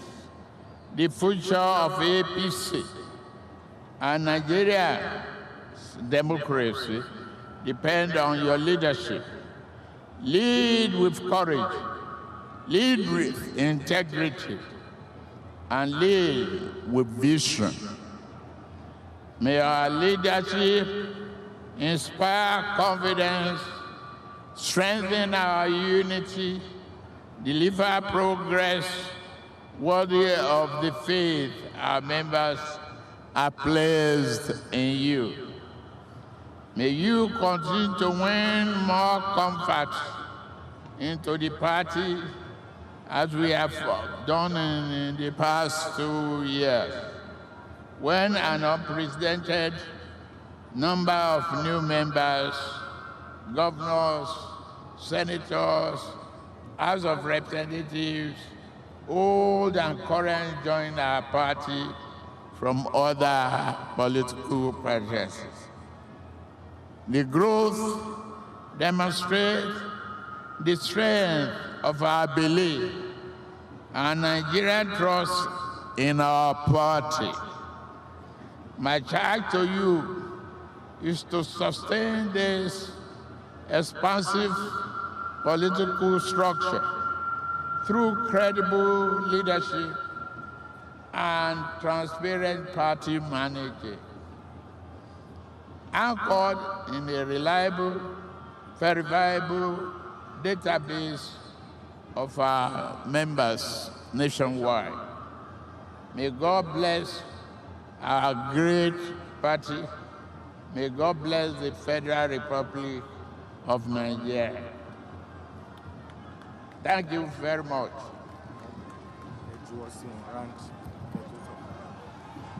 Can we? Thank you. Thank you. On your mandate, we shall stand. On your mandate, we shall stand. On your mandate. On your mandate. On your mandate, we shall stand. On your mandate, we shall stand. On your mandate, we shall stand. On your mandate. On your mandate. On your mandate, we shall stand. Eagle Square, Abuja, venue of the National Convention of the All Progressives Congress. President Bola Tinubu has just delivered his remarks at the ongoing convention, and there he is making his way back to his seat. The APC is conducting this exercise to elect its national officers, and the party has now adopted the consensus arrangement for this crucial exercise, which is a prelude to the 2027 general election. And we know that in recent times, the APC has seen an influx of new entrants from different political parties. At the moment, the APC boasts of 31 governors, with only 5 in the opposition. There had been concerns before now about how the APC would manage this, and if it could be a precursor to what could happen in the future, really. But the party has continually reassured that it is managing its affairs well. TVC News is fully on ground at the Eagle Square. We also have our team in the studio monitoring the event and bringing you updates. I will now hand over to my colleagues, Precious Amayo and Ibrahim Ashita, who would continue from here. My name is Abosede Adeno Adremi. Thank you for spending your day with us. Can we take the national anthem? Thank you.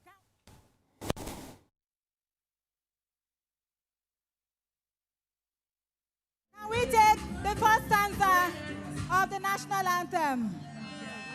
Nigeria, we hail thee, our own native land. No tribes and tongues may differ in brotherhood.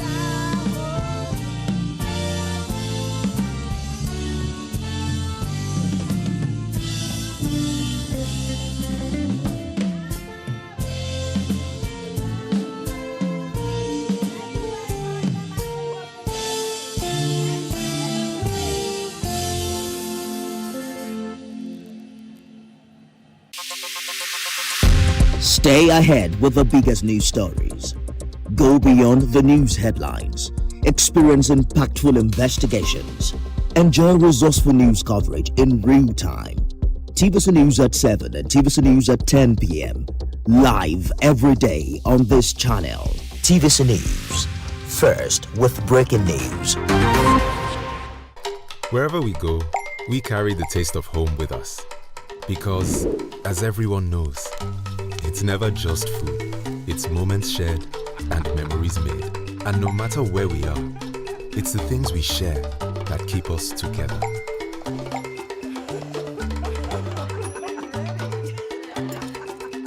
Remitly, every transfer brings you closer.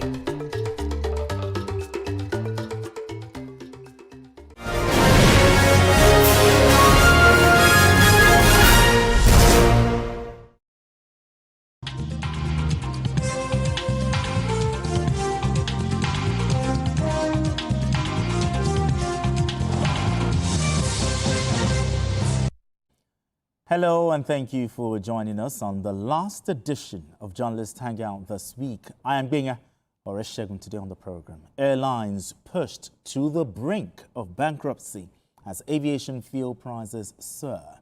Inspector General submits 75-page state police framework to the Senate, proposes mode of operation, key safeguards for legislative consideration. And later on the show, Minister says APC convention to host 8,453 delegates. Well, I'll be hanging out with Adewale, Adewi, and Charles Fidel. Journalist Hangout starts right now.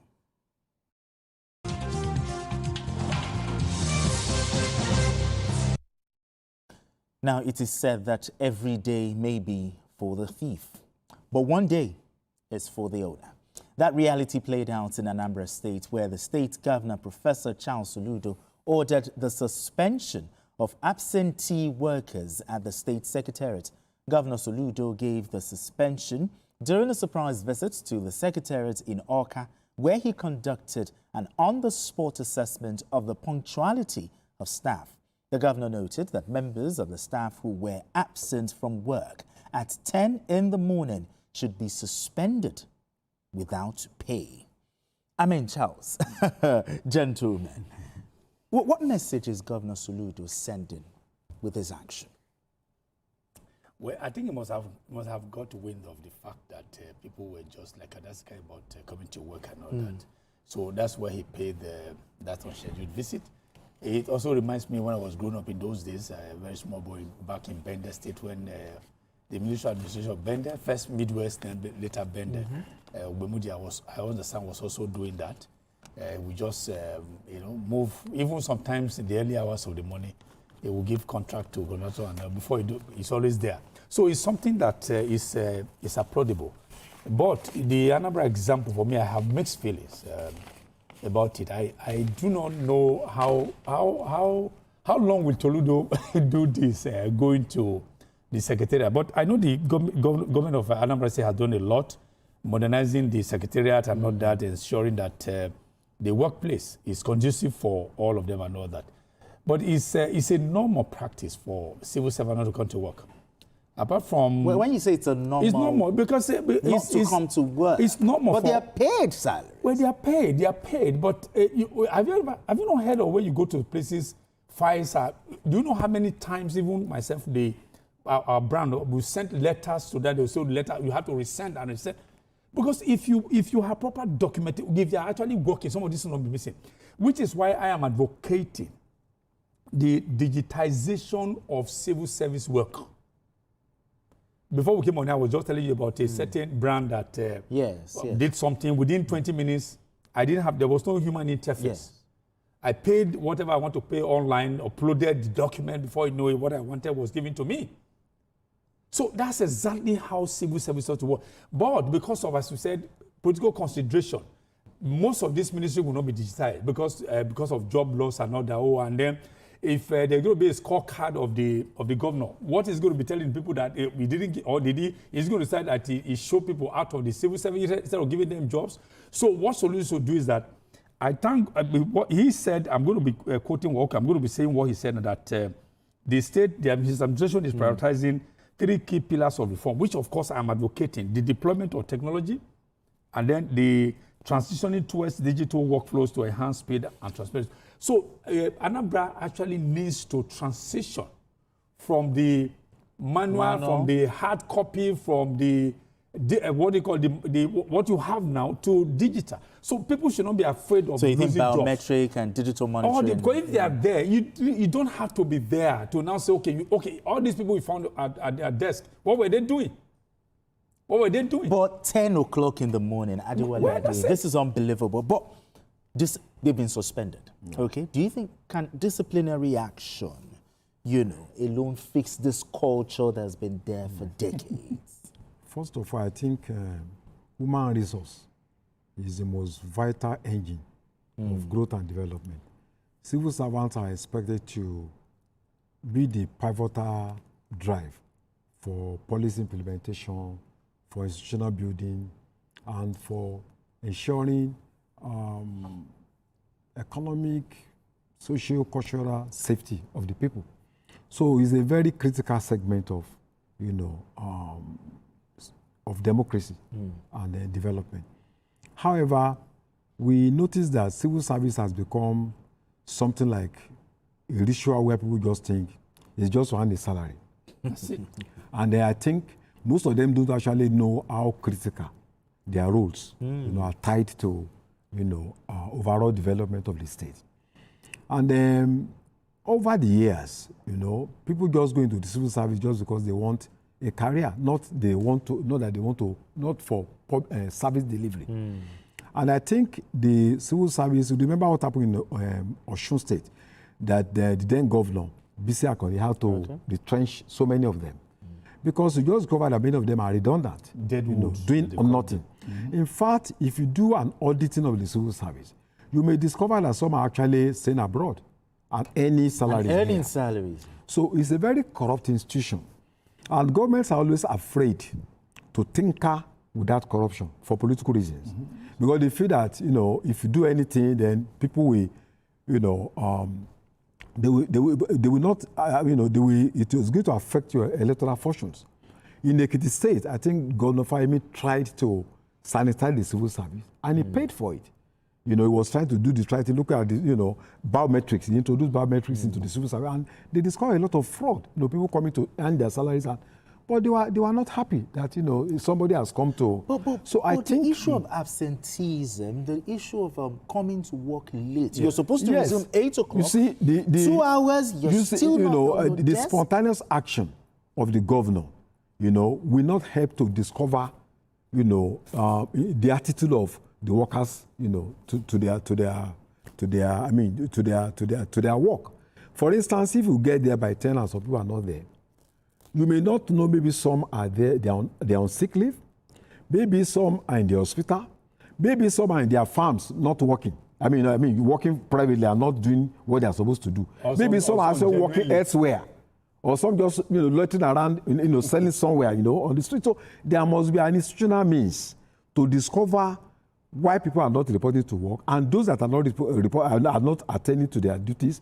Who are those people, and how can the government build a kind of system that will discover this failure every day? By going there as an individual, that doesn't help the issue. You need a mechanism that will, if somebody does not come to work, that the system will discover.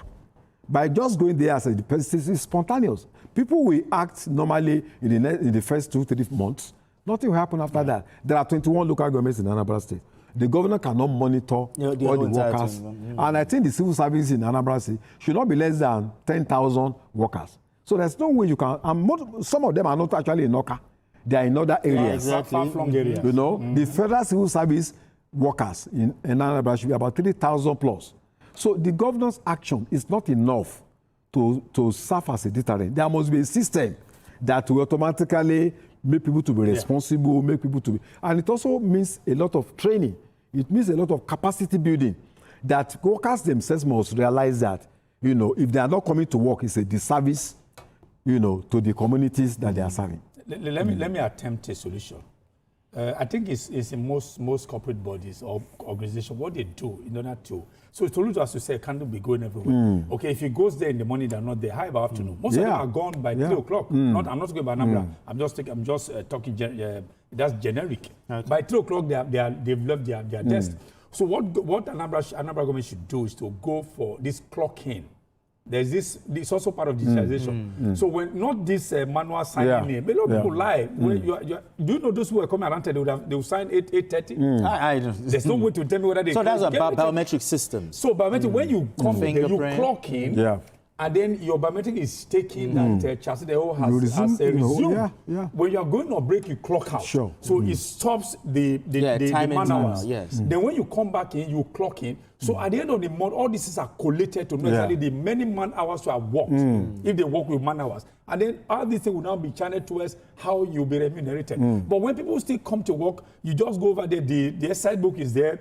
You take your pen, you are coming 11, you sign that. All right, for five people. and also sign for 5 people. So it's not going to work. So that's what... all right, gentlemen. Well, I wish them well. All right, straight to our next conversation. The surge in the price of aviation fuel is placing Nigeria's airline operators under severe financial strain. Recent reports show that aviation fuel sells for about 2,690 naira per litre in Lagos, 2,750 naira per litre in Asaba, 2,759 naira in Port Harcourt, and 2,990 naira in Kano, with indications that it may rise to 3,000 naira. According to the Managing Director and CEO, Aero Contractors Captain Ado Sanusi, some airlines would inevitably stop flight operations if nothing is done to check the price of aviation fuel. Gentlemen, very scary one, because with Jet A1, you know, said going to as high as 3,000 naira and 2,000 something in different states. How worrisome is this for the operators and also for the air travelers? Well, I think one thing is that there is a remote, and then there is a secondary, and then primary cause of what we are having now. Okay. I think the immediate cause of this problem now is the crisis we have in the Middle East. Yes. Where, you know, what is happening there has affected oil and oil byproducts. And Jet A1 is one of them. Yes. And I think it has gone up to over 1,000 or 2,000 in some places all over the country. So there's no way it's not going to affect, you know, I think the minimum is 2006. Yes, airfare and all that. So I think, apart from that, there's also the problem of foreign exchange. Okay. Because they need to look for spare parts, you know, to service their aircraft and all that. And it's so expensive because you need to buy in dollars. Okay. And I also think that the other challenge we have is that in Nigeria, we don't usually have strategic plan for future development. Like what Japan is doing, you know, Japan is creating leeway for the aviation industry by bringing out, you know, fuel from the state strategic reserve. Oh, okay. In fact, Japan has pumped, I think, about 80 million barrels of fuel, you know, to ensure that the prices of fuel crashed from 190. It it went up from 170 yen to 190. And the government had to, out of the 2025 budget, had to, you know, bring out about, you know, some funds. I think about 800 billion. Okay. To ensure that the price do not go up. Because when prices go up, it can destabilize the economy. A lot of things. It can affect a lot of things. You know, domestic economy and international economy will be affected. So most countries have strategic reserve. But in our own case, even though we have refineries here, we don't usually have strategic reserve. If we have strategic reserve, we can cushion introduce a kind of temporary measure to, you know, deal with this particular situation. Okay. So if we are not careful, some airlines may get out of business. And I think government assisting them to bail them out should not be ruled out. I remember that in the time of COVID, the US government invested, I think, about $62 billion as a kind of payoff to airlines in the US to ensure that they stabilize and that workers do not lose. That means the government will have to bail out a lot of people. The government needs to. Even the media houses, there are about 20 airlines in Nigeria. But don't forget that the aviation industry is not just about people flying. Yeah. It's tied up to a lot of things. You know, the hospitality industry, people are providing catering, you know, the airport. And so it's not just about, you know, airplanes alone. So I think government may think of intervention, but I think what is important is that we must have strategic reserve, at least to deal with temporary measures caused by Charles, this rising cost is putting pressure on aviation operators, you know, airline operators. Talk to me. What option do you think is available for them so that they don't, you know, stop operations? What options do you think is available? Well, there's a short term. There's also a long term. Okay. Talk to the short term is what the government's intervention has to come as a rescue measure. It could be a stopgap measure for them not to, you know, be grounded. Okay. But if we want to look at the long term, I don't think even Nigeria, we don't have any cause to be going through this system. Because even in the analog days of the military president, Babangida, what he did was to build silos for grains, silos across Nigeria, because there will not always be peace in a human existence. Okay, because there will always be time where you have to fall back to what Wale mentioned about strategic reserves. So as at that time, we have silos all over. I don't know if they are still existing. So even if you don't have silo in the oil industry, they must have a strategic reserve that you know that prices will definitely bust through the roofs. And if it does that, every aspect of our living and life will be affected. What do you do? In times like this, you go straight to your strategic reserve, bring it on here, and that's where you have to. It's like subsidy, like a painkiller. You bring it in in order to ensure that these shocks, shock will be managed. But when you don't have strategic reserve, you are waiting as if we're going to be having peace every time. Then you now start doing a knee-jerk operation that we are going to be doing now. Knee-jerk operation can't work, can't make any element to survive. So what we need to do, first of all, there has to be the immediate one. Government has to, intervene. I don't want to call it subsidy, but intervention can come in any form or shape. So let government intervene to ensure that they give whatever palliative, what we want to call it, to the airlines to ensure that most of them they are not grounded, because the flying public also have to be succored because it's very expensive. We were talking at the newsroom about how much it does it to fly to Abuja. Somebody even said he flew from Lagos to Owerri for about 200,000, then to Africa about 400,000 there. That's a whole lot. So when you get in there, you are even factored in the hospitality about hotel, lodging, hotel and all that, then transportation within the town.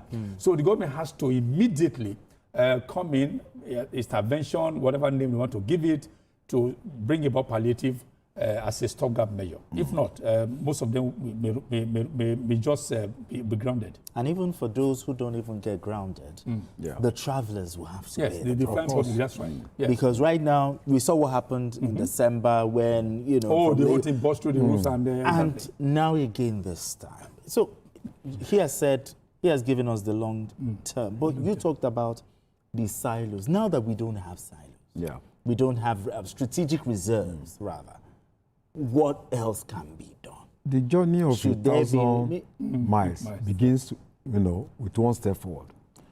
We've spoken about silos, strategic, maybe some 5 years ago. So if the government starts today, it's never too late. That we should begin to think of strategic reserve for oil, for liquefied natural gas, and then for aviation fuel. So that if there are challenges, and we are lucky that we are oil producing country. And there are so many countries in West Africa that are not producing oil that we can, meet their needs. So we need to begin to start that process now. All right, we have Adetoro calling in from Ikorodu. Adetoro, thank you so much for joining us on the show. Good evening to you. Let's talk. Yeah, thank you. I greet you all. Thank you. Just like you, the moderator said, will government have to give some support to your station too, and even my own company? You see, if government will intervene in this crisis caused by the Israeli-Iranian war, I think it should go across board. Across board. Because even when you say you are giving palliative to civil servants, what is the population of civil servants? And these palliatives, when you give it to the governors, it doesn't get to the people. That is the fact, especially in the Southwest. So it's better government should find a way of whatever they are going to do, maybe a way to bring down the prices of either aviation fuel or this thing all across board. That is that. And even the airlines, they were not fair to people during the time of Christmas when they were buying fuel at a normal price. They jacked up the prices for over 300%. Flight that was formerly 140,000 naira, they took it to as much as 500 flight. All right, that then. Is it. Thank you very much. Thank you very much for calling. Thank you so much. The palliative that I used was just, I use it loosely. Government should start dosing the people at all. All right, gentlemen, we need to go on this quick break. And when we return, the conversation continues. Don't go away. This is Journalist Hangout.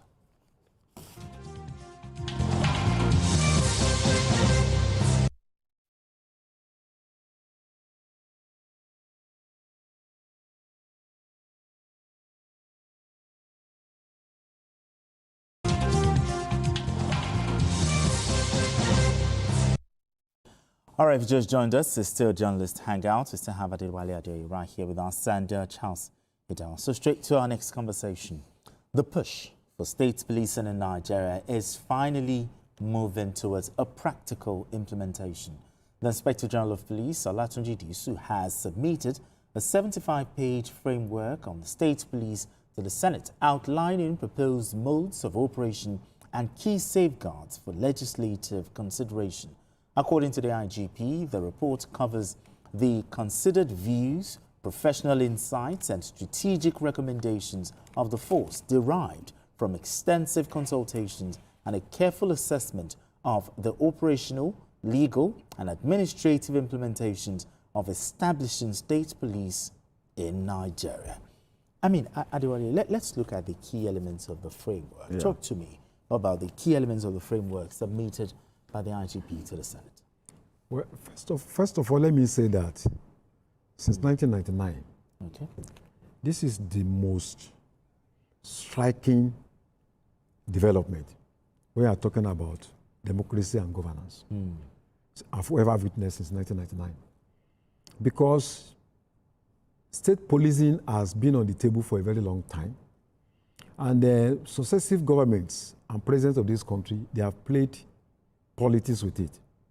But for the first time in our recent history, the president spoke twice, and we heard him 3 times, that I will implement state police. A lot of people may not understand what it means. But I tell you that in the words of Kwame Nkrumah, that once you have political freedom, every other thing follows. The most important freedom is security, that you are protected by your own framework, by your own community, by your own, by your own values. So it's a major intervention in the annals of Nigerian history. And that's why we need to move very fast. I'm happy about the framework that has been submitted by the IG.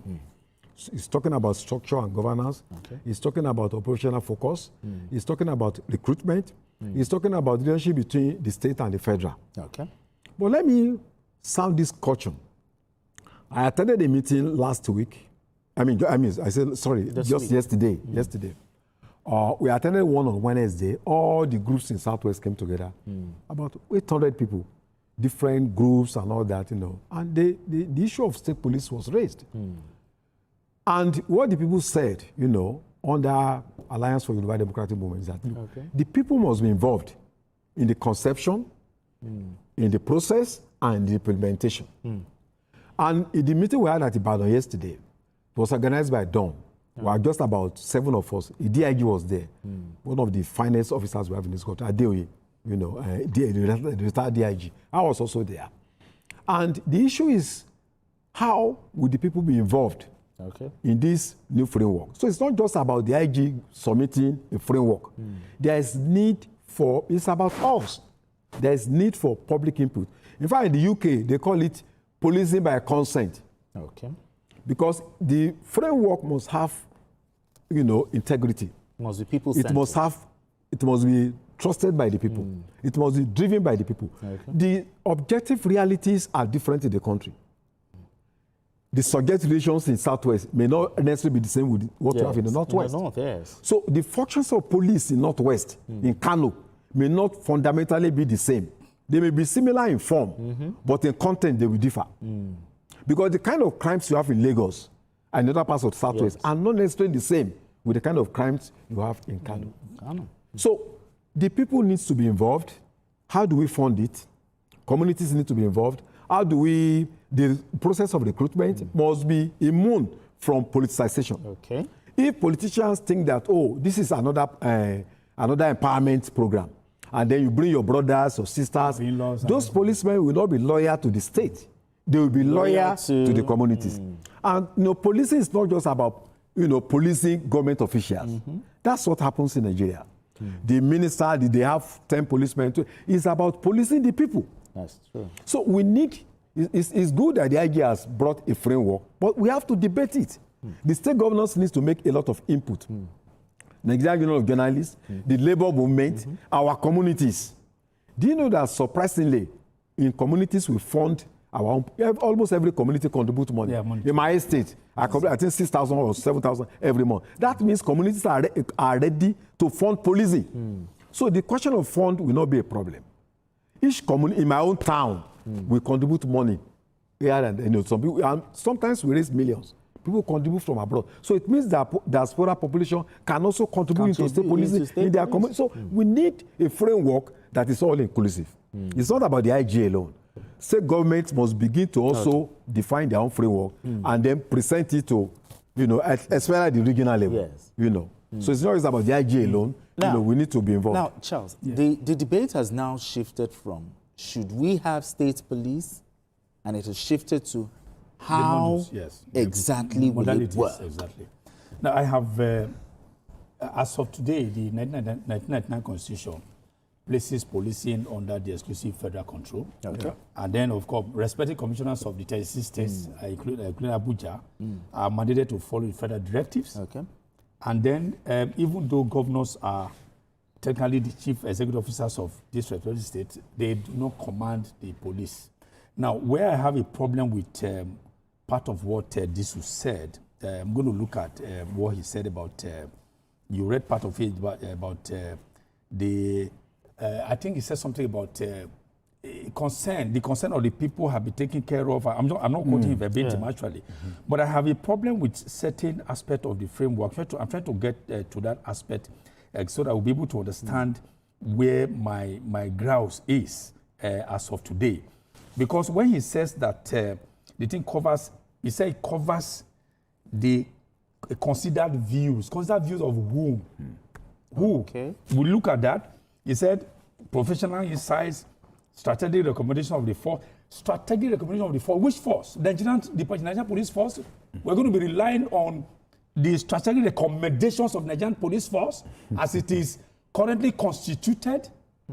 So we're going to be accepting a paper or a document for the Nigerian Police Force and then share all to the respective states so that we now begin to use are you going to be using the template of the Nigerian Police Force? So if he's saying that this strategic recommendation, which recommendation the Nigerian Police Force is going to be given to Lagos State or to Edo State or to Kano State you mentioned earlier.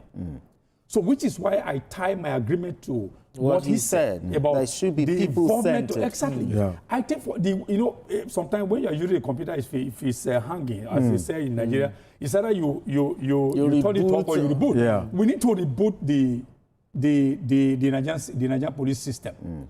A police system where the IG will hand over a document to what to say. This is what going to be. I personally will not believe in it, because for instance, how is the staffing going to be done?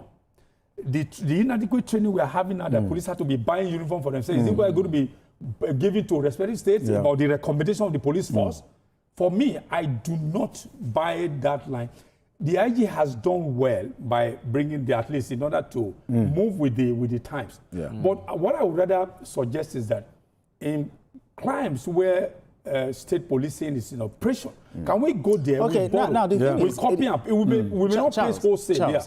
Yeah. He has submitted the report. He has submitted the framework to the Senate. It's still going to be subject to public debate as well. What are we going to be debating? Is the document that has been submitted. I quarrel with the document coming from the IG, particularly what I said about the recommendation of the force. That's where I have my grouse. Instead, we should rather go to crimes where they have very effective state policing or community policing. Yeah. Can we borrow from them? We may not pay wholesale, but we can look at the peculiarity of our environment. Yes. How can we domesticate such a recommendation from yonder places rather than relying on strategic recommendation? Do you have issues with what he said as well? I absolutely agree with him. Because in the UK, I think they have about 38 or more than 38 police formation. Wales has its own police. Scotland has its own police. And these are distinct ethnic groups. So the policing is based on values and civilizations of those communities. Okay. What are you policing in Southwest? What are you policing in Kano? They may not necessarily be the same. So the communities, our state governments need to also define their own framework at the level of Southwest, at the level of Southeast, structures, at the state level, come out with a position. This is what we want our own police framework this is how we want it to be. For instance, if you go to Kano, there are some places you see Bachiga, don't enter this house. That's their culture, that's value, that's value. So the kind of training you are going to have for policemen operating in Brno may not necessarily be the same you are going to have with people operating in Lagos State. That's true. You know, for instance, in Bayelsa, where you have waterline areas, it's different from Sokoto State. So the states, they are the custodian of the cultural history of their people. So when you are talking about policing, it has to reflect that history. That's why we are saying that it's not just about the paper from the IG. The state governments if you have maybe some sort of fault lines in some of the things the even though you are going to have a federal police. What would you have expected the IG to submit? No, this is not the IG. What part? It's not the IG. No. The IG shouldn't be the one submitting. IG should not be the one submitting, but that's by my estimation. It should be that is a holistic. Let everybody come together, town hall meetings and all that. Then when you now collect all these recommendations, that's exactly what we are supposed to mean. Because if we say we are relying, part of what we are relying on is the strategic recommendation of the force, it means that the police formation are going to be having across the state. We are going to be tied to the apron strings of the center, which of course there has to be a total divorcement of the state police from the federal. So that the federal can be a very now that it's been submitted, okay, what do you expect from the Senate? What arguments do you think the Senate should have on this matter? Well, the Senate should throw it open. As I said, the mentioned associations, NBAs, civil society interest will also come. CDAs, like you have in Lagos, the Community Development Association, should also have it because somebody is coming. And state governments should have their own, after discussing with so it should not be a holistic. I mean, even 75 pages is so lean. Is that what you're going to be using for state police for 75 pages? I mean, what is you understand what I'm saying? It should even be bulky. So every aspect will be taken care of. Maybe what is submitted is just a summary of what it should be. If we are not careful, we may be having federal police. No, state police are tied to the federal. Federal police in the state. Federal police in the state. That's what we want. Yes. What we want is state police. And those, in fact, states must be 90% involved. Totally divorced state government from the must central be system. Because they are the ones that are, operating the state. They must be the one to work with the federal. It's good that IG has submitted its own, but that should not be the only framework we'll be working with. Okay. That should be. We have a caller right now. Okay. Good evening. Thank you so much for joining us. Okay. I think we lost that call. All right, but now, gentlemen, while some will support the creation of state police, others have expressed concerns. Now, I want to know, what will determine the success or the failure of state police in Nigeria? Let me start with you. Okay. What will determine so many factors, but what will determine the success is the level of public trust. Public trust. Integrity. Okay. Transparency. Accountability to the people. I drive around Lagos, Abuja, and all that, and let's take Lagos for instance. Okay. You are on the highway, you see a physically challenged person trying to cross the highway. The policeman doesn't feel it's his responsibility to help. Okay. You see a pregnant woman trying to, with pain, trying to cross over the highway. The policeman doesn't feel it's his problem. And then we don't have street patrols. The policeman on your street do not know you. Okay. Whereas in the US, before you get promotion, you take your paper and go for one to your community that you are policing. They will now recommend, they will endorse you. So there is a kind of symbolic relationship between those communities and the policemen. So there is mutual respect. Okay. So there is a need for accountability to the people, not to people in power, but to the people themselves. And I think what can spoil this, state policing is undue political interference. Okay. If the governors feel that, they need to use this as a tool, and they don't see police as as something that is owned by the people, but as their own private property that they have to use to pursue political agenda, there is going to be a lot of problems. All right, we have Clement from K2. Clement, let's talk. Hello. Yes, good evening. Go ahead. Hello, good evening, gentlemen. Well done. Yes. Yes, Clement, go ahead. Go ahead, we can hear you. Yes, the Inspector General of Police has submitted their own report. If you remember, the Governors Forum have also submitted theirs, yes. I said the Inspector General of Police Committee have submitted their own report. The Governors Forum has also submitted their own report to the NSA last week. So let us have collation of all these reports. And let the Senate do their job. Right? Okay. But it's two ways. Second way I want to say is this. This one is directly to the Controller General of Customs. You get what I'm saying now? Okay. Please, all custom warehouses are flooded with seized smuggled products like rice and all those things.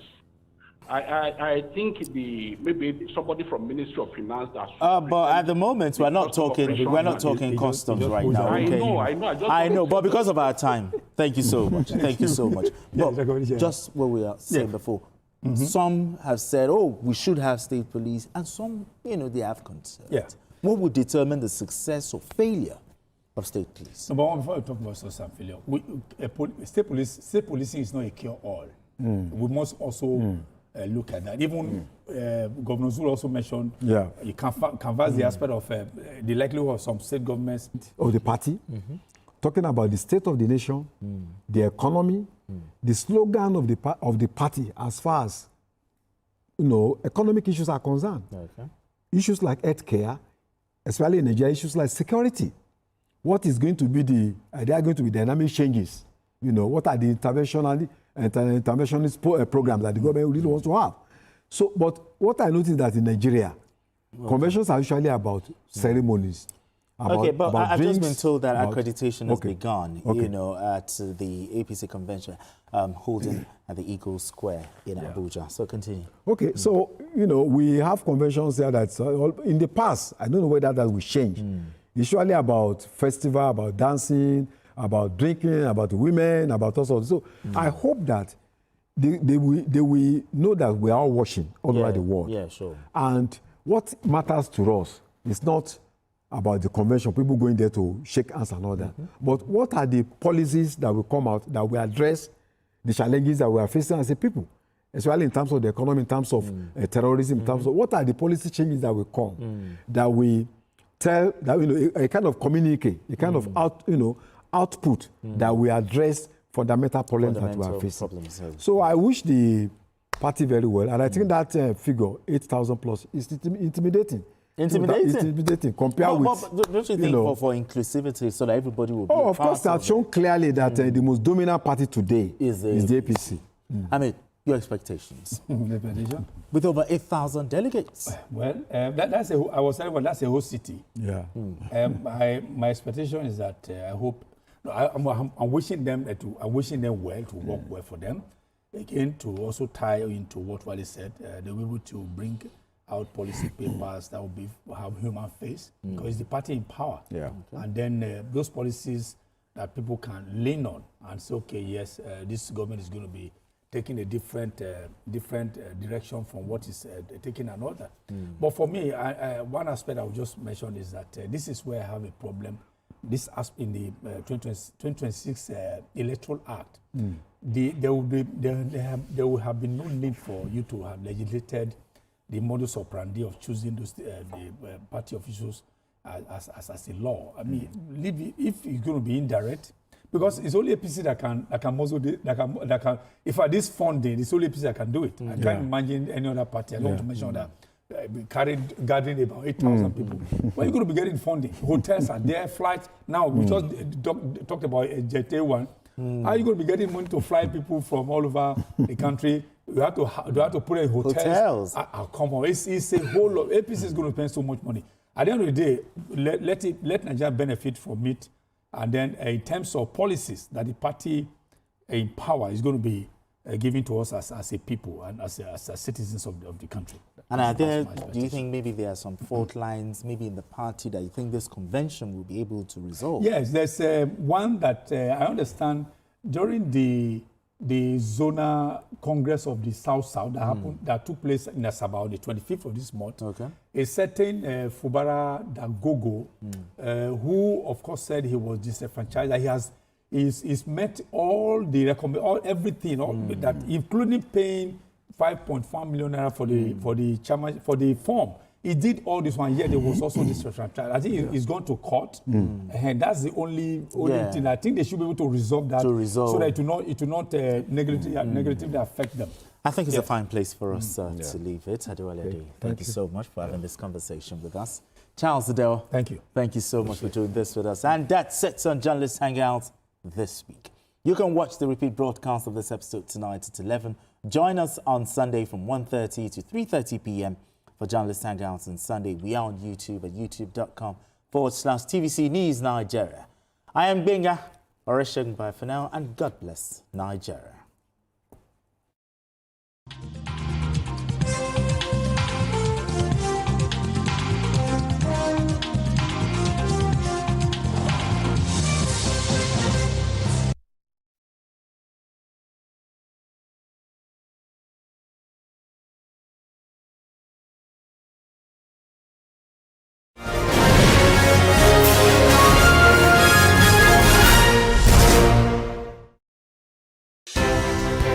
At TVC News, wherever the big news story is happening, we're geared up to break it. TVC News, first with breaking news.